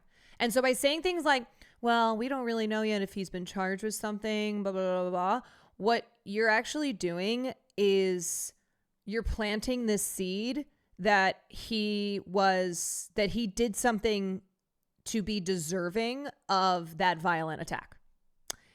And this has been happening in Masafer Yatta, which is why they made this documentary.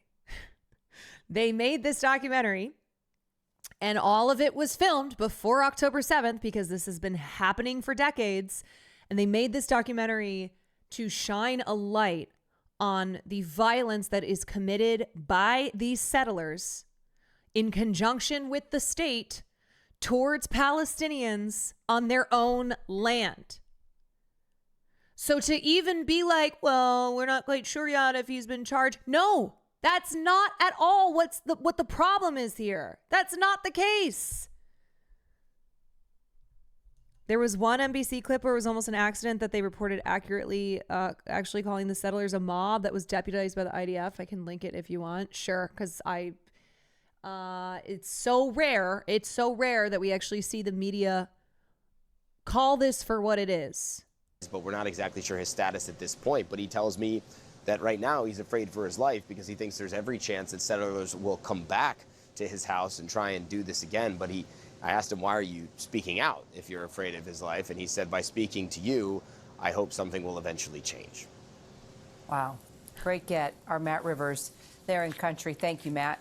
Why are you speaking out if you're afraid for your life? So I think that perfectly exemplifies the Western mindset towards Palestinians who draw attention to themselves through activism, be it on campuses, through the medium of film, where it's like, okay, well, if this is gonna make you a target, then why do you do it? It's because it's been happening to them for so long, and they are using the tools that are that are available to them. Hamdan Bilal does not have anything other than his camera. That is the way that he can try and fight back against the apartheid and occupying forces.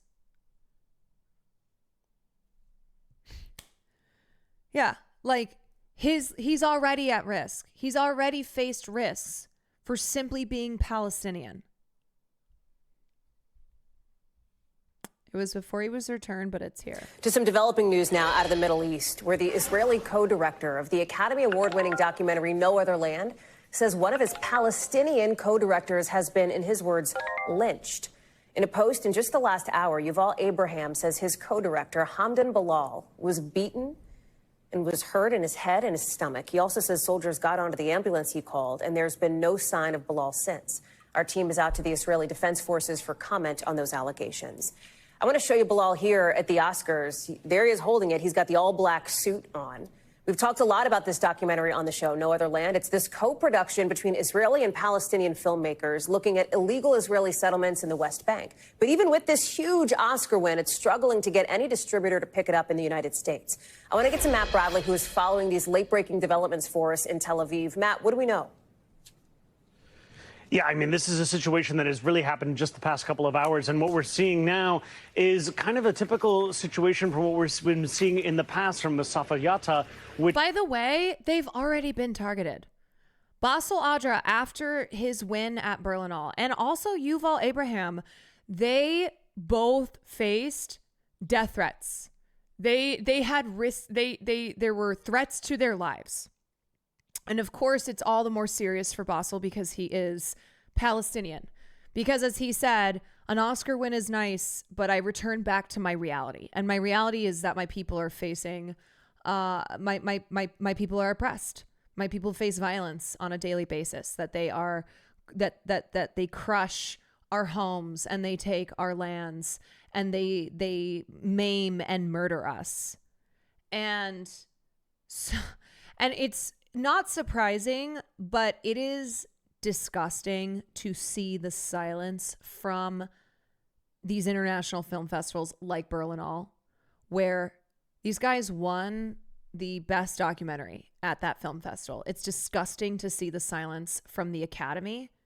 This is an Academy Award winner who just a couple weeks ago was at your ceremony and was kidnapped and beaten, and most likely the only reason that he was released from where the military was detaining him was because of his notoriety. Was because enough people online were like, we're outraged. We're aware of this and we're talking about it because of the fact that he had just won an Oscar.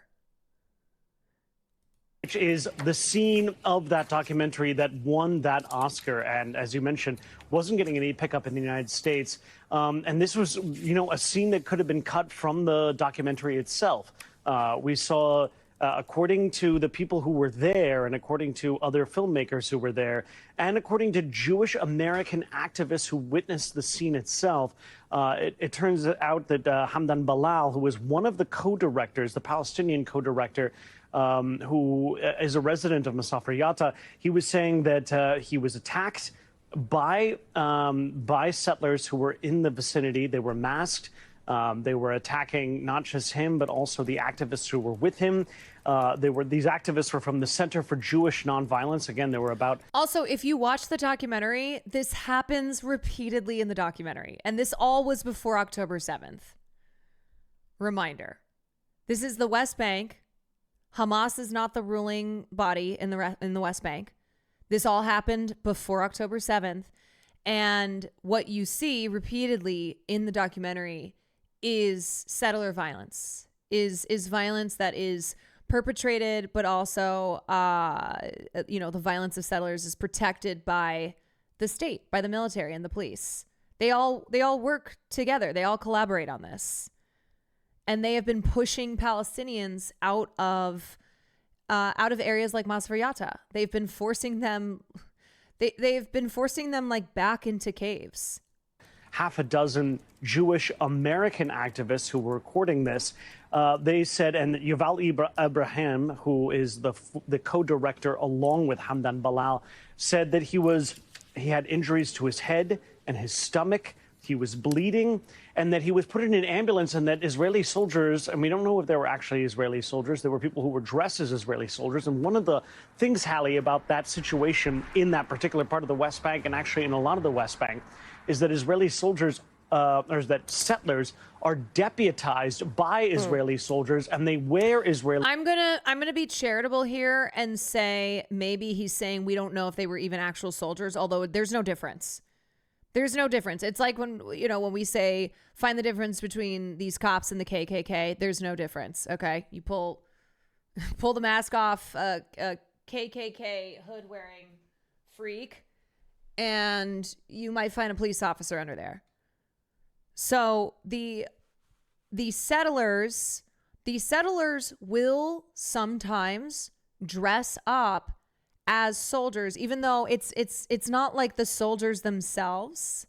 It's not like the cops and the military in Israel are not also enacting violence upon Palestinians in the West Bank, or like turning to the side, looking away as settlers come in and beat them, murder them, take their homes, take their things.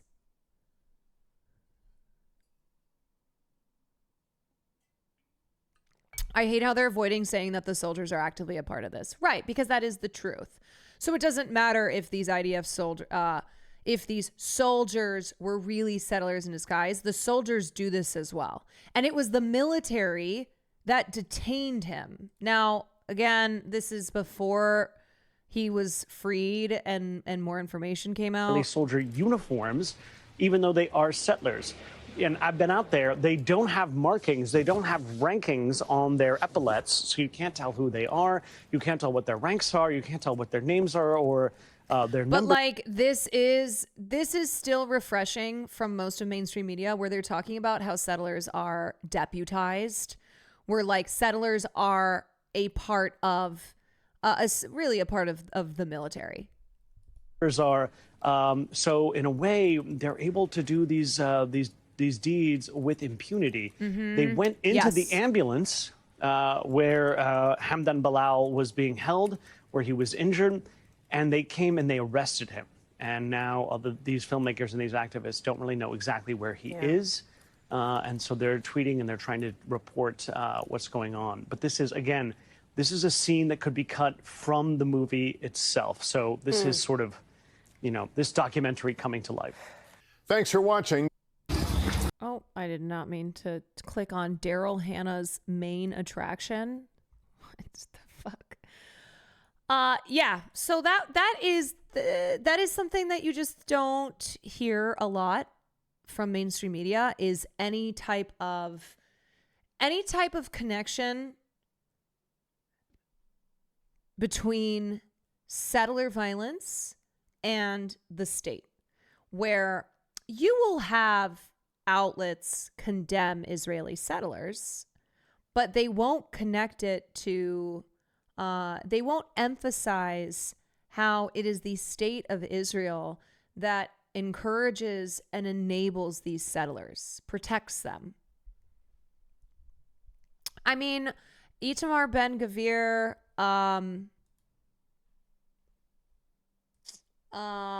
Smotrich, these guys, these are settlers. There are past and current members of the Israeli government that are literally settlers that grew up in these settlements.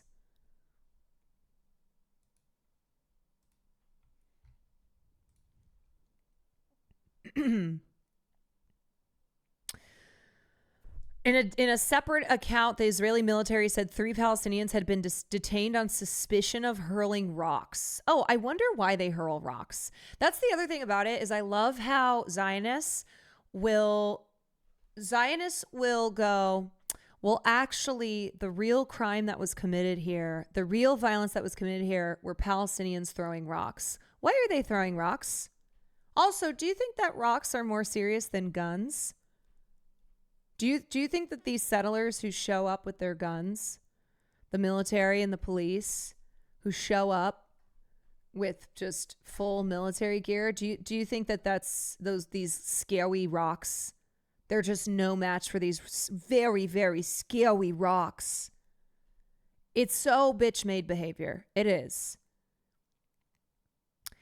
Under international law, they qualify as combatants, so it's okay to murder them en masse even when they're minors. Right. It's like you'll see a picture of a child throwing a rock at a tank, and then you'll have found out that they just murdered that child. And it's like, yeah, well, the child threw a rock at the tank. It's like, well, why do you think that child threw a rock at that tank? What does that tank represent in that child's life? What has that child dealt with in just their short amount of time existing? And then also, what happens to that child when they throw a rock?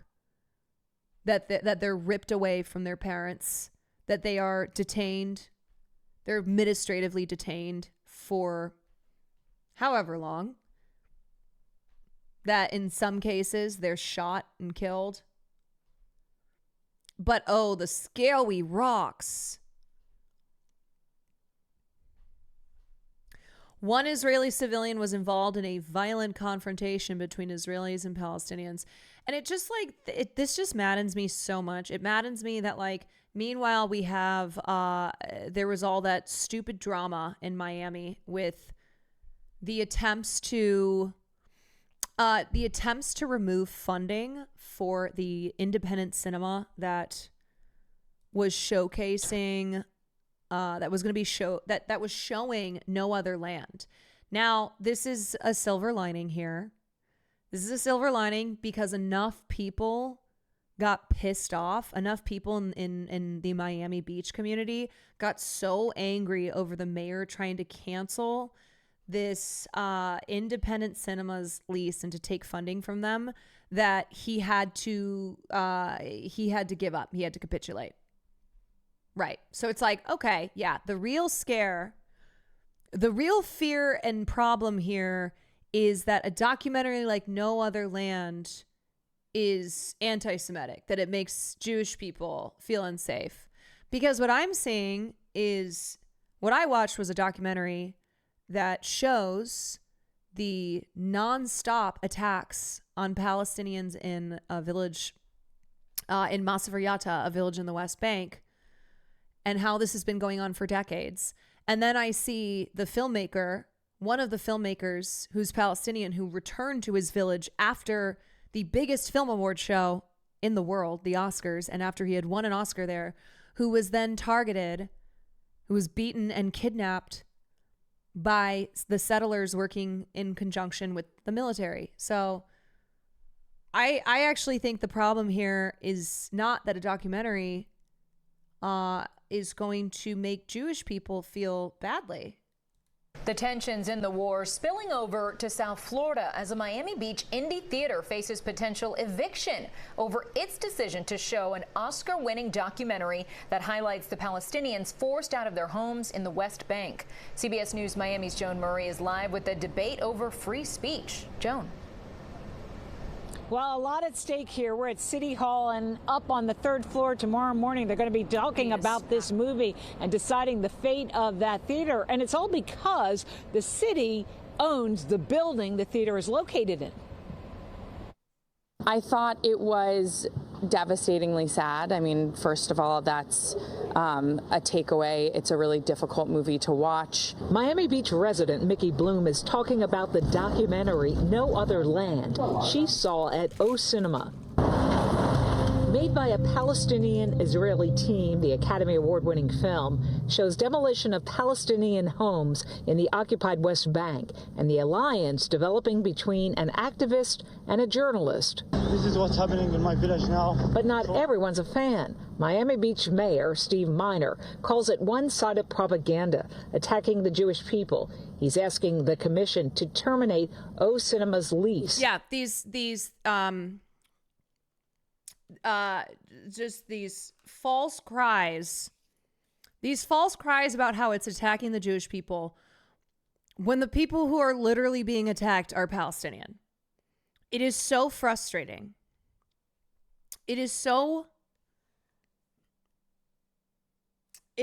stupid to act like the people who are at threat here are the Jewish people rather than Palestinians who in this documentary, you see them get beaten and maimed and murdered and have their homes destroyed and have their generators taken from them as they try to hold on to them.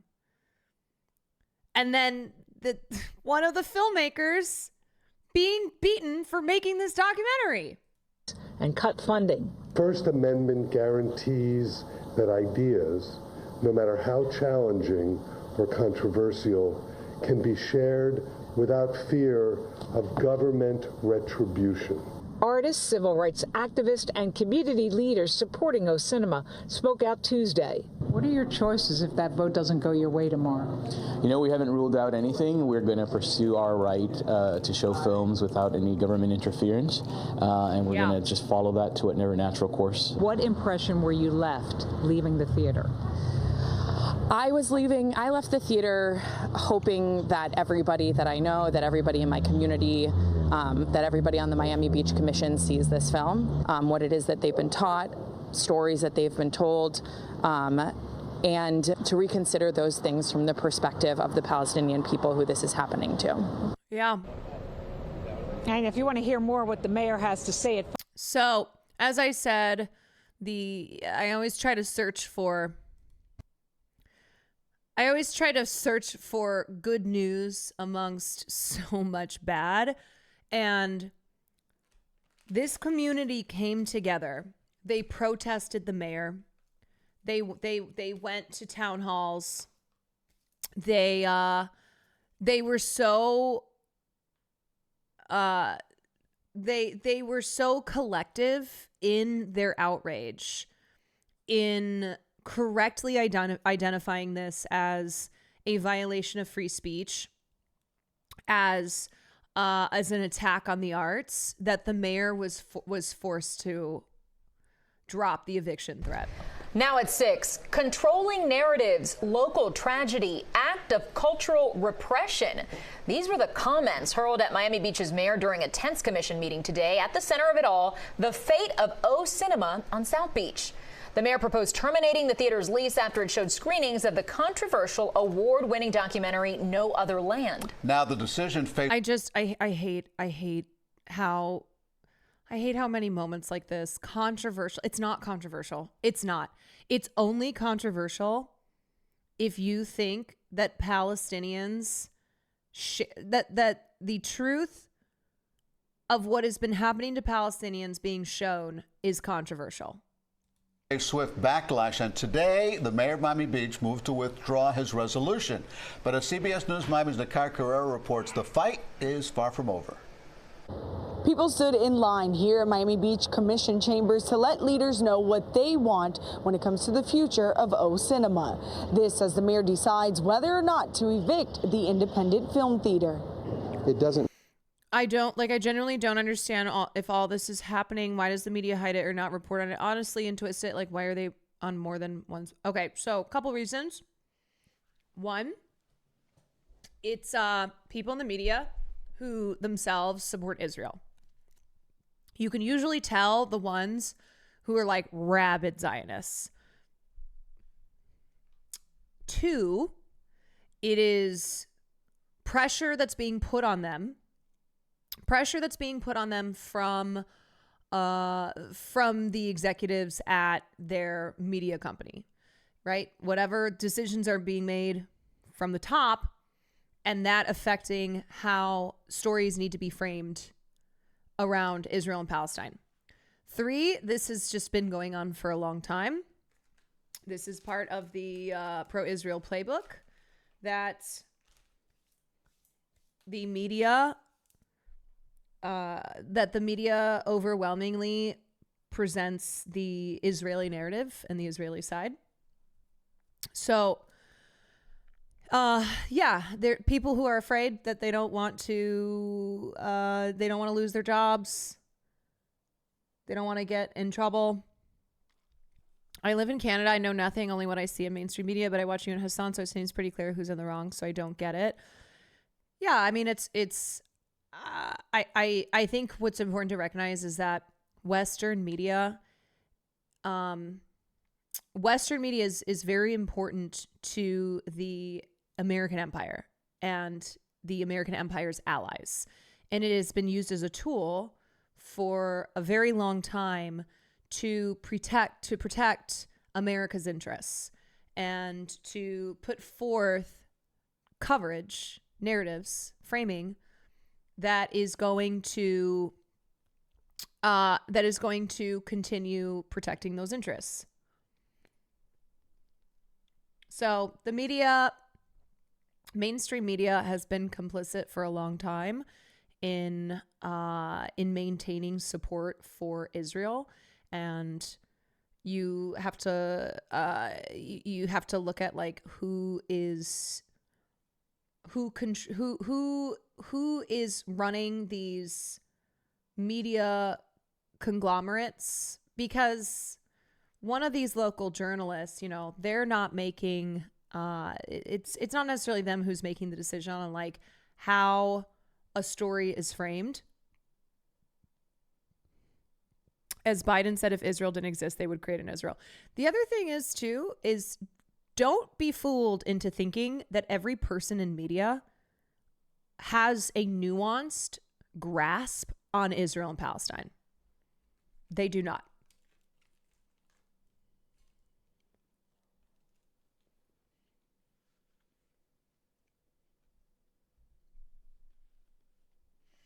Do these idiots not realize all this is doing is making people extremely anti-Semitic? Well, sorry.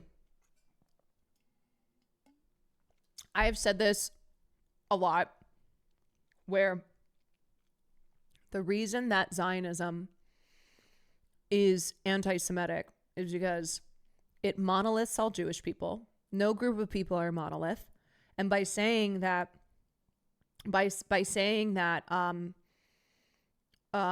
Israel represents all Jews, represents Judaism, by tying in the Jewish faith, Jewish ethnicity to the fascist political ideology that is Zionism, that is treating all Jewish people as one, as incapable of having a variety of beliefs and monoliths them.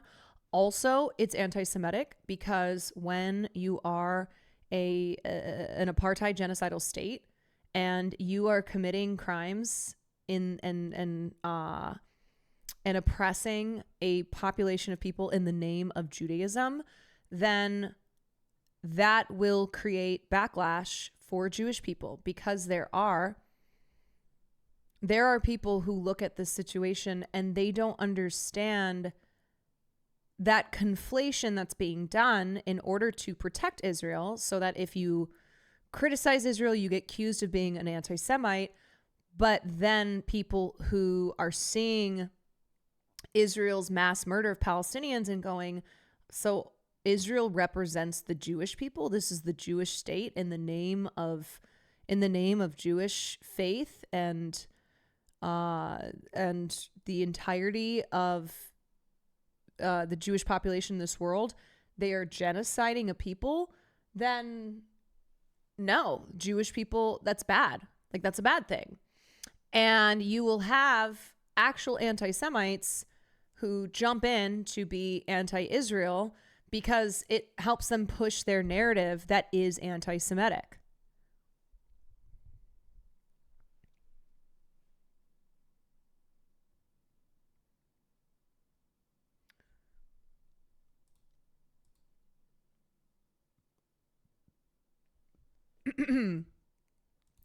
It's why, I mean, you look at like America's own war crimes, and in areas like the Middle East, their only experience with America are the bombs that drop on their communities that say made in America. And imagine that they meet someone who's American, and their understanding of America is death, is the bombs that decimate their communities, that have killed their family members. And on top of that, imagine that America shares like one faith. Yeah, I recognize that there are a lot of people in this country who are like, we're a Christian nation. But in the way that the religion of Judaism is used to justify Israel's claim to the lands, and therefore their treatment of the Palestinian people who were on those lands, and how they use that as a cover for the crimes that they commit.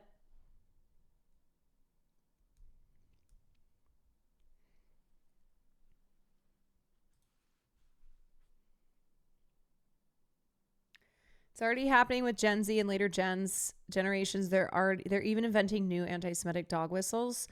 Yeah, and it's why, like, you know, calling out anti-Semitism is important. We are against all forms of bigotry. It is never something that should ever be conflated with pro-Palestine sentiment. Something like Free Palestine is not anti-Semitic. Anti-Semitism is anti-Semitism. And we have to parse through all the bullshit claims of anti-Semitism, of which it's now just turned into like criticism of Israel is anti-Semitism, and make sure that real anti-Semitism is identified, so that you can not only recognize that is happening, but point to how anti-Semitism is coming from Zionism and Zionists, and point out how you have white Christian nationalists who are anti-Semitic, but who support Israel, who are Zionists, because it's a political ideology.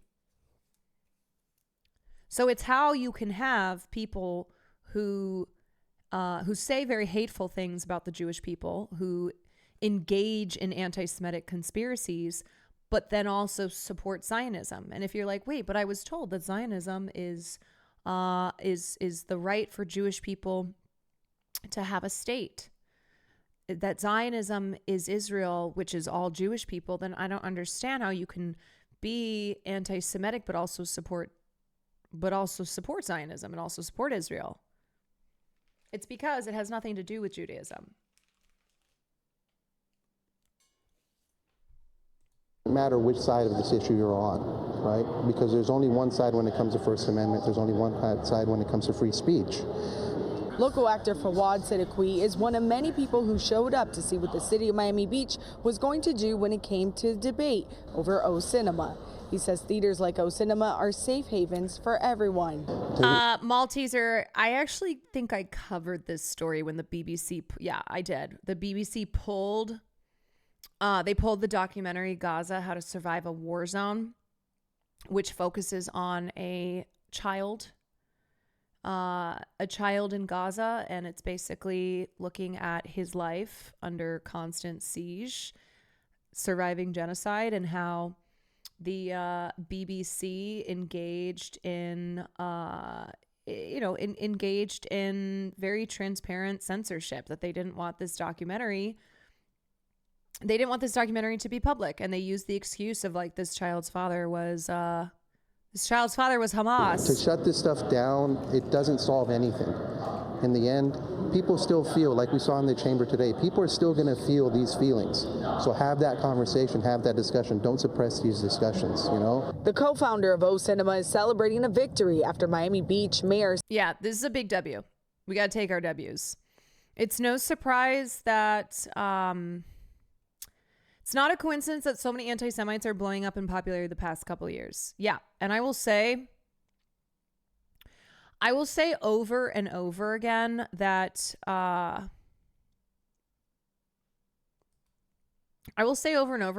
these people should never be platformed. That if you are looking to support Palestine, do not support Palestine by resharing what somebody like Jake Shields or Jackson Hinkle shares. These are bad people, and they are anti-Semitic.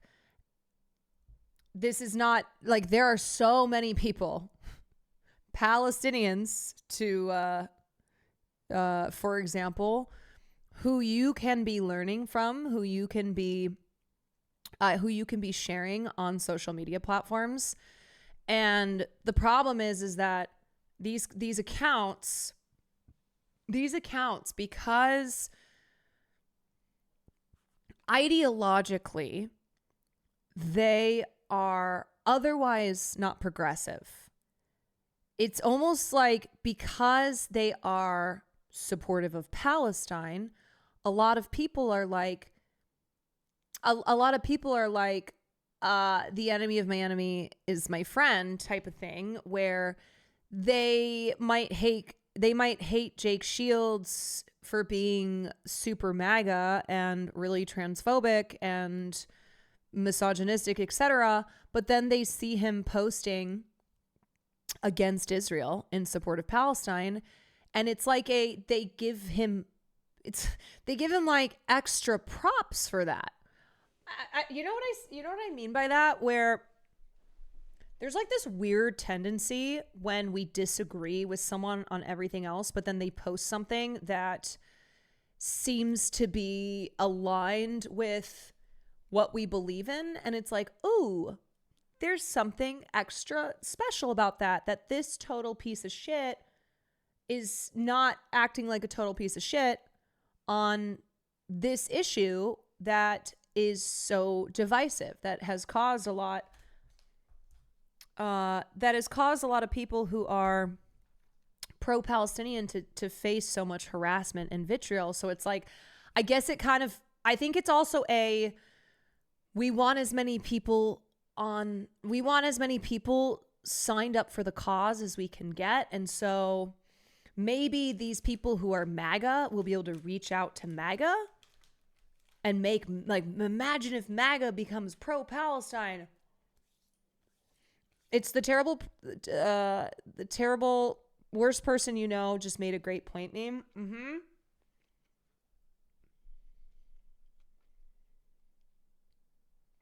But I think we have to recognize that these MAGA,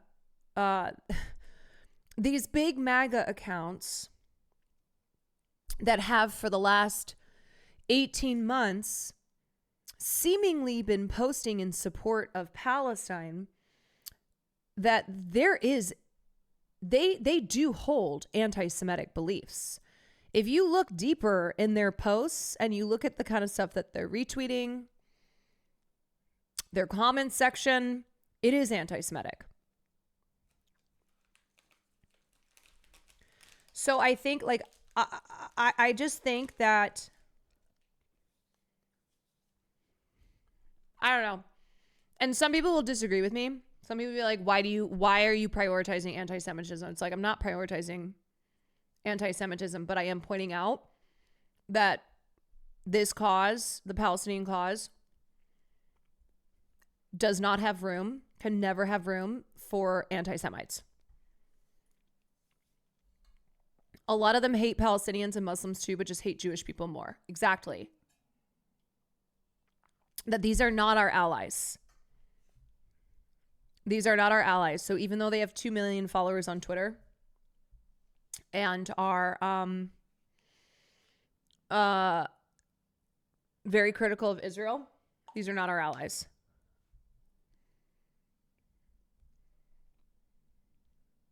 And so the one thing that we can do is not treat them as is not uplift their voices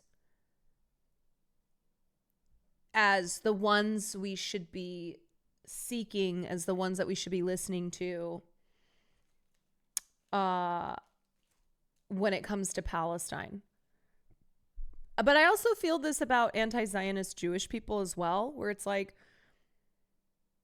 anti-Zionist Jews and anti-Zionist Israeli Jews in particular, having them is important to this cause, but their voices should never be prioritized over Palestinian voices. It's just that because you get hit with the anti-Semitism accusation, it's nice to be able to point to Jewish people, specifically Israeli Jewish people, who are anti-Zionist and be like,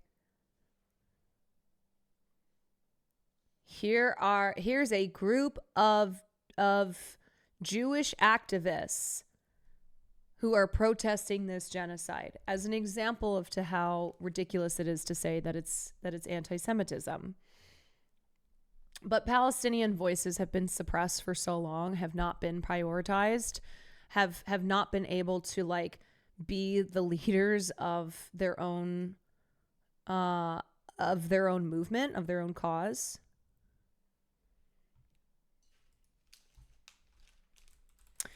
Genuine question, would you consider Jackson Hinkle anti-Semitic?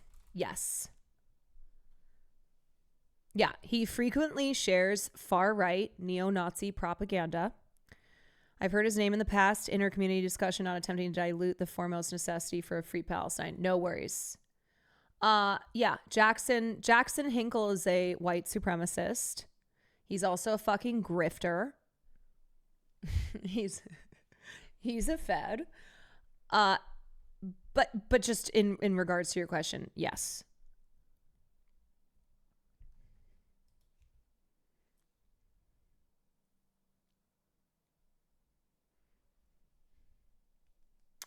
Picture of a snail. Thank you for the 21 months. Stephen Miner decided to take back a resolution that would essentially evict the theater. The mayor added another resolution. Yeah, he's the guy who's like stuck in Russia. Tuesday evening, asking that the theater show films that accurately represent all perspectives. But remember, once he was a Bernie bro and a Hasanabi head, and then he went MAGA.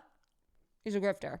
Of the ongoing war between Israel and Hamas that was tabled to a later date. We have to, if we want to continue living in a democracy, we have to support the fact that all viewpoints are free to be shared and expressed without government interference. The film No Other Land is at the center of this debate between the mayor and theater. The Oscar-winning documentary was created by a Palestinian-Israeli group of filmmakers and shows a group of Palestinian villagers interacting with the Israeli military.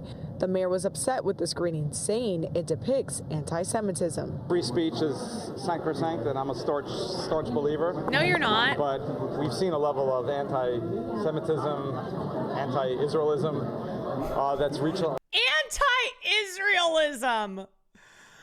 Can't be having that anti-Israelism. Fuck off. I'm so tired. I'm so tired. Levels that really has many. Yeah, so see that right there? Anti-Semitism, anti-Israelism. So basically, if you're anti-Israel, then you're anti-Semitic. That's the conflation right there. If you criticize Israel, then you are anti-Semitic. And it has been part of the playbook for a long time. It's very effective. It does cause people to stay silent because they don't want to be accused of being anti-Semitic when they are not anti-Semitic. Because that's the other thing is like these anti-Semites who we were just talking about, like these genuine white supremacist anti-Semites, they don't give a fuck if you call them anti-Semitic because they are. Because they are. And so for most of us, like for all of us in here, when we get accused of being anti-Semitic, it's like, do you think that if we were really anti-Semitic that we would not be just so openly anti-Semitic in the way that anti-Semites, neo-Nazis online are? Because they don't worry about getting falsely called anti-Semites because they're proud of it. I know, I'm sorry. This is a scary pause. And this was a discussion that needed to be had. The majority of people showed up to speak against Minor. This film shows more than the brutality of occupation. It shows Palestinians as people. I do want to say that the censorship and defunding Love this. of a small art Love house these cinema people showing is a up. very local tragedy. It is an act of cultural repression and should alarm every citizen.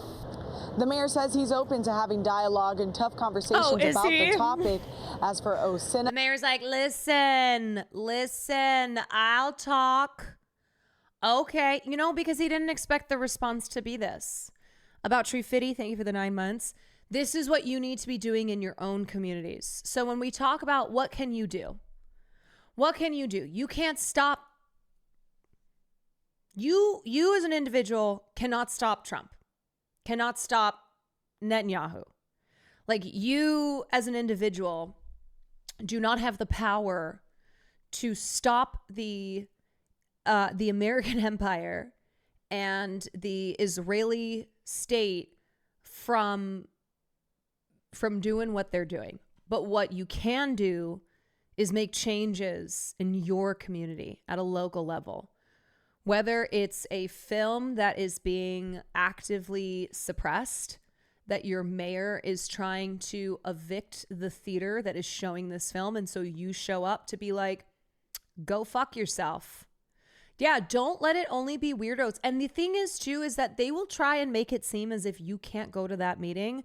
Yes, you can. Yes, you can. They'll be like, you can't be here. Yes, you can. They'll try and like say anything because most people don't go to town halls. They don't go to these types of meetings. So because they don't know that they can.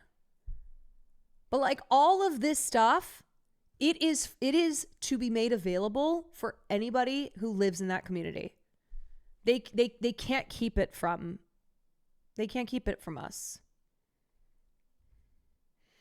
My grandma today tried to explain how I can't do anything about Palestine. They want you to feel nihilistic. They want you to feel that there is nothing that you can do.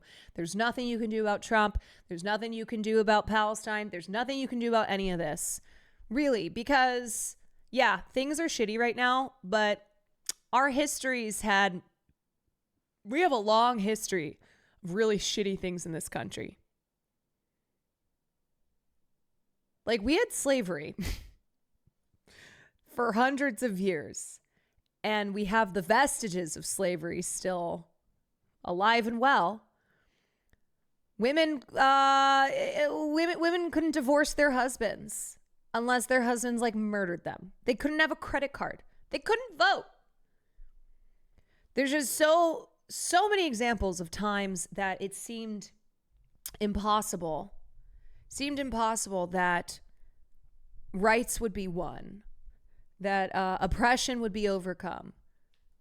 And yet, at many points, it has.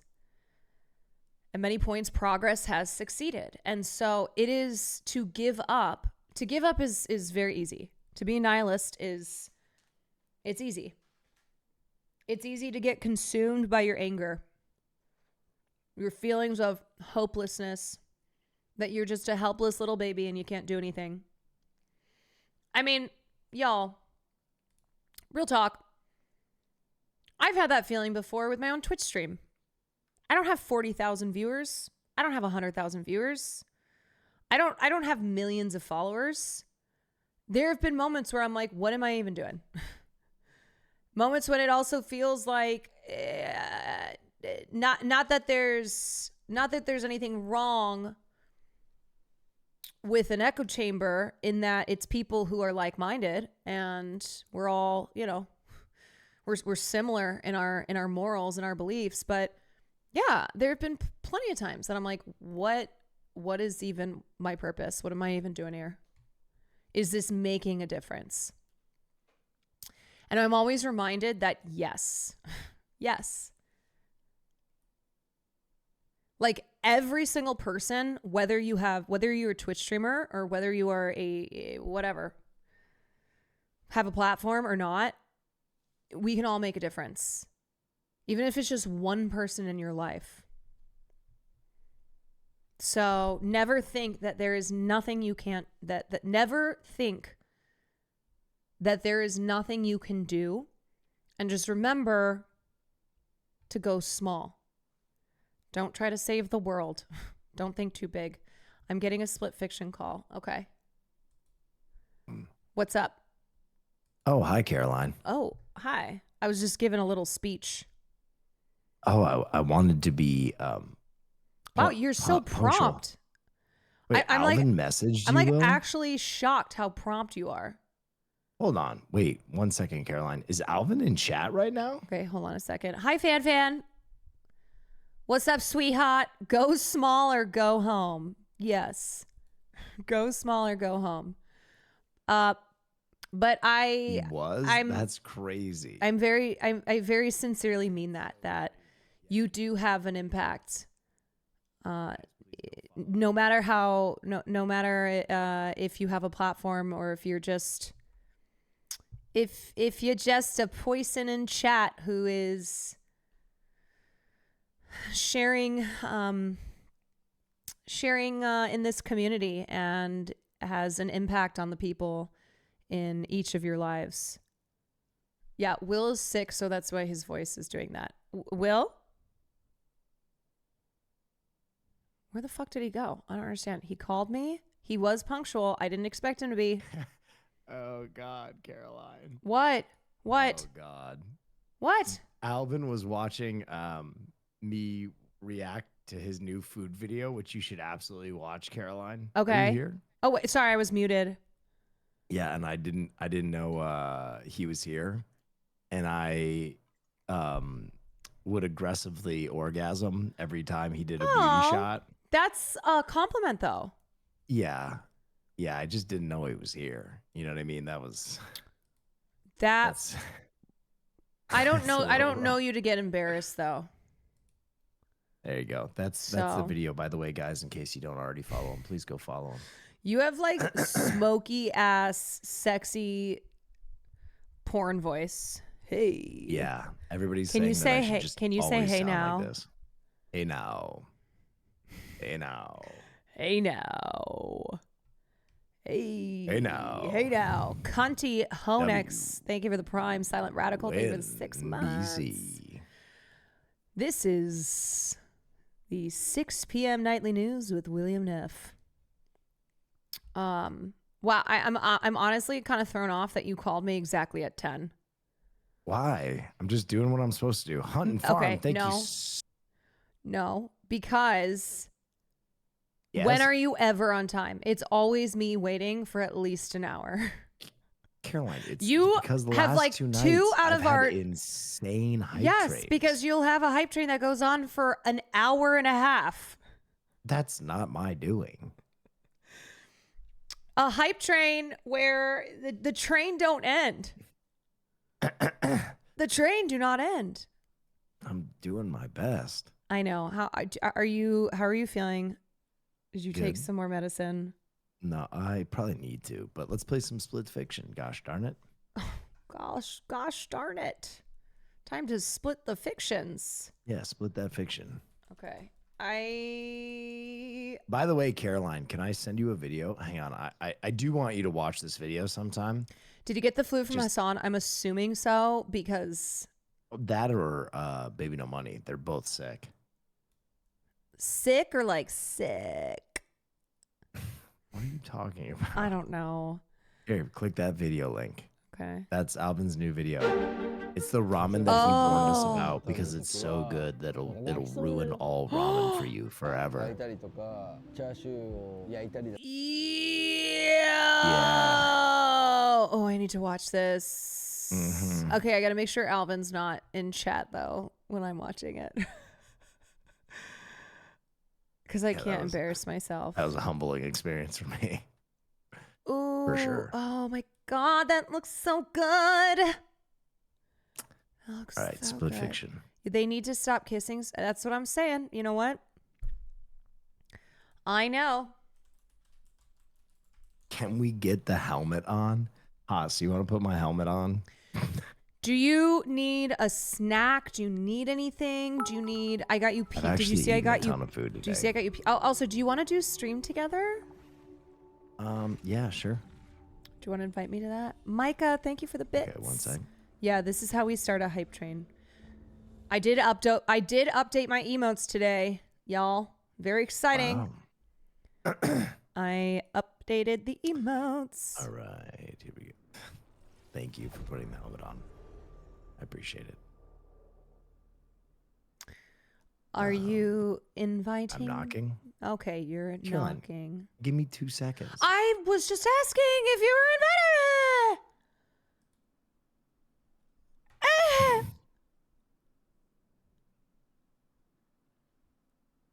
Okay, shared chat is enabled. All right, I think we have shared chat now. Everybody be on their best behavior. Okay. Hey now. Move my damn helmet, Oz. Put my helmet back on. Okay, so you don't need anything. You don't need Pedialyte. You don't need some Dayquil. I can run it over to you real fast. No. Do you need a water? Actually, I might take a little Dayquil. Okay. Anything? Did you get? Wait, did I already ask you if you got the Pedialyte? Wait, where the fuck did he go? I gotta get it for him.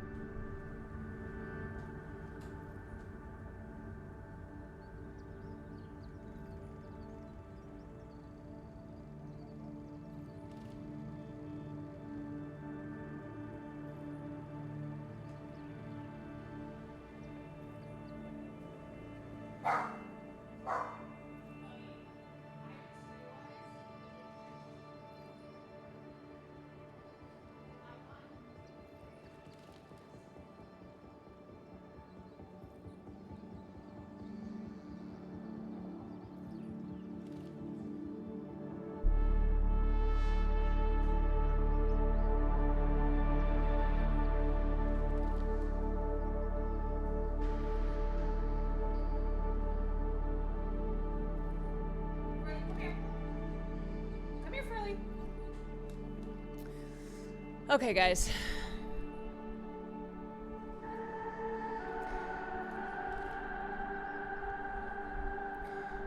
Yeah, Will's chat. Look at our cute new emote. Kwan give love. Kwan gives love. Farlito! Oh, hi. Come here. Say hi to everyone. Let's say hi. Yeah. There's more Farley emotes.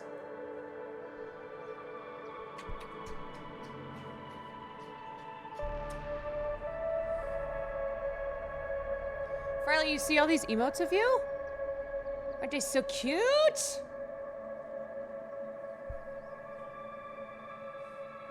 I really want to get tap shoes for Farley, and I want to teach him how to tap dance. All right. Look at his little legs go. Ready? I'm here. Go. I'm gonna teach the boy how to tap. God damn it. All right, Caroline. Okay. Get in the game. You sent me Timmy Game Guy. Where's that? Where is that? Play game. Do you think you're ever gonna change it back or? Nope. No. Okay.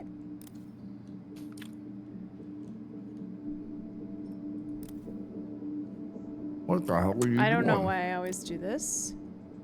And then how do I change it to controller? Quick ad. Quick.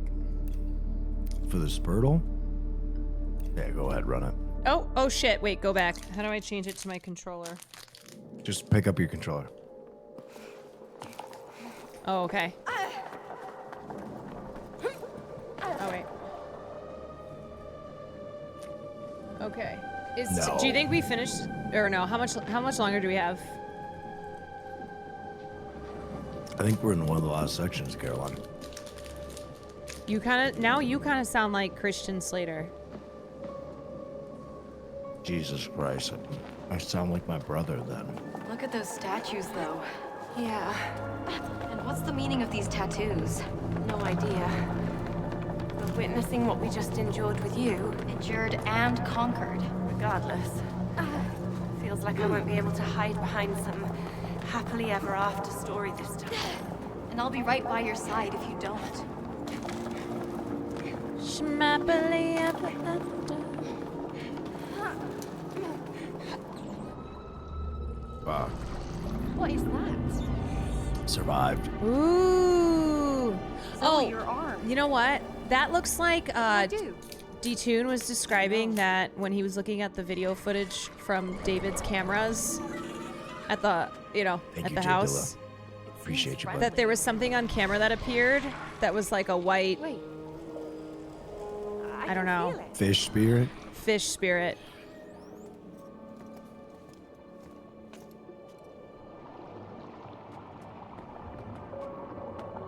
Oh. Oops. Okay. What do we do? I'm drinking a little fucking Pedialyte. Hold on. How do I... What do I grab? Give me 2 seconds. Give me 2 seconds. Are you okay? Caroline. Are you okay? I'm just drinking a little Pedialyte. Oh. There you go. Oh. So do I just jump?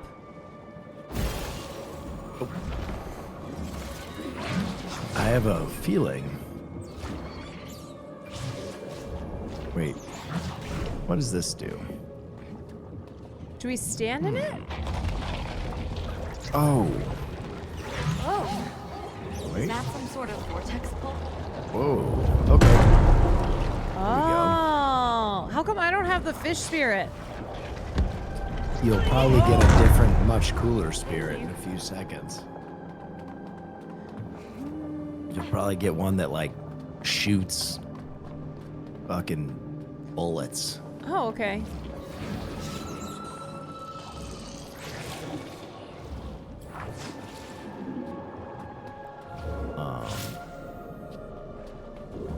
Maybe at the gate? I'm trying. I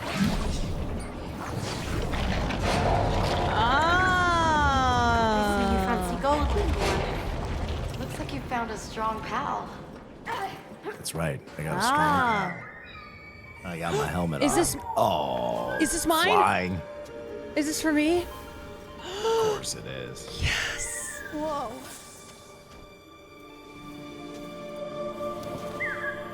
Hey, little buddy.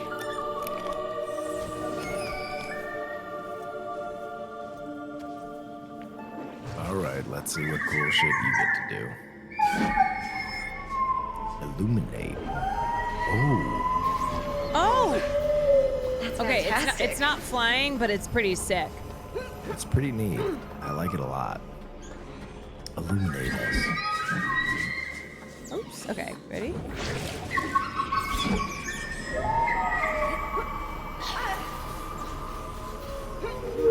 De-illuminate.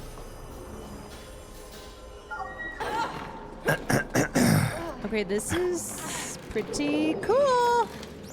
Pretty cool. Alright.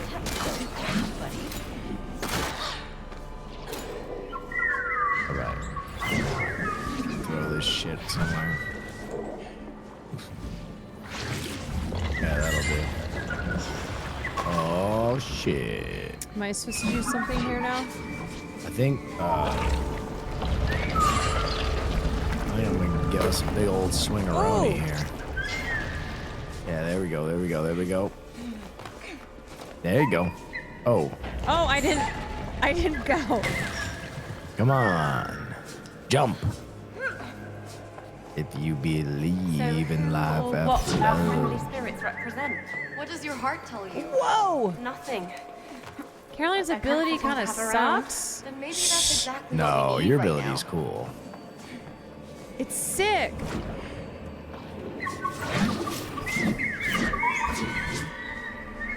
Illuminate. Okay. Okay, so we have to get up there somehow.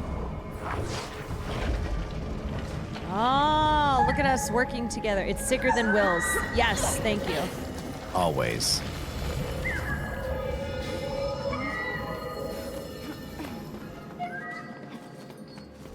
All right. Do we just jump on these chains? Yes. You want me to go for it? No, you just jump.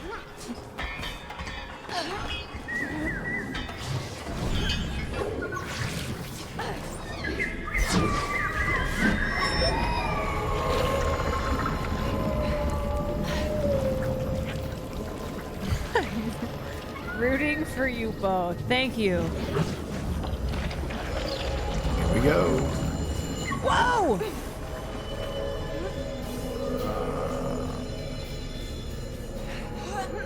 Your subconscious Nice. feels sacred or something. I like how these work together. Why is it so eerie? Your subconscious feels sacred? Okay, they are lesbians. William! Come on, that was gay.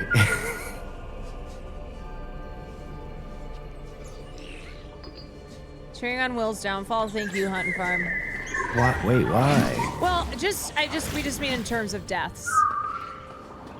Listen, just because I'm a truth sayer.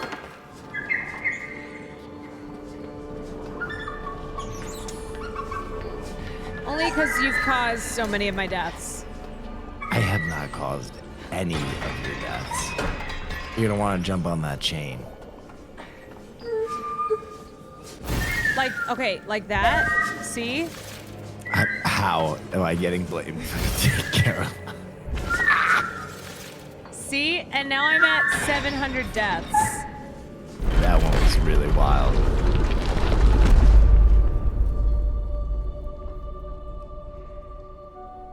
Wow. Wow. Is this like a gallery? It's memories from my 701. childhood. Fuck. Memories from Look my at you. childhood. One big happy family.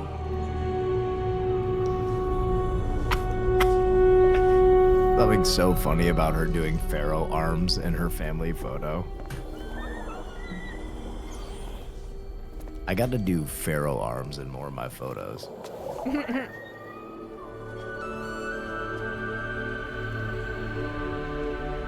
you know this place? Whoa. It was my home. Could this be where our two pals are guiding us?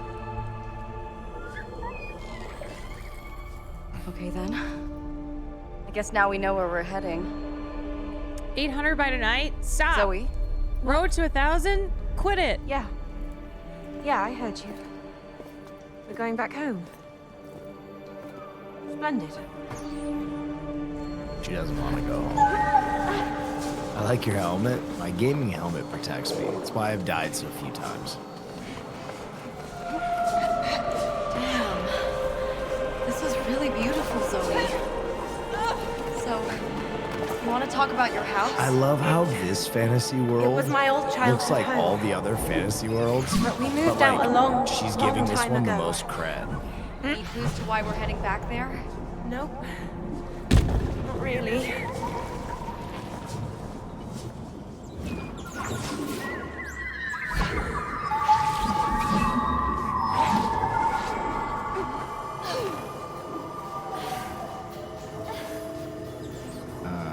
Should I drop us? Yeah. Yeah? Yeah? Sure. Okay. Sorry!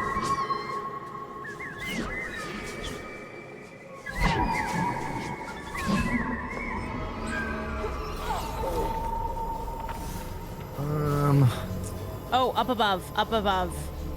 Ah.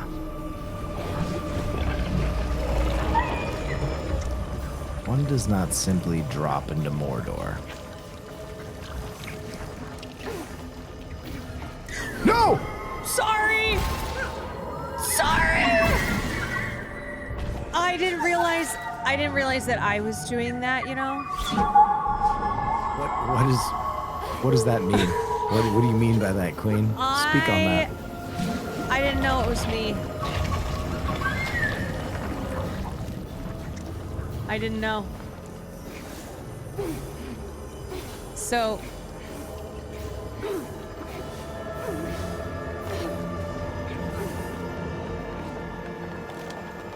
Well done, guys.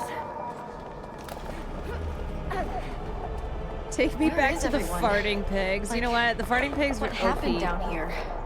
It looks like the city has been abandoned for a while. Yeah. I wonder what happened. Caroline, I have to let you know Will is actively asking Haas how to make sure you die in game more. Wait, that is really? wholly that is wholly untrue. You're being gaslit. All right, well, you gaslight me all the time, so I don't gaslight you all the time. yeah.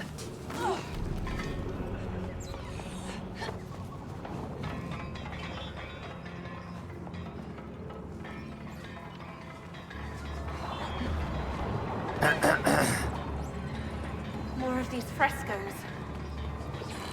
All of these frescoes.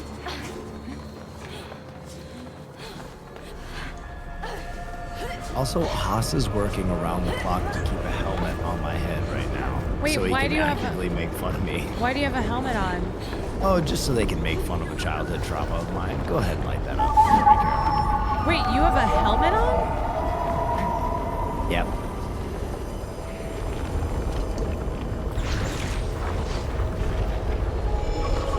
Let's walk on sunshine, Zoe. Right. Wait, what's your childhood Trying to trauma? lighten the mood. These high schoolers yelled at me because I was wearing a helmet to school when I was biking, and then when I took it off, they made me put it back on. They kept calling me the F slur. Oh. Yeah. Oh. Hey, I mean, Zoe. did the helmet look stupid? Chin up. You That's- need to stay hopeful. I know, So crazy. but it's hard. Tell me about that old oak tree. You know, that you and Ella used to climb. What was his name? I thought you didn't want to hear about him. Lord Evergreen, right? Tell me about him, okay? Well, Lord Evergreen is a stoic oak that is older than the forest and a friend to all creatures. And shapeshifters. And shapeshifters. Actually, it was Lord Evergreen Are who they granted lesbians me or an just powers, friends? I feel like making they're, us powerful they gotta enough be to gay, stop the right? evil Ice King and save the world. Yeah, I can totally see you guys playing in that tree. Yeah. Me too. Okay, these are not legendary sex scenes. I suppose we've got no choice Because but to everybody go knows women Need to famously uncover can't what's be down friends. here. Everybody knows. Yeah, that's true.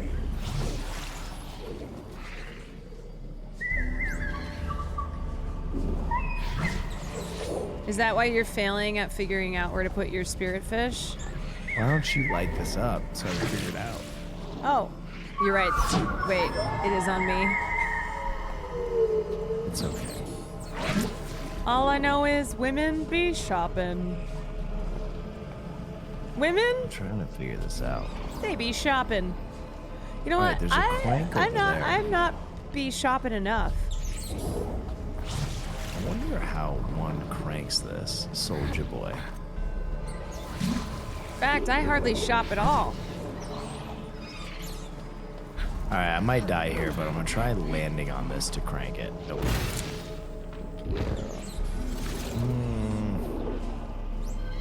All right, this is like the first puzzle that's...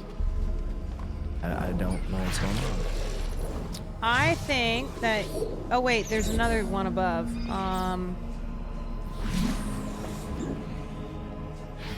Okay. Oh, wait. Oh.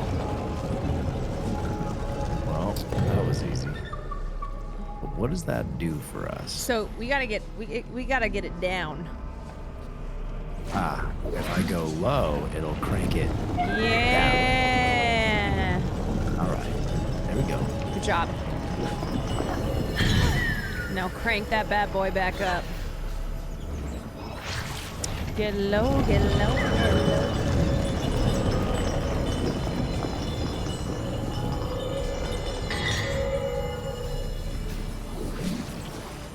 All right, safe platform. Okay, so we get on this. Yep, gotta get on the safe platform. When was the last time I shopped for new coat? Well, it was when I was in Japan. All right. So now Hey, creepy head. Yeah, buddy, that's right. Whoa, whoa, whoa, Caroline. Why did I do that? I don't fucking know. Yeah, that was kind of crazy.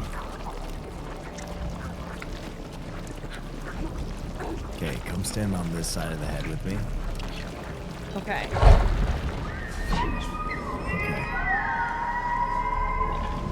Wait a moment. Oh! Wait a damn moment. Any good shopping racks for Tokyo? Yeah, well, there was this one place. This one place I went. Oh, this vintage wait, Caroline, place. did you? Come on over. Huh? Were you? You gotta get on the other side of the head. Now there's a chain for you. There you go. Anyway, in this place, Don't slip off. there's like sometimes celebrities who go there. And it's in a basement. Oh, oh, oh, oh, oh. Ah! Ah! Right. Anyway, it's where I do found we this go coat. from? Oh, you're fearless. So I found this coat, and the guy who worked there, he was like, "Do you know Kanye West?" Who or what rang that bell? And I was like, yeah, I mean, I don't know him, but I obviously know who he is. And he was like, oh, he came in here. Like a laser of light. All lasers are light, Zoe. He came in here. Oh. Also, Kai Cenat was supposed to do a collab with him. That didn't happen, though. And anyway, then somebody recognized, I was with Valkyrae, famous streamer Valkyrae, and somebody recognized her voice. And they were like, are you Valkyrae? Can you move that light laser at all? I don't think I can. What good does this do us? Someone was like, are you Valkyrae? And she said, yeah. And they recognized her from her voice. And then the guy who worked at the store was like, are you guys famous? And I said, so famous.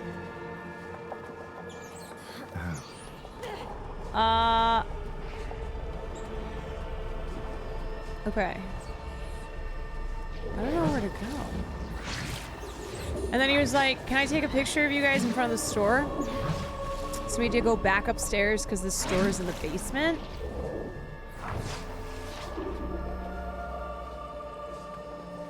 We were like, yeah. So we went upstairs, took a picture.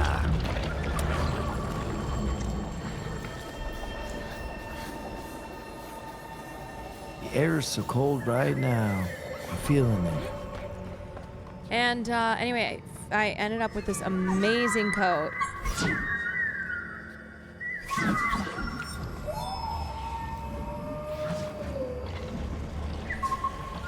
Oh, a vertical laser. I got it for like $50. Now, what is the point of that? I love that story. Thanks, Tavia. So yeah, I don't remember what the name of the place was called, but if you're in Tokyo, that's the place. We understand what the point of this is? Shit. Oh, do we, oh wait, I think we probably grab it like a rope, right? Grab it like a rope? So go back. Oh, I see. Yeah. The air is so cold right now. All right, let's carry on. Oh. Hello. Now this is... Oh, I understand it now, I think. Yep. That comes down, and then we go here. Yeah. All right. We did it. The air is so cold right now. All right. Okay, we got some mirrors here. This should be fucking hard. Oh, well, hold on. Our front desk is calling. I gotta call him back. Our front desk? Yeah. Hold on a sec. Okay.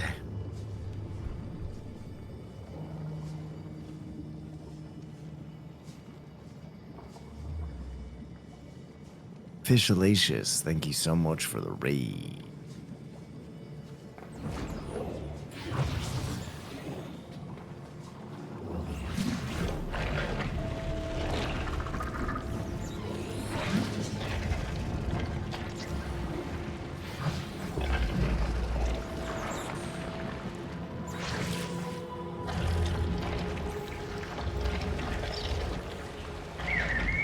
Thought you had dyslexia? I do.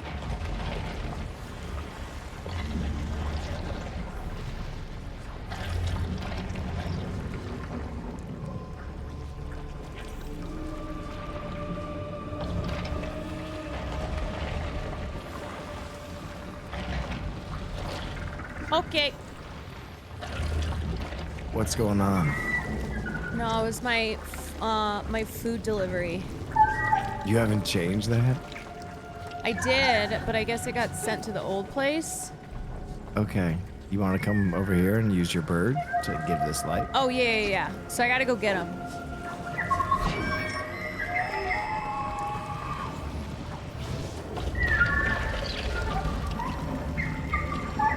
Oh, Gog.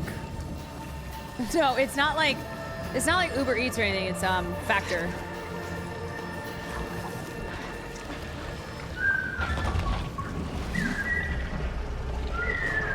Give us the light right now. I'm feeling it.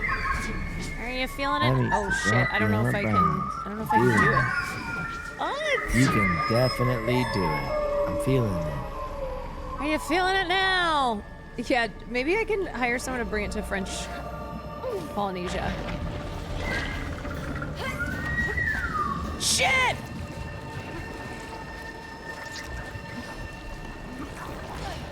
Help! Help! Are we sorry? I guess you probably... There you go. I got it. Use the light right there. Are we sponsored? No. No, we're just gaming. Shit, I don't even know if I can do this from here. Fuck, I have to redo this part with you. Hold on.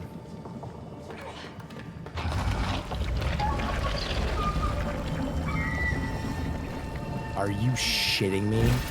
Wait, what's the problem? What's the problem? You fell. Wait, you fell though. Yeah, getting back to you. Okay, Sass.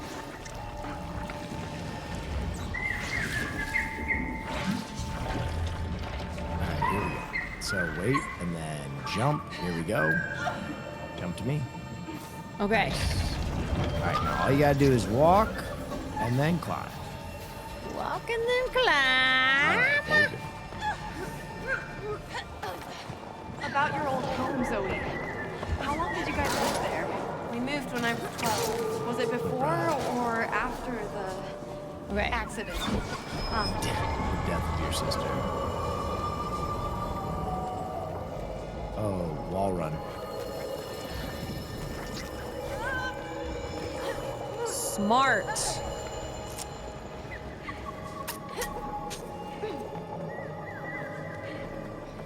Light, Jeeves.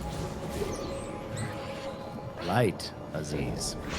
Wait, can I light that up? Yep, I think so. Ooh, that's a clever trick. Yeah, but what does it do?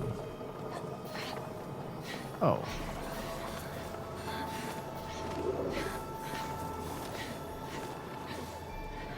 We gotta jump our way up these balls. Shit. How high up do we have to go? To the ledge. Jump up those balls. You gotta jump up those balls. Okay, I can't do this. Jump up those balls, Carol. You must bounce on it. You must bounce on it. Easy style. I don't know why I can't get on that one. Okay, let me watch. Okay. Right? Bouncing on it crazy style. Alright. Shit. Alright. You ready? Crazy. Yep. No, that Nope, no, that no, didn't, that didn't work. that can't have seemed right to you. There you go. Yep. Yep. Yep. Okay, that one. Yep. Yep. Now you're good. Now. Oh. Ooh. Okay. All right. Now. Now, light that bad boy up. Oh. This is my stop Oh. sign. And Ella's, right? Yeah. Okay. This is kind of.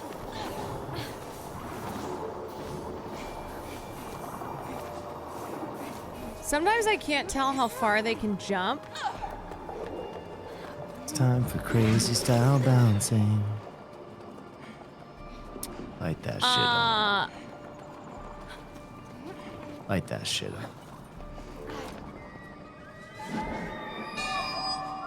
Yeah, light that shit up. Okay, I'm lighting it. I'm lighting it. Alright, there's some kind of clue here. There's like fish and bird. What does that mean? What does that mean? Hers are so obvious. Mine are always so not obvious.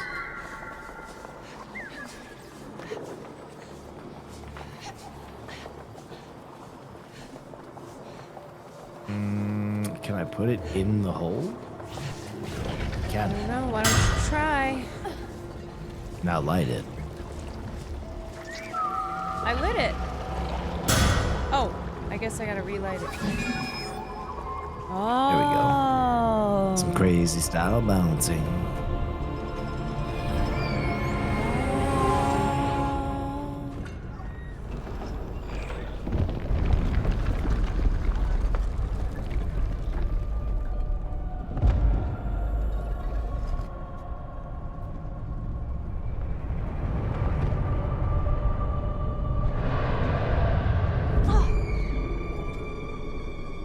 All right.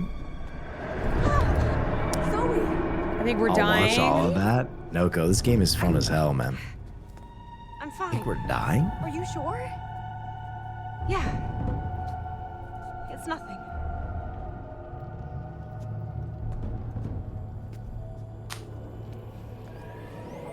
Best game ever made, in my opinion. Have you played It Takes Two? You set the pace. I'll follow. Yeah. Thanks, Mia. What's up, Noko?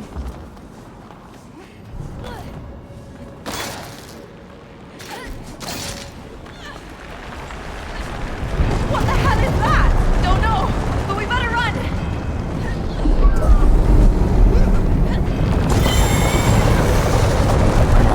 Watch it, Mia! Whoa! Well, that's dumb.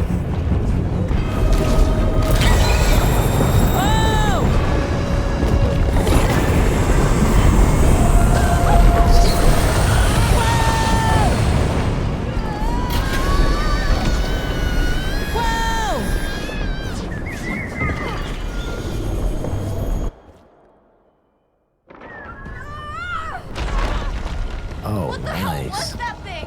I don't know. Don't crash. Oh, we Okay. gotta work together. We gotta work together.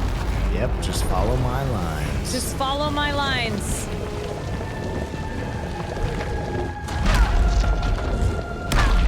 Oh, Nelly.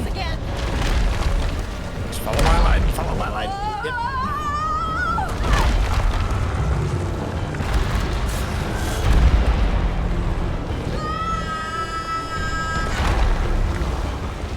Oh yeah. Oh yeah.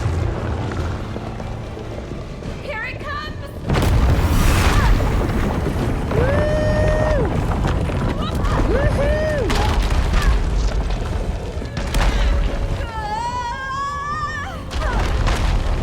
Okay.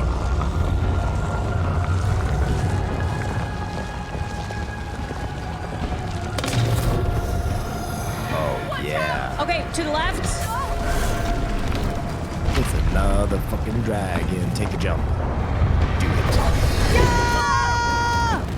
Keep it steady, Zoe. Left. There's more of them. Easy style. No, Will Caroline. them. That wasn't me. That wasn't me. That was not. Okay, it was both of us. Right, Left, right, Caroline. left, What are you doing? Left. What have you done? No. What are you doing? What are you doing? You steered us right No. into that. No. No. Okay, left if you want. Left.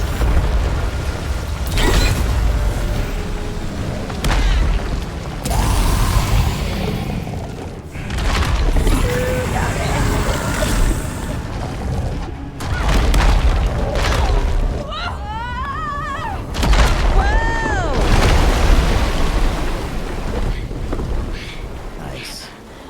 Are you okay, Zoe? There's darkness. I had no idea. We'll figure this out. Yeah, good thing you are wearing a helmet. Mia, do something! Right. Okay. We got ghosts. Here, I'm getting I can sucked work to with death. that. I gotcha.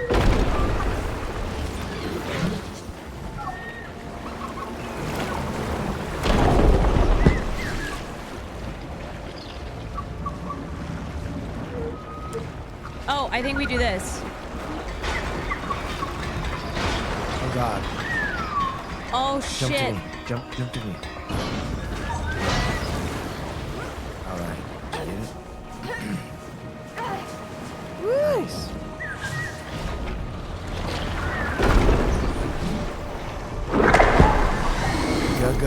Ghost. Alright, you gotta light these things. Stay away. heads.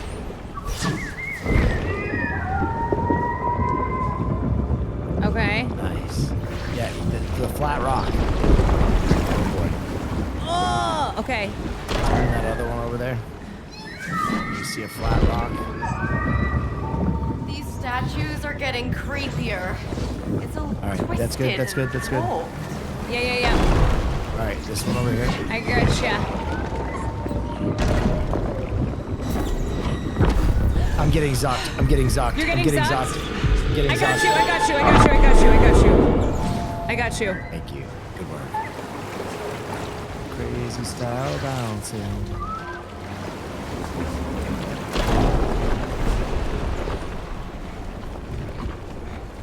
Can't jump on that. Maybe. Just maybe. Oh shit.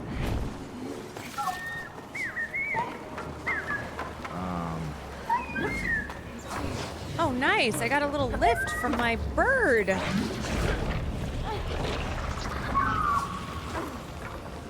Like that bitch up. I'm getting zucked. Wait, I sorry. see Jesus. Sorry. I got you, don't worry. Okay. Hold on, hold on.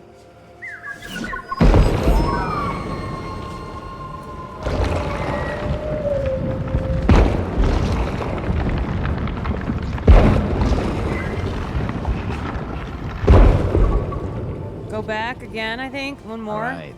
No, I think we did it. I think that's it.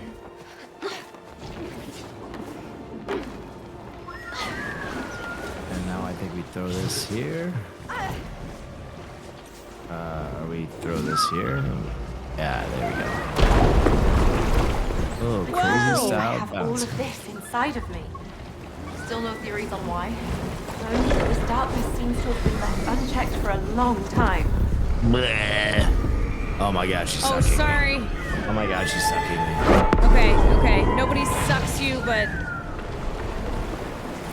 Nope. All right.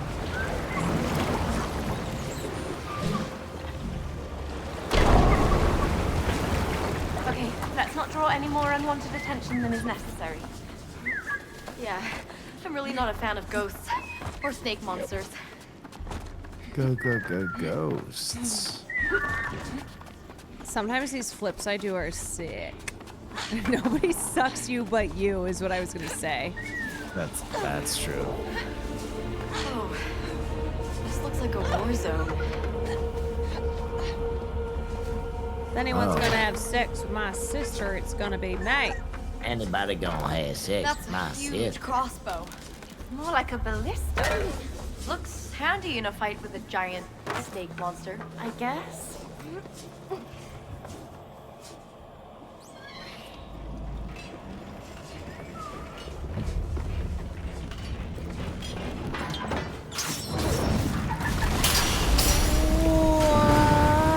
Oh shit. Oh well, we were never good at stealth anyway.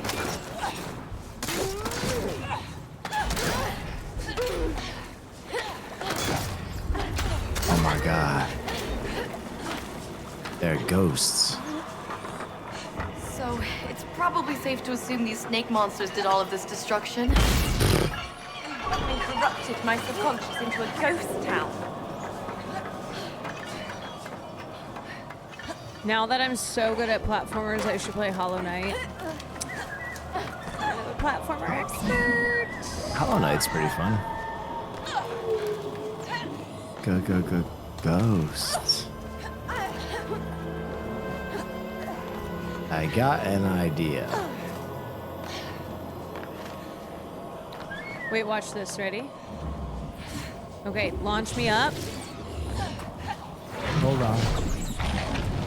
Yeah, turn that light on. No, no, no, because I'm gonna hit it, so you gotta launch me up, and then I... Oh shit, okay. This little light of mine. Go. I'm gonna let it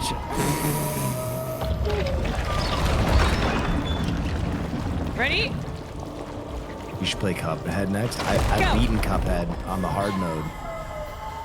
I love beating Cuphead. It was crazy because Cuphead was the first game I ever played on stream. I know. And it beat the shit out of me, and then I came back years later, and I'm such a better gamer now I that don't think I have the obliterated strength it. to do it.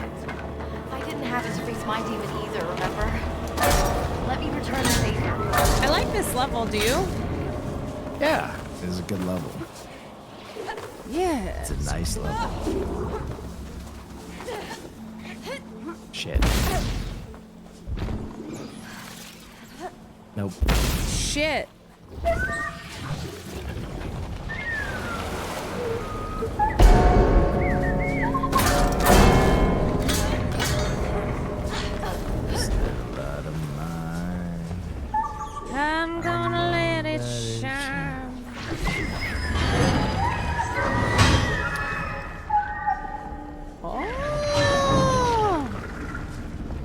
shit up. Focus, Mio. Oh, you gotta make it go when it's over there, and it will cut all that down. Go. Maybe if I do this. Come on, Mio. Ready? Go.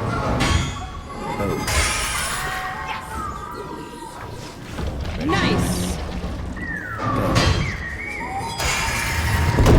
Nice. Hey, a chainsaw chandelier. Nice. My type of chandelier. It's my type of chandelier. What's this way? Don't go this way. Really? I think it's just a wall run. Oh.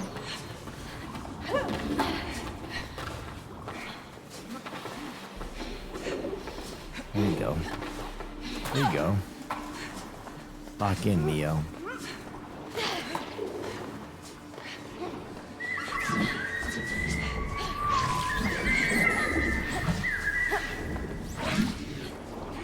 Give us the light. Shit. Hold on. Sorry, I need to get the thingy. Sometimes the thingy doesn't want to pop up. Come on, get thingy. Sometimes it. Why is it? What the? There you go. There you go.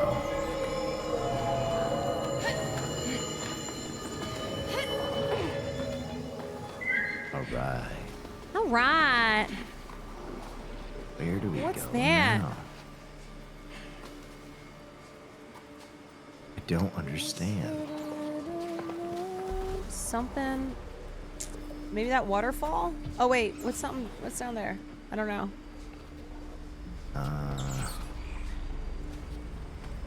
Huh.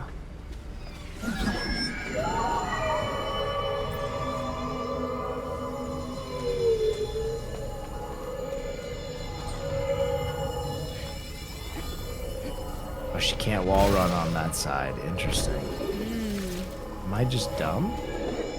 Nope. Okay.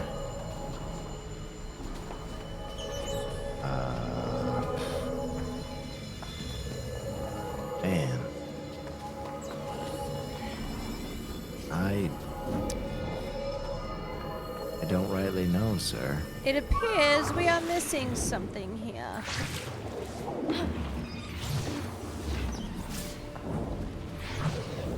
This was definitely the right way to go?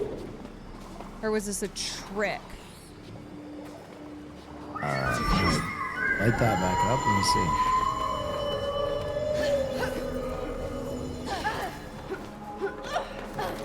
Okay, I see some stuff over here. Pull the light. Oh, there's a chain. Oh, wait a sec.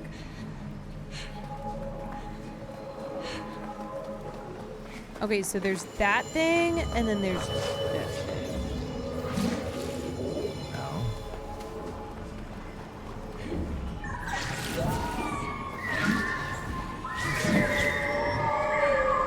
Oh, I figured it out. Okay. Yeah, you have to. No, you have to stay here. No, come here. Watch I this. think you have to. Okay. Oh wait, yeah, I can't access it.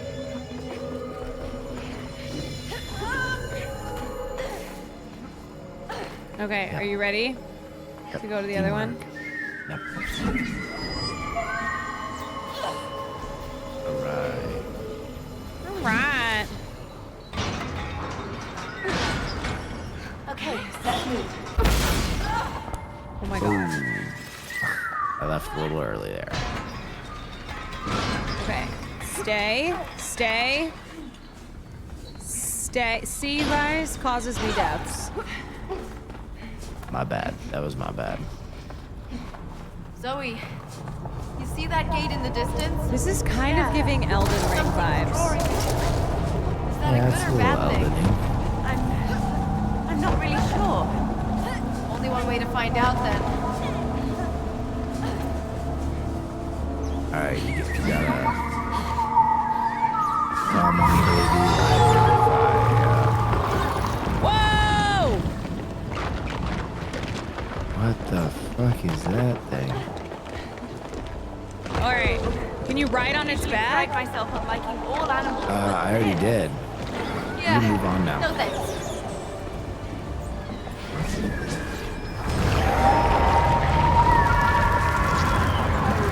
All right, you gotta get on that thing. My light buddy. Don't let go of the The light. light seems to attract them. No, Caroline. Oh, it's skeleton. Okay. Okay, ready?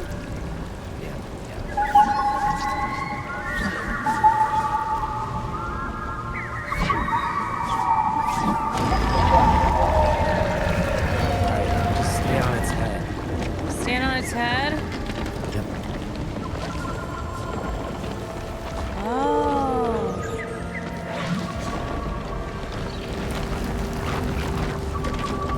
Oh.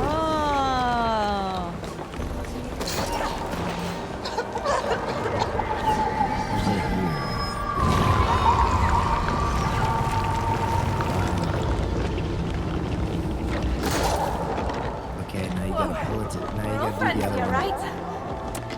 Which one? Do the other one. So it goes to it. Nice. Wait. Hold on, please. Okay. I think I can get you next one. over. Sooner rather than later, Neo.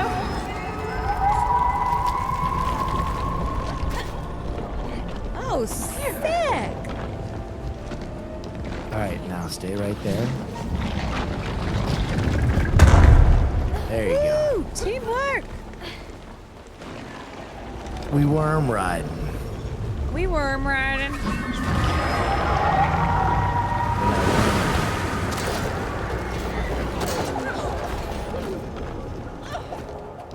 That gate. It's like it warms my heart. Sounds like something inside me wants us to succeed.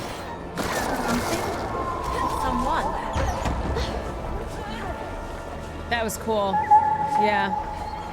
All right, more worms. Worms. Eels. More for your tummy, for your mind, for your anus. Eels.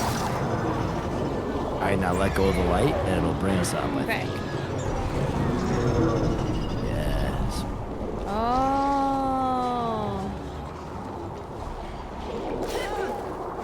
Yeah. More for your tummy, for your mind, for your anus. It's the worm in RFK's brain.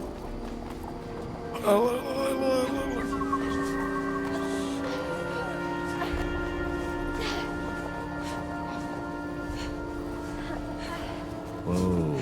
I bet this game looks sick as a speedrun. Light that Yeah, I shit wonder up. how, like, has anybody already been speedrunning it?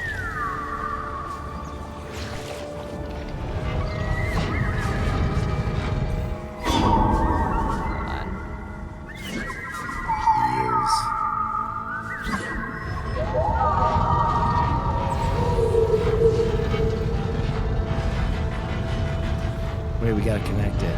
See what we gotta do? Wait, what? We gotta complete the snake. Wait, keep spinning.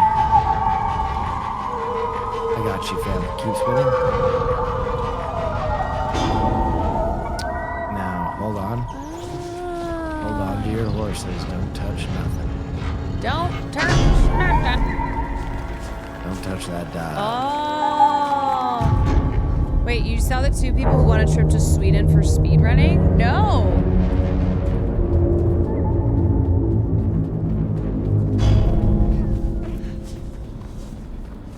Oh, fuck.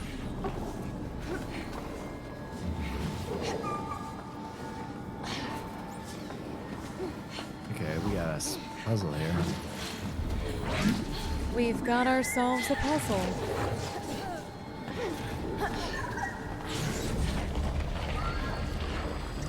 Yeah, light that bitch up. Oh.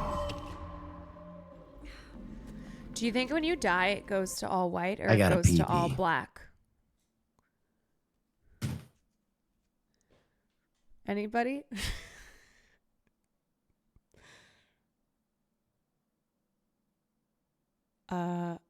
You know what? Forget I said anything. I'm gonna pee. I'm gonna pee as well.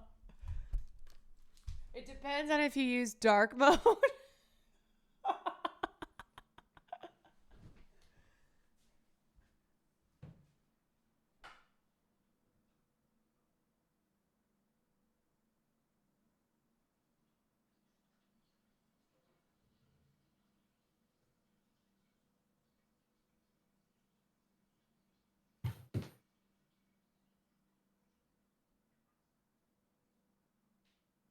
Slorp glorpin.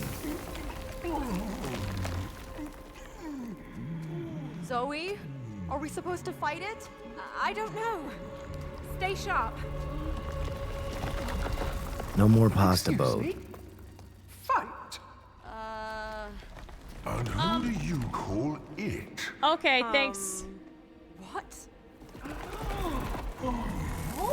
Ah. Can't be. Zoe, is that you? Oh, dear, dear little Zoe. As delightful as always. And yet, still as wounded. Oh, yes. That's why she's here, isn't it? What are you talking about? Am I supposed to know you? Just see us as your spiritual guides. Grandma? Oh, Grandmama?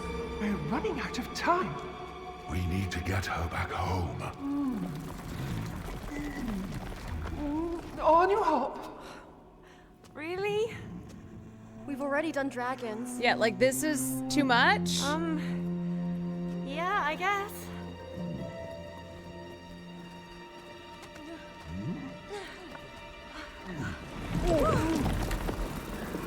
Oh. All right, Oh, we this gotta is work gonna be together. So, you two know where we're heading? Oh, yes. We're taking you back to where it all started. Zoe's subconscious has grown rather gloomy, don't you agree? Do we agree, Zoe? Sure. And there's the temple. That's Seems where you like need to go. Has just this two got anything depressed to do with girlies. the snake monster? Yes. Guilt infested Zoe's heart. Guilt. And the Hydra grew bigger.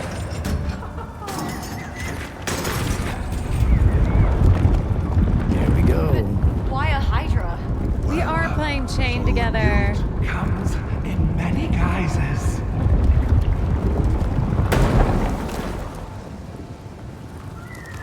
Dragging your ass. I wonder if I go backwards. No, it doesn't follow you.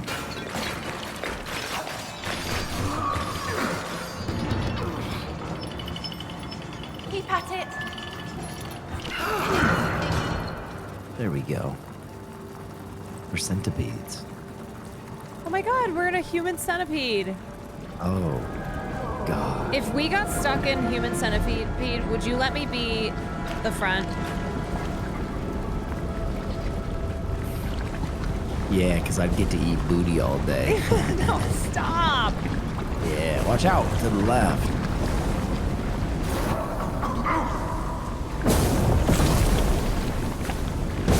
Nope. Graceful as swan scales. God.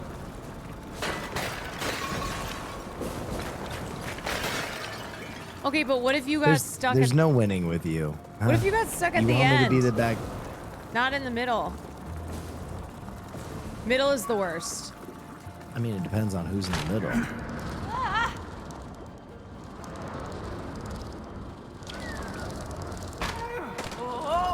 What if it was Nandre? Oh, God. Oh, damn, we need to do a double Okay, swing. ready? You ready? Let go. All right, we got this.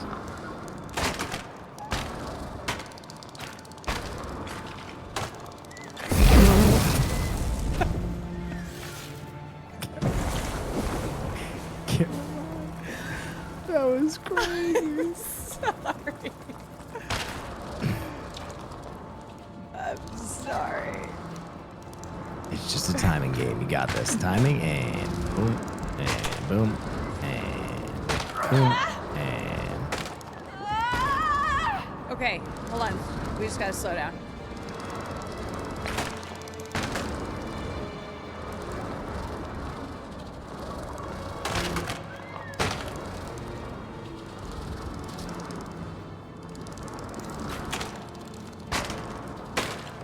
Whoa! Oh, yeah. Nice, but I think I sprained an ankle. Which one? Oh, I'm not sure. Okay, this gets a little trickier. No! Sorry. Okay, swing, fag, fast. Let go! Let go! You have to let go! Ah, I'm sorry. All right. You grab first. Yep. There you go. Oh! See how I can stop you from doing that? Now we go, and then there you go. Let go. Feels like No. these steps. I'm sorry. Okay. Caroline, it's called momentum. No, I understand the momentum. Oh, do you? Do you really? I do understand it.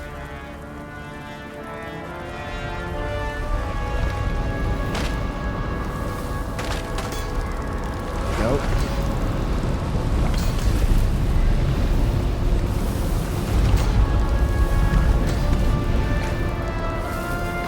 There we go. This position is not ideal.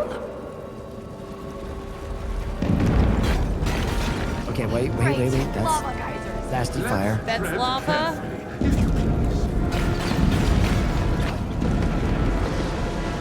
Okay, you can pull me off. Nope, you're pulling me off. Wait, I thought you wanted me. You're pulling me off. Where are we supposed? All right, we got it. This is rather concerning. We're getting roasted. Okay, there you go. I'm sorry. Okay, just nice and easy. There you Nice and easy. go. Okay, this is Nice and easy. Okay. I think. Oh, I gotta you go. have to- yeah. I go. Now wait. Now we go back to your side. Now you push forward. Yes, kill those. Wait. Oh, There we go. Oh, scheisse.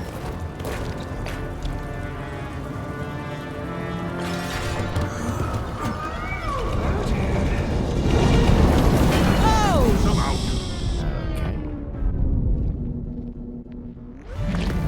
Alright, let's kill these fucking things first. Oh, they leave puddles. Careful.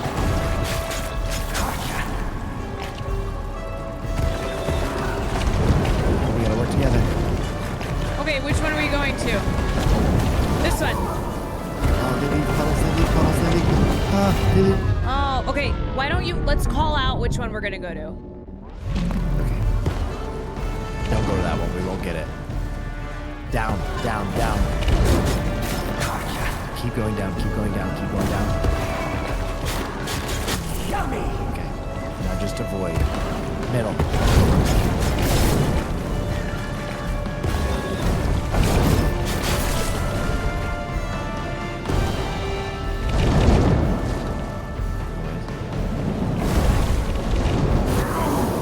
Oh God. Oh, ouch. Fuck these guys. Hey, we can't get it. There's only one left. Careful. There's puddles. Okay. Oh, I don't know where to go. We're not gonna get him. Okay, where do we go? Just away from the puddles. Here, got him. All right. There we go. You okay, Zoe? Keep at it.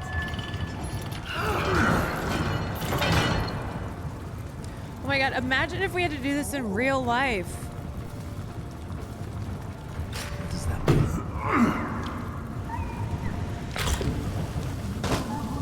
Oh! There you go. That's kind of. This might just do the trick.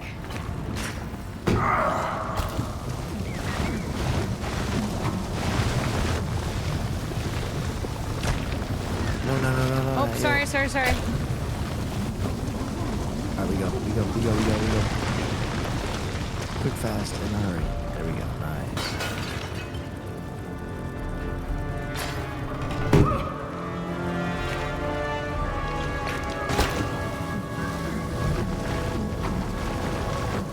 This is exciting.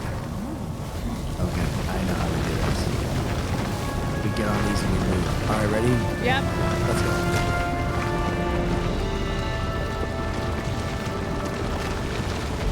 Oh my god, oh my god, oh my god, oh my god. Great team, guys. Good job. A joint effort. With a lot of joints. Oh, God. All right, wait for it. Oh, Jesus. Yep. Which one do I go to? Just wait. Okay, we gotta swing on this next one or else we're gonna get burned. Swing. Oh, shit. Okay. Try and stay calm now. I got this. We got this. Swing and Okay. one more. Just gotta be fast. And boom. Let go. That's fine. Nice. Let go.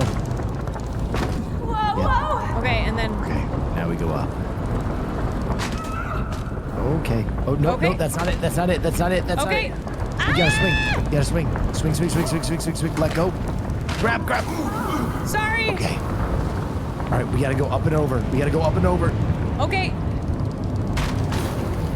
Okay, we're gonna make it. We're gonna be good. We're gonna be good. We're gonna be good. All right, let go, let go, let go, let go, let go. I'm gonna swing you. I'm gonna swing you. Back and then forward. Grab. Okay. Yep. Is this right? Okay, Do I let go? Now you let go. Okay. And then swing to the middle one. Okay. Okay. You gotta grab that middle one. Okay. Hold on. Here we go. Hold on. One more. Ready? Yep. Go. Go. Whoa, whoa! Whoa! Yes. Swing me, swing me. Keep moving! Okay. You gotta swing. You gotta swing. You're going the wrong way. I can't swing! I can't! Okay. We fucked it up again. Okay. One more. One more swing, and then you got this. Let Keep go. going! Okay. Let go. Let go. Moving! Grab. Yes, yes! Okay. Ah! Nice. That was thrilling. Oh boy, that one got a little tight. So what happens now?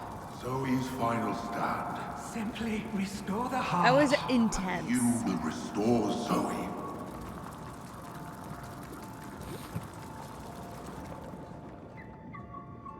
A little tight. Woo!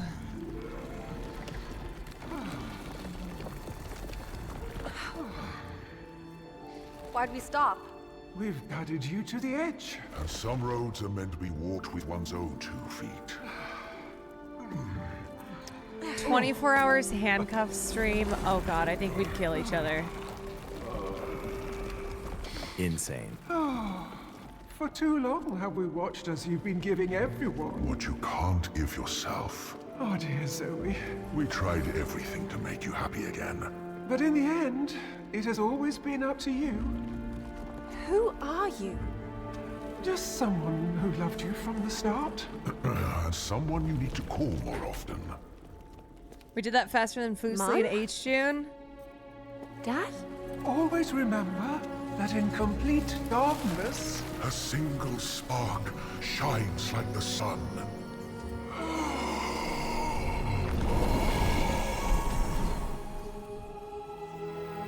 Damn, her parents fight. What's this supposed to be? I wish I had a clue. It's her and her sister. Come on.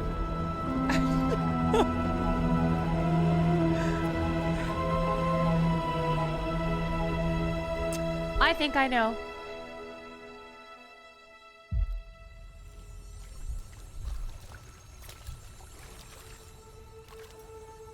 Is this your home? What the It fuck? became haunted when Ella died. Returnal? Oh. So we left it to rot. A haunted home? All because of me. Where's Carol? Where were you? Because I couldn't hold on. What do you mean? I couldn't hold on. We weren't supposed to go to the river. Oh. I convinced her. Oh my god, I literally wrote a short story The whetstone. like this when I was in 5th grade. She slipped and I couldn't hold on. About two women that ride on centipedes? No, about two sisters. Because of me. One of whom drowns. Okay. She got bridged to Kinda like Terabithia. Like ordinary people. This is kind of dark. I used to write stories and then I would put like, I would like draw Newbery Awards on my stories. Why are you laughing? That's crazy. You need to write a book. I was a writer. I was a child writer.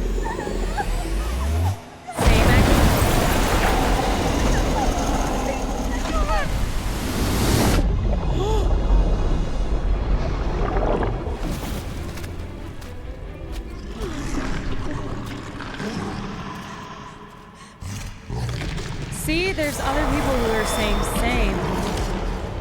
Zoe! Are you okay? Yeah! Trauma! Something's up with my medallion! Then my creative spirit got crushed. Let's meet up! Alright, let's meet up. Okay. Let's meet halfway! You're not alone in this, Zoe!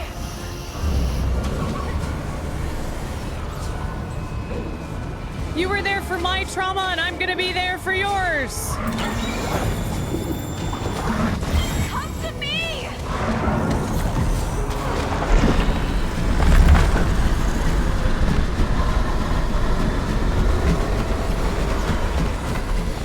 Woo! Yo, I am flying. Wait, Hold what's the button. Oh, Hold the button. sorry. Hold the I'm button, sorry. I'm sorry. Wonder Twin powers activate. Oh my god. The fish and the bird became a birdfish. Are they gonna centipede? Look, Zoe! We can fight back!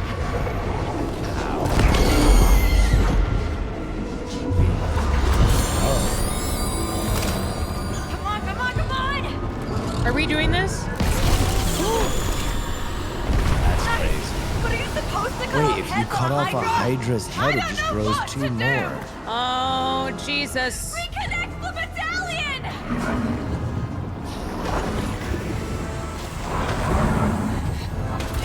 Oh, Christ. Ah, Jesus. Don't lose faith!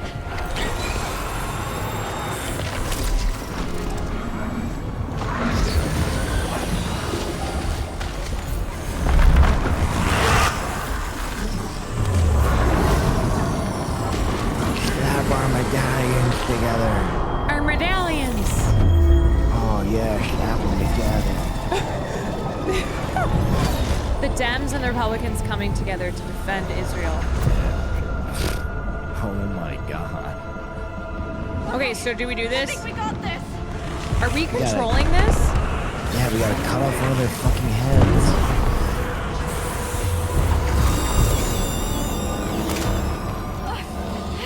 Pray this is right! You guys, that was okay. Sometimes I read comments and they're from chat. Like the Bridge to Terabithia one, that was chat. These are not Caroline no. Kwan originals. Oh fuck, it's over. Done for. I lost my medallion. Shit! The medallion! I lost the medallion! Get up, Zoe. Come on. I don't think I have the strength to carry on. H-bomber's coming for me. Keep going. As he should, you know?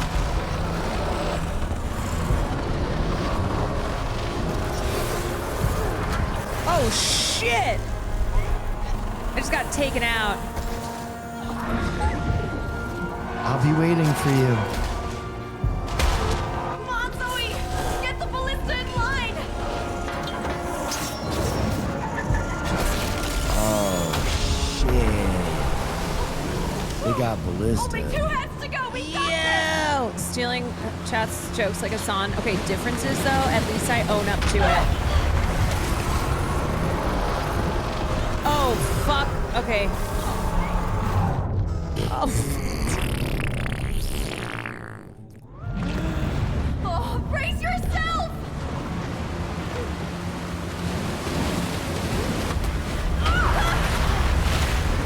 Whoa! Oh, shit! Oh, fun.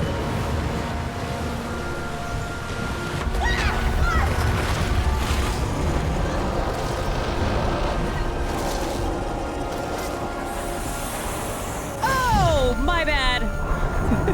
You're just gonna have to hold on a second. Push the ballista!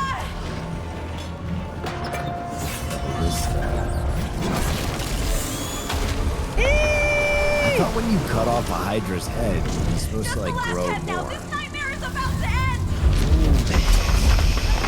Shit. Oh, I thought it was platforming God for a second.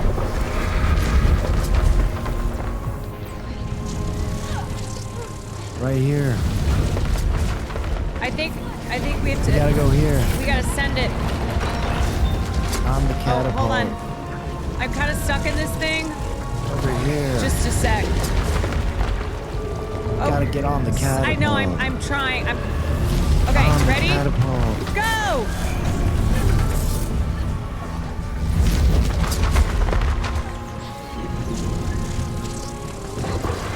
Ah! Keep going, Will.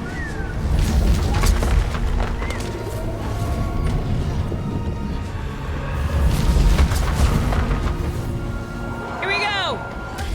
Final head! Come on, Zoe!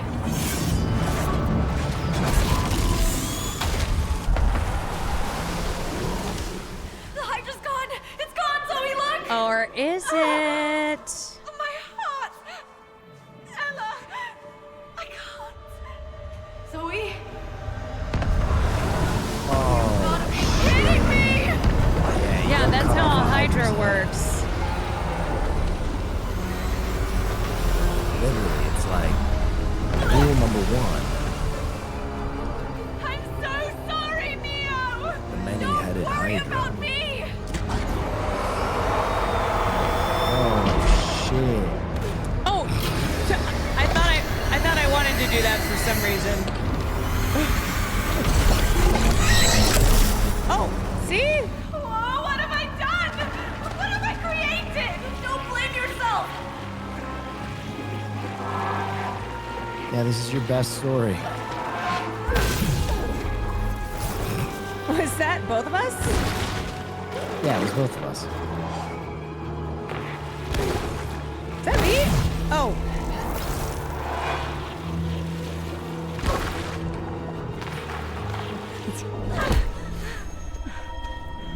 Look, Zoe. Your half. It must be close. It's Lord Corbin.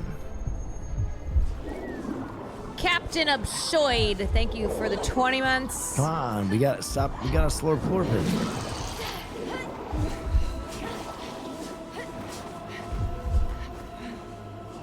What's going on here, Will? We gotta slow Corbin. Look, that must be our raft from earlier. Seems like the Hydra wants to devour your entire subconscious. God, I just keep getting taken out.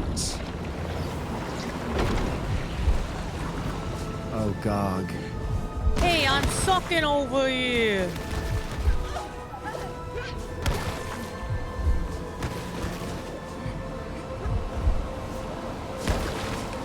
Light it up, Caroline. Oh. Block the acid.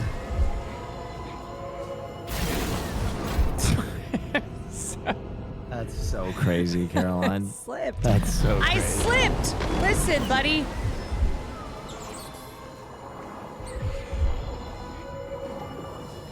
Do you hear that? Could it be? It's the heart.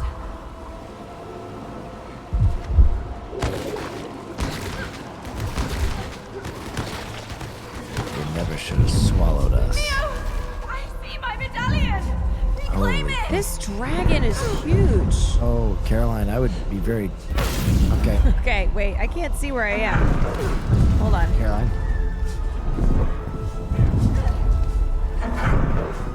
I know now what we have to do.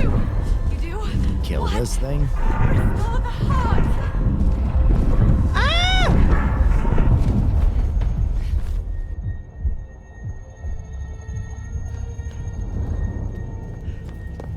Zoe, watch out!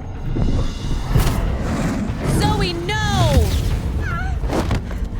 Oh my god. I think you're dying. Zoe!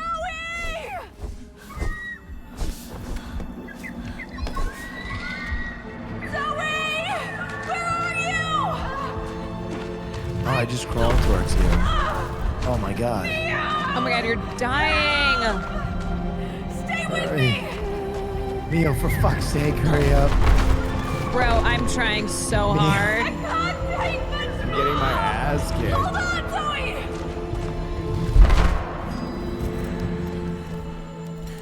You okay? Yeah. If you die in a cutscene, you die in real life. No. Stay in the light. Stay in the light.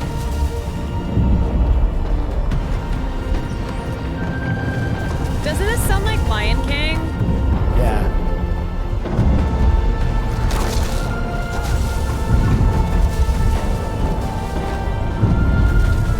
It's the scene when Mufasa dies.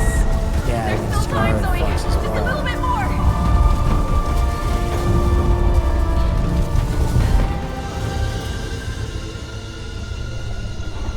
Simba.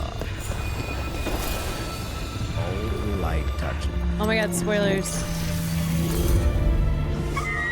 Long birdfish. live the king.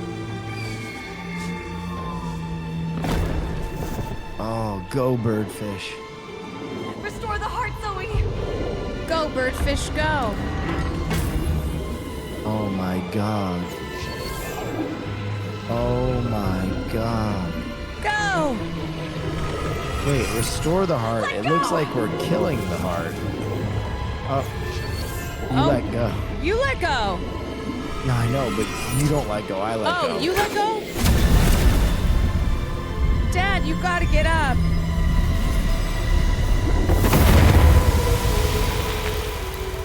Dad, please. Dad. Dad. Dad, come on.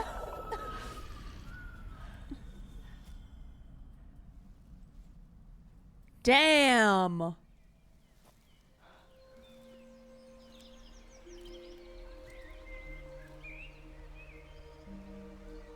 I'm sorry, you guys.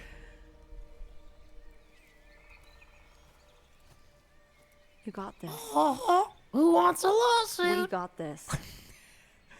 We got this. Time to kill my sister again. Will. That bitch Thank should've you, stayed concussed. dead. William. Concussed keeper. Thank you. No, that was for me.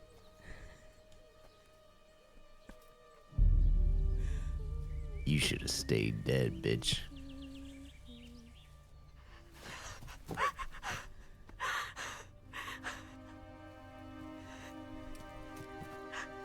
I can't do it. I can't. Oh no. What if her sister was Just the breathe. mom from the first game? That wouldn't make any sense. Take as much time as you need.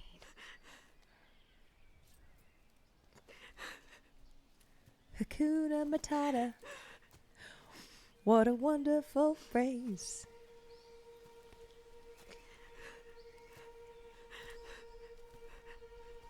How a dead girl gonna be a mom?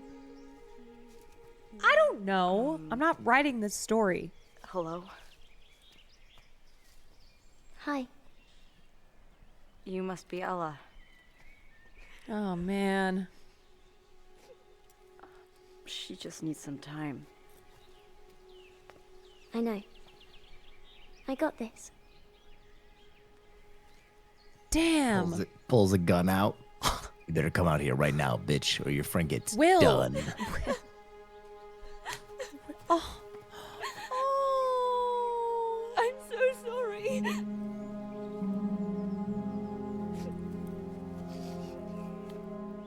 was never your fault, Zoe. I really should have learned to swim. You have to Oh stop my God, blaming stop. yourself. What? I'll try.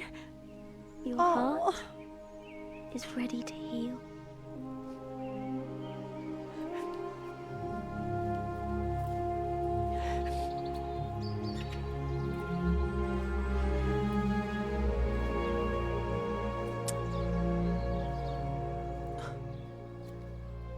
And you're pretty cool, Mio. Zoe will be fine with you around. She ain't that bad herself. Wait, I have the F No, slur she helmet on? Why? I love you. And I love you.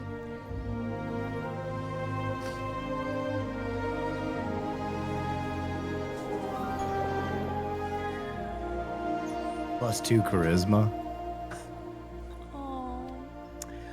She has to forgive herself. It's not your fault, Robin Williams. Yeah. It's not your fault. I know. It's not your fault. I know. All right, last boss, and let's get out of here. It's not your fault. Hell yeah! We did it! It's not your fault.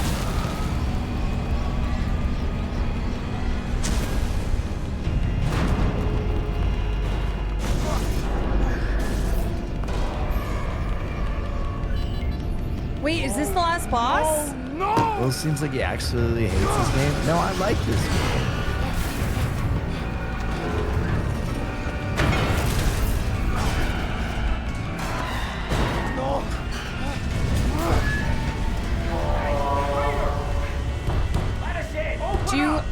Do you need to rest? No, I'm good. You are not He's gonna go in the bubble with him. Oh my God, he's gonna go in it. My dead body! Oh my God.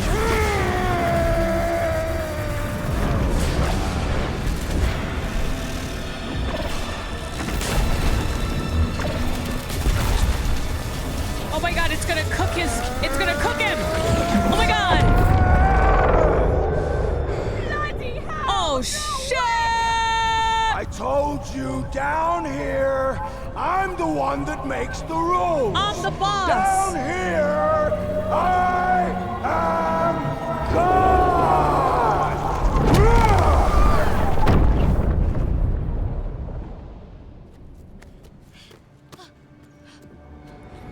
I don't think he enjoys the Caroline gaming experience. He loves the Caroline gaming experience. Yeah, I like playing games with Caroline. Who doesn't? Who doesn't love the Caroline Kwan gaming experience? Let's try to figure this out. And hope that we can meet up. Oh, nice. What strange world All right, this is it.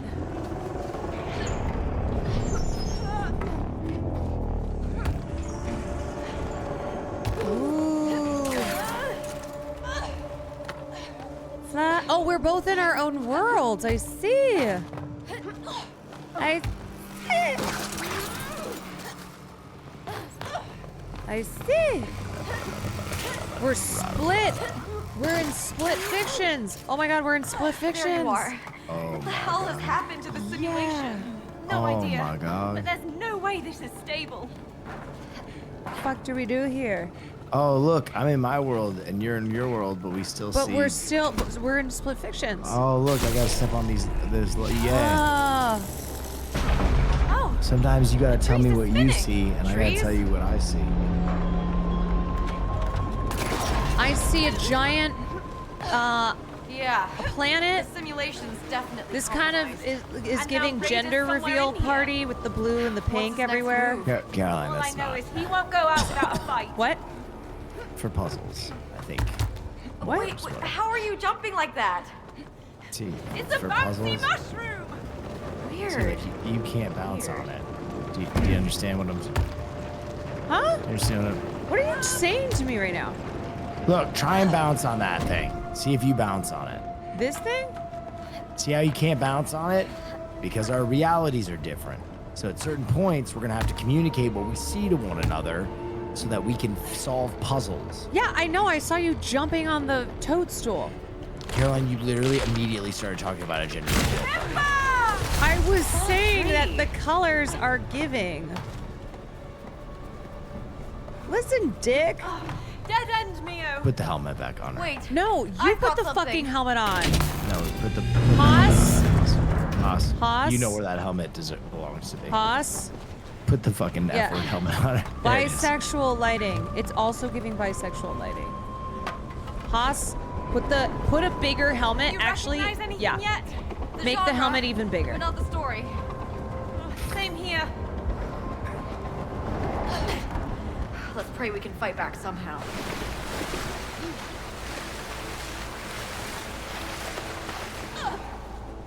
Do you think there's even glitches anymore? Let's hope. It's been our only defense against raiders so far. My thoughts exactly. Yeah. I've got a carnivorous looking plant. You even fucking try. Be careful. Oh my God, Are you even Speed fucking Racer. trying? What the fuck? No, don't give him anything, okay? Hey! Don't eat me! I didn't know it would do that, sorry. Oh, I'm sorry. I didn't know that there's something else in your world that I have to look at. Oh no. Okay, maybe this water fountain? Okay. Oh, did we just soft lock the game? No. Alright, what else can we... Maybe these fucking frogs? No. Maybe that bell? Yeah, maybe this bell. No? Okay. You know, I really don't know. Maybe that... Oh, right here?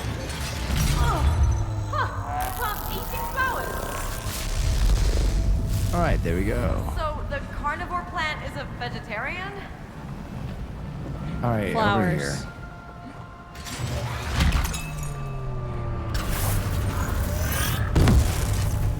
Okay, there we go. I think that did the trick. Got it. Does this make any sense to you? Luckily it does on my side. Okay, there we go. Apple tree. Haas, how we doing on that helmet? We're both wearing helmets. Haas.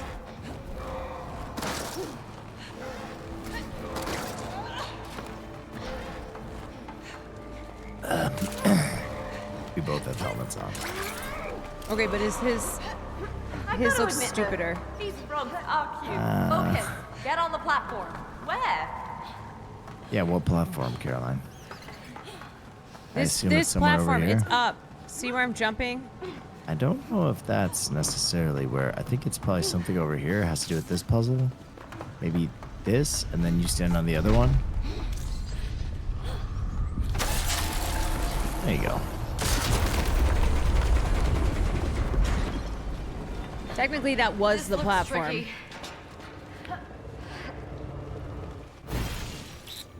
Just going ahead for my own. How do you...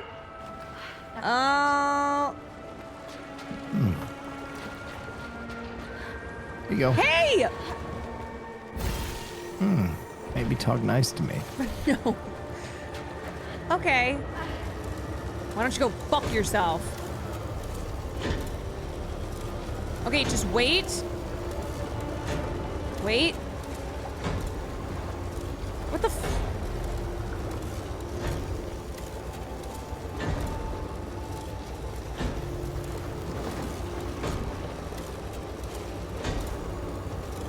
Okay, hold on. Hold on. Go. All right. I thought you were gonna... Oh, Speed Racer. I Thank thought- you for the 10. No, I that's for appreciate me. you. Those I 10 know, are I'm thinking them for you. Thank you, Speed Racer. Thank you, Speed. Will, I swear to fucking God. You gotta play the game. You have to play the game!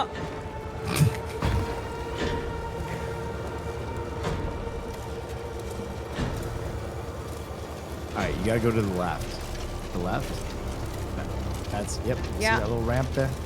You're right. I Got it. shouldn't tell him to go fuck himself. I should tell him to go self-suck himself. That's just self-suck.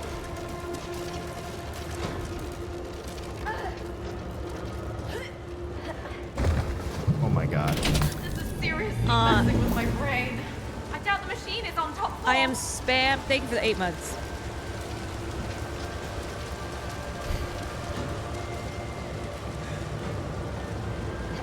That's for Kwanzi. That's right. Got a big cannon over here. Me too, but I can't reach Thank you mine. for those subs. Appreciate you. Around. Oh. There's All right, like a, come here. There's a wall. There's a wall of spikes.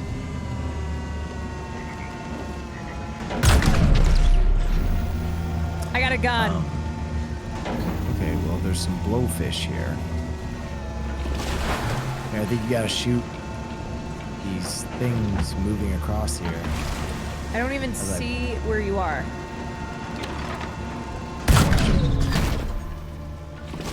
Putting water in these fish. I know, but I'm trying to like... Hold on, how close am I? You're no. Oh, wait, Do you okay, s- wait, yeah, I see you now. Wait, you have to go back to my camera. Go back to my camera. Okay. Oh, there you are. Oh, can we please not? Yeah, you're right. So, you gotta shoot one of these fish after I fill it up with water. So there you go. It's going. No, that's simply not it. Okay, I'm gonna go. The door, woman, the door. Follow me. Aim above me. No! Hold the. Okay, we gotta. Communication needs to be better. Okay. I'll fill this.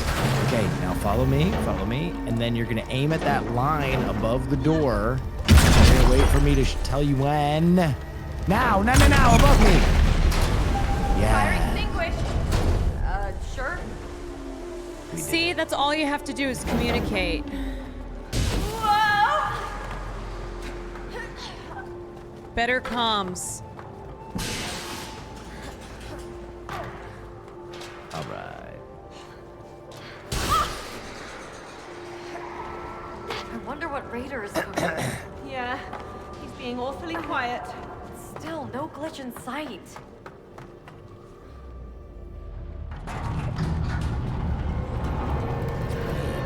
Now that's a trippy view. Otherworldly. Whoa. Cool. Oh, that's sick. Do you hear that? The split fiction. Now witness the power of a god. Witness me! Oh! Wow, dude. So cool. They're doing the title of the game. This is pretty sick. Did he just Yeah, this is throw a cool. bloody plane at us? This is gonna get ugly. This is trippy. Here we go!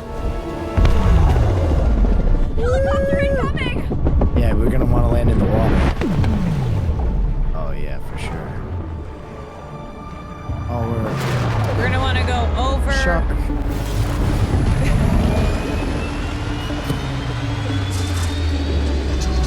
Oh I had the right idea. Oh, this is so sick.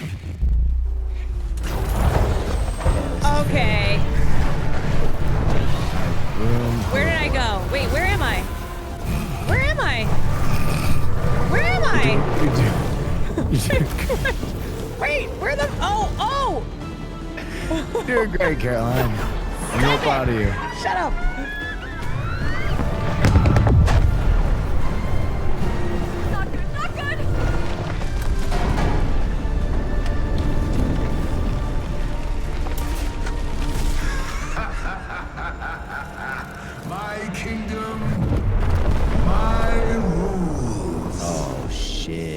his rules.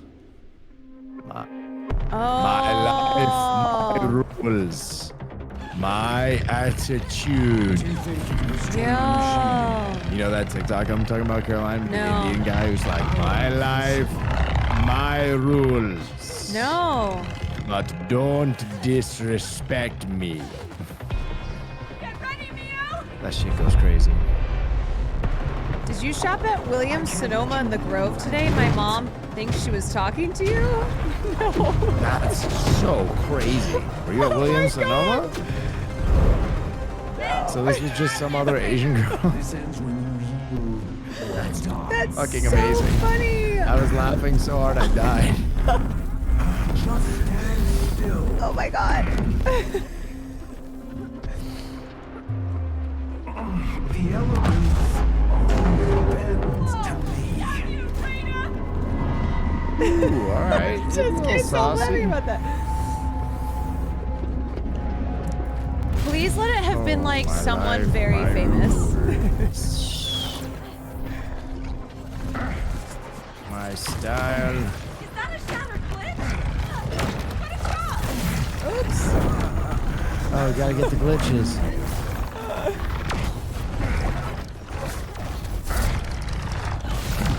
Oy. How do we get them? You gotta press on them. Oh shit.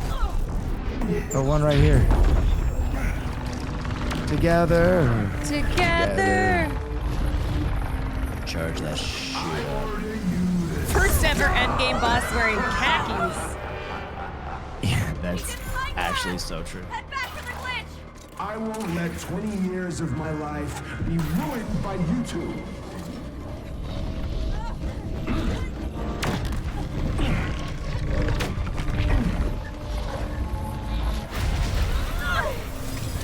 Oh, you got a Gatling gun? Please tell me I got some. Oh, nice. You got a Gatling gun too. Oh, we can fight back. Shit! Why won't you stop? Oh shit! My life, my rule. I don't know how I dodge with this thing. I don't know. You can't really. I think we just gotta be so fucking on it. Oh, you stop shooting. Got it. Do you know how much I've sacrificed? You got it, Zoe!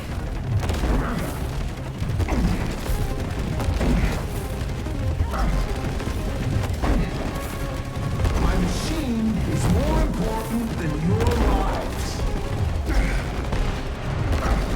I mean, kind of base. This machine is kind of sick. Well, we're talking about.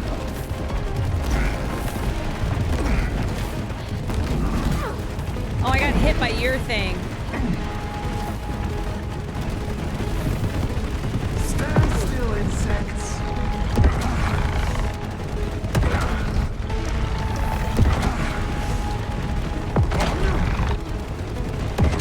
I'll crush you like I crushed all my rivals. I'm trying, bitch! I always went against the current.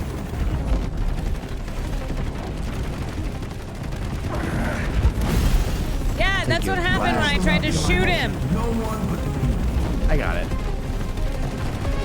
It's okay, I'm here. Oh, fuck, okay. I saw the potential. You got it? Yeah, I'm blasting. Yeah. Get him? I don't know. I can't just shoot and jump at the same time.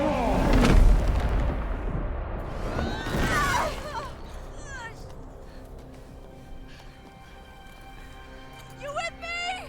Yeah, still here. Are you with me, EDC 2025? Oh, top down. Didn't Leslie finish the game with 800 deaths? You're really close. Oh, How did I die? fuck! Oh, shit, okay. Okay. It keeps... There you go. My life, my rules. Fuck, I keep wanting to jump onto yours. Yeah, that's tough. Okay. My style, my attitude. She finished with 900, William. Oh, nice. You're good then. I'm good.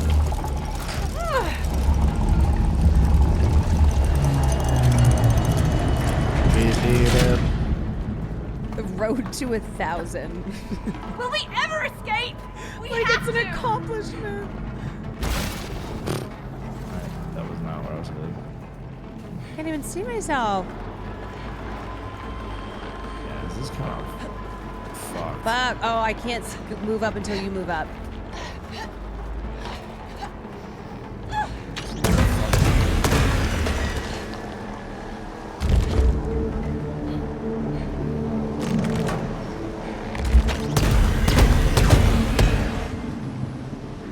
Did that do something? Yeah.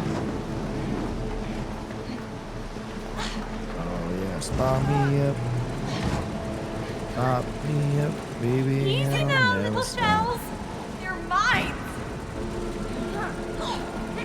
Ah! Oh shit. This is so hard. Why don't you stop me up?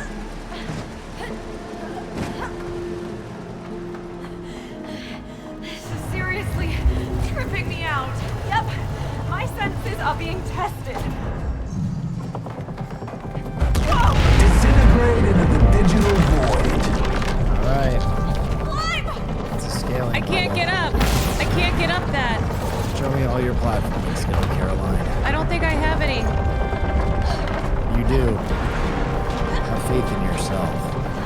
Come, climb. I can't, William.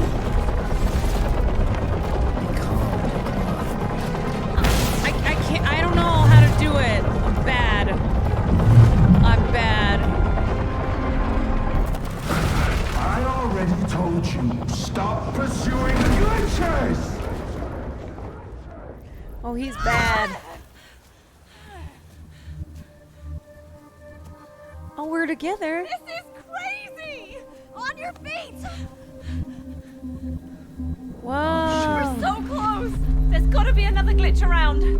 Oh, What the? Oh!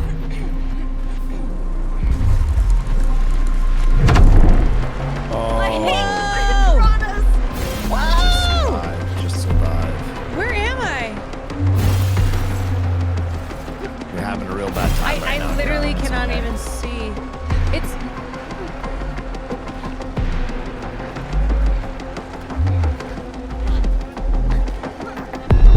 This is a bad trip. Oh, I was scratching my leg. This is a bad trip.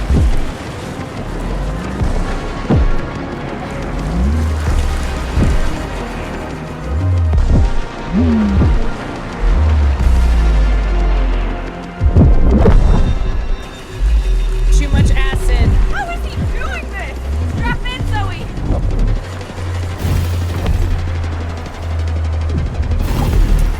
Fuck. I don't even know where I am. I don't know. I'm just racking up deaths.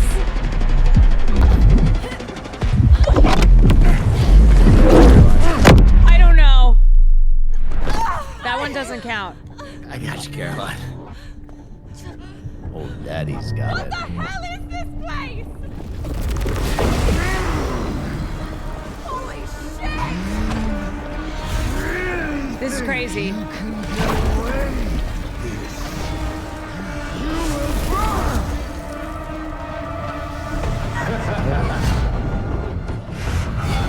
Meet your maker.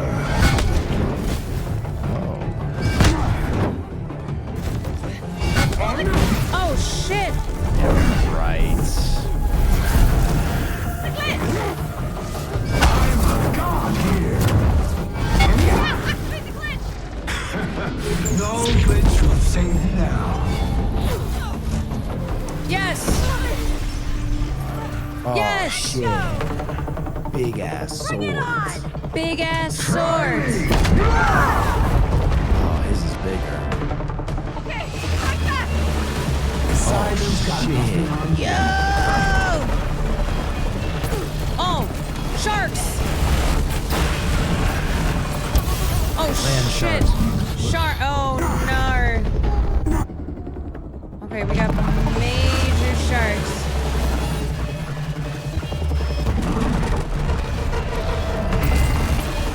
How am I supposed to avoid these things?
Captain Planet, he's our hero.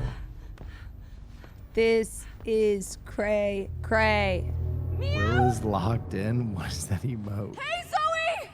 Down here! DJ chat taser face. Whoa. How did you get in there? I don't know! Get me out! Okay? Men will do this shit instead of go to therapy. Literally. Oh, fuck. There we go. Oh my god.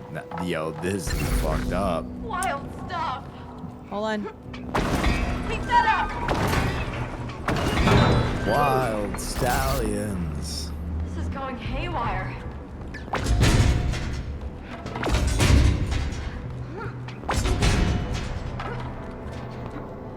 Whoa. Do you see an end? A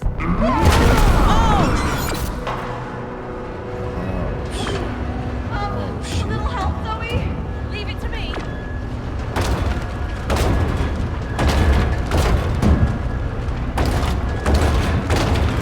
Get out of harm's way. Wait, did that count? I don't think I really died, did I? Oh, okay, that one counts. Oh, okay. Just got a platform with your face on. A little help, Zoe? Leave it to me. You're gonna have plenty of time. Don't worry about it.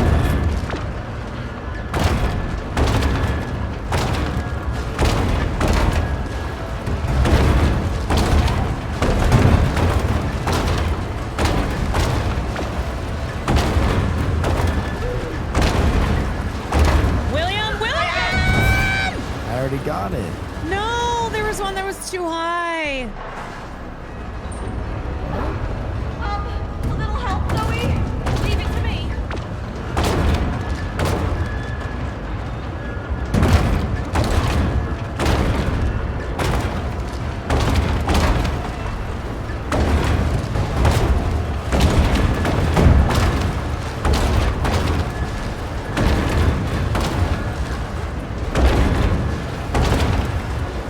Focus! Keeping it cool.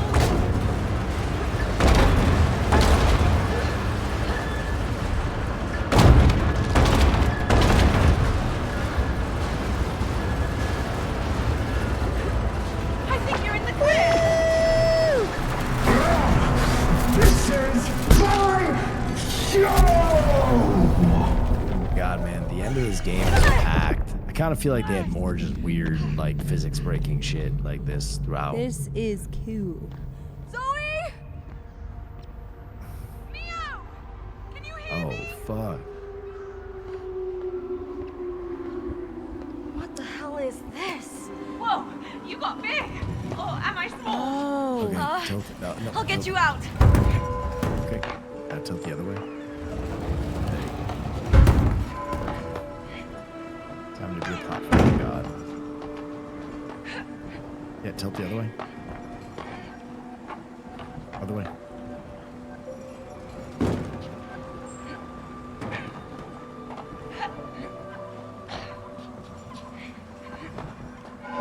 Yo.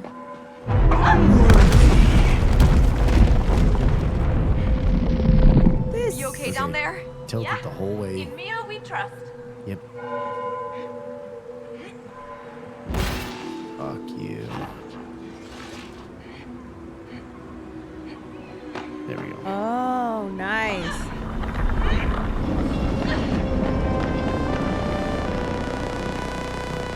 Tilt it the other way.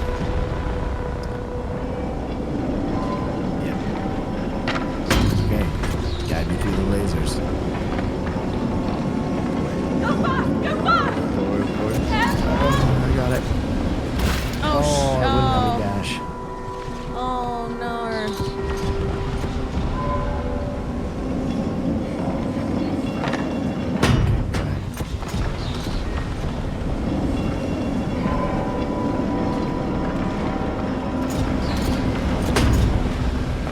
It won't let me double jump off that. That's weird. All right, bring it on over.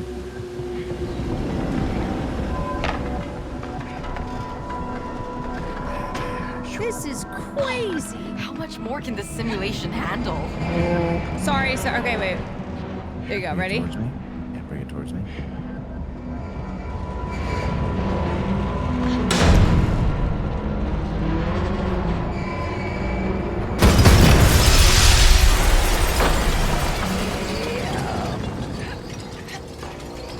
Let me raise this with you inside. Oh. Bring it back. Oh, Jesus, it's coming, it's coming, it's coming, it's coming, it's coming, it's coming. Oh, fuck. Oh. Okay. Here we go. Yep, go. There you go. Let me raise this with you inside. Meow! On it, on it!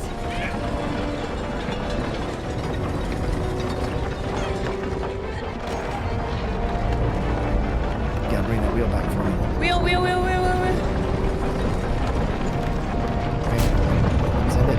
I'm sending it.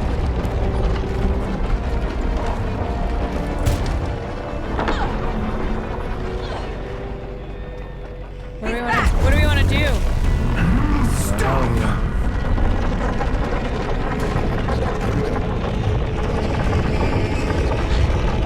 Alright, now you gotta stop. Now you gotta stop. Now you gotta stop. Now you gotta go back the other way.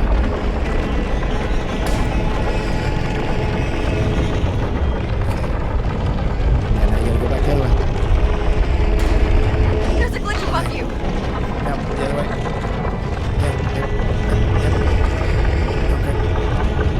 Ah!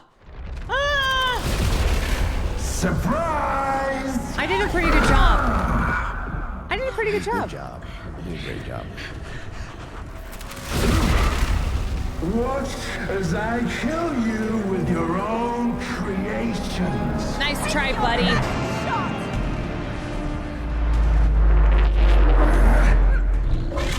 A Street parking garage. Brace yourself!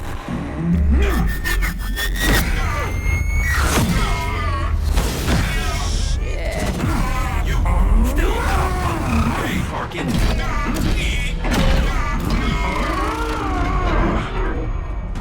This guy's gotta chill.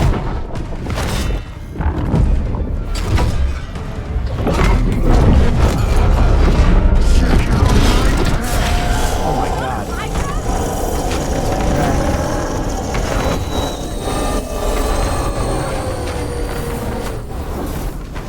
Glitch is ready, let's go! It's ready, prepare to fly. God, this'll do the trick! Take him down! Yeah!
I hope you get to beat his ass IRL. Me too. All right, now we run to him in the middle and give him a big punch on either side of his face. Enough already! This is my creation, my dream! And no one, not you, or you, stand in my way! Get ready to flank him, Zoe! Let's get him!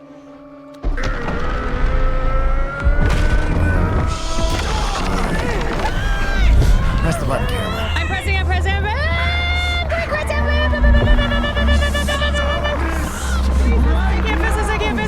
I can't.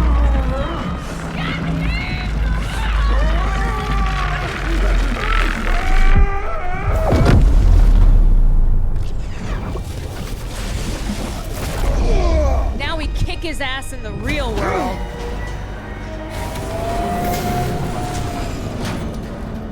God, his machine was so cool, though.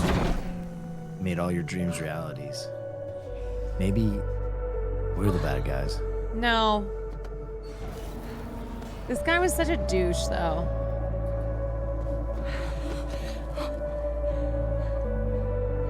You okay? Yeah. All right, now I shoot him in the head.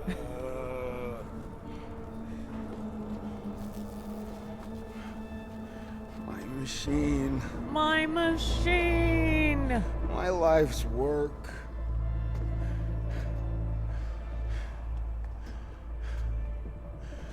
You ruined everything. Can we punch him together? Shut up. Yeah. Save it for the biography. Hey, let's get the hell out of here. What? Absolutely. We're not gonna kick his ass again? I love how all the other people that were in the machine were like, oh my God, I was living all my dreams. Why am I back? Oh no, I'm back in the real world where I'm a struggling writer.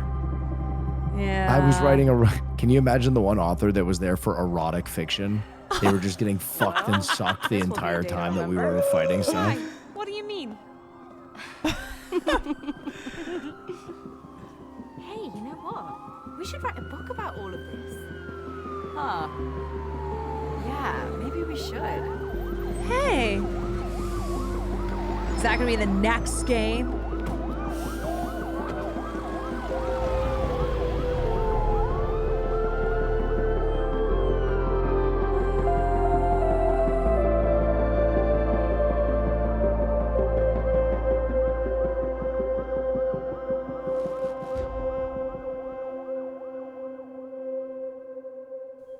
Is that it? Oh. Oh. Okay, what did I end at? Final score 765. Pretty good. I didn't do as bad as Foosley. 765 to 415. Okay. Is this her dad? Never was comfortable in these type of clothes. Oh shit. Is this her dad that's gravestone? I think It's so. a release party, not a So he heist. finished with a score of 1. Look what I picked up. Will? First one out of the printer.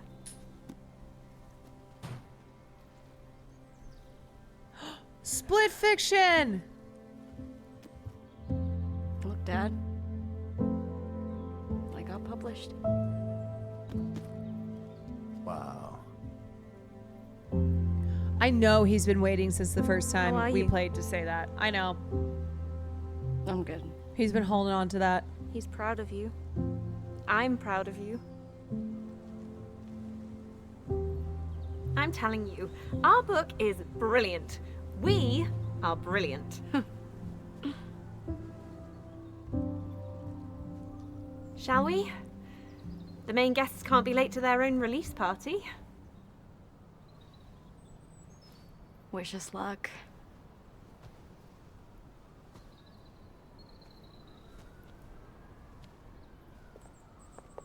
Still, though. Yeah, I can't know believe he we can't needed read split anymore. Fiction. But wasn't that your suggestion?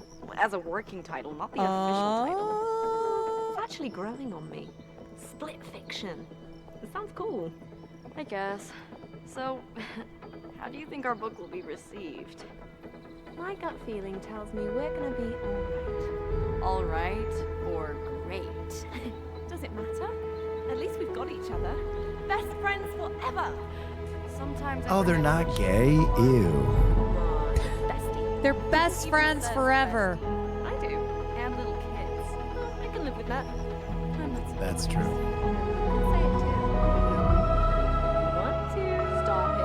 Just embrace your inner kid. It's fine. My bestie, right? They're roommates, Will. Special roommates. They were and they were roommates. Wow. Wow. Whoa.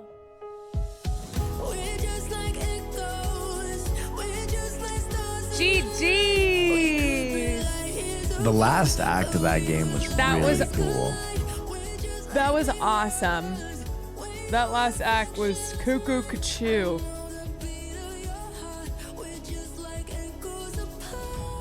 Man, look how many people work on a game. That was so fun. I think that's our first game we've played start to finish, right? Will?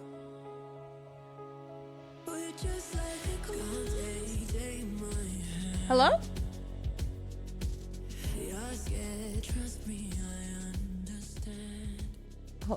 Hello?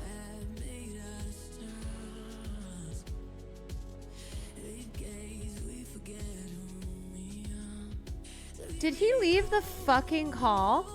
Oh. No, I went pee-pee. Oh, I thought you left the call. I was like, that was fun. That was our first game. Start to finish. And then you were just gone. We did it. I have PTSD from Cutie always doing this on calls so she can be the first to leave. We did do it. Okay, what were your thoughts? How do you feel? I mean, I think you expressed. Chris, thank you for the 3 months. You know what? I especially loved it because I played with you.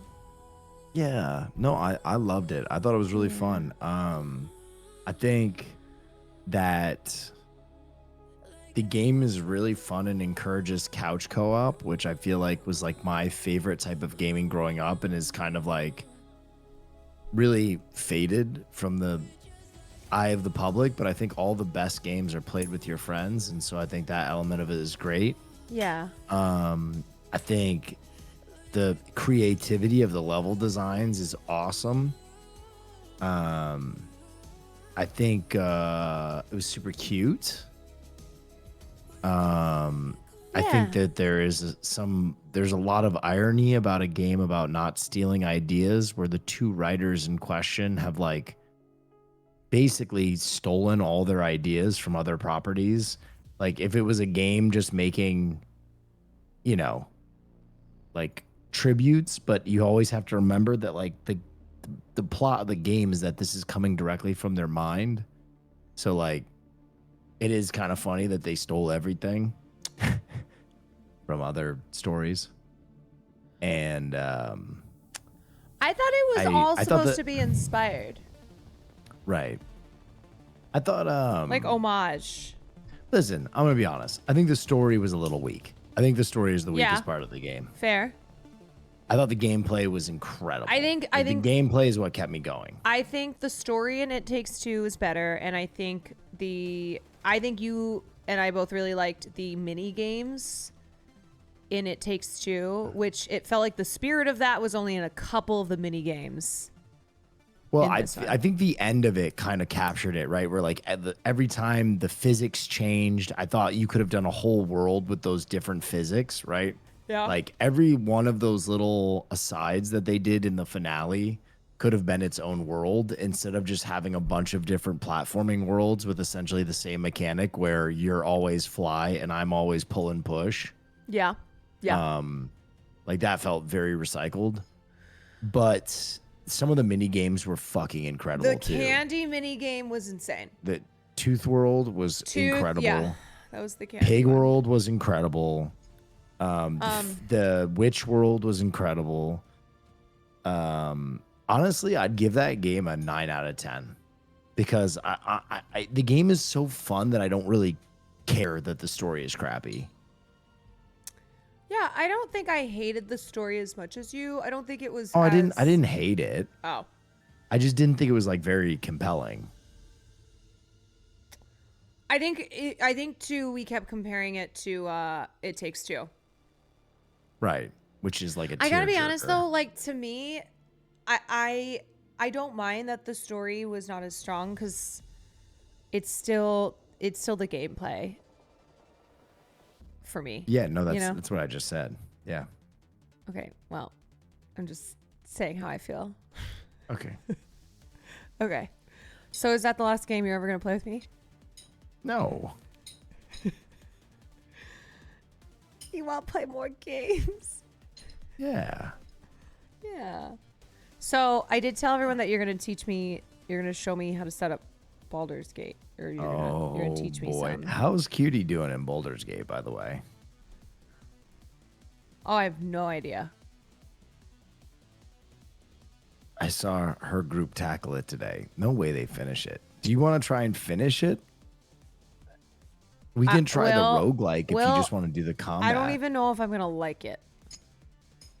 That's the thing.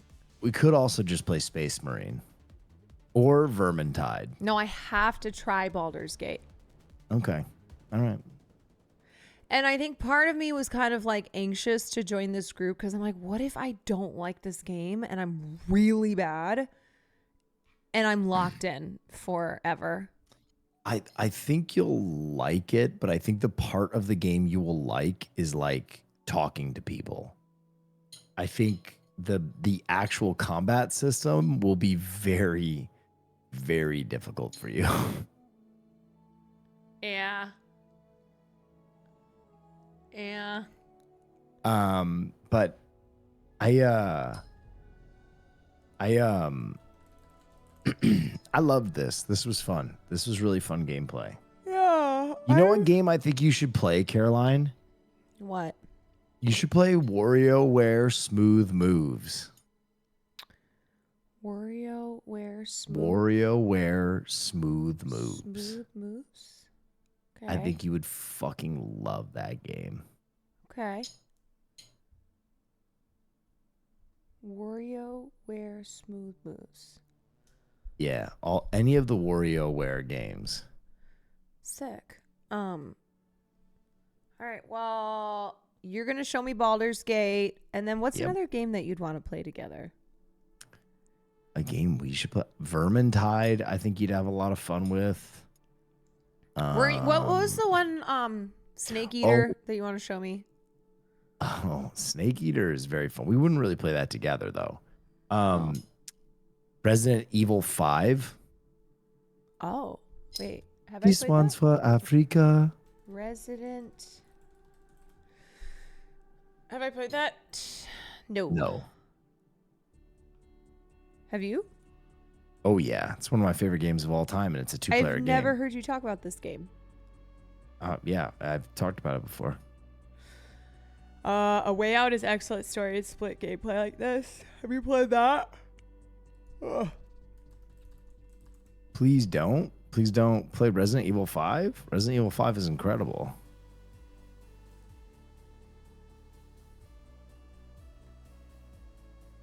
It's a banger co-op. The duality. Stardew Valley. Oh shit, we could get balls deep in Stardew Valley.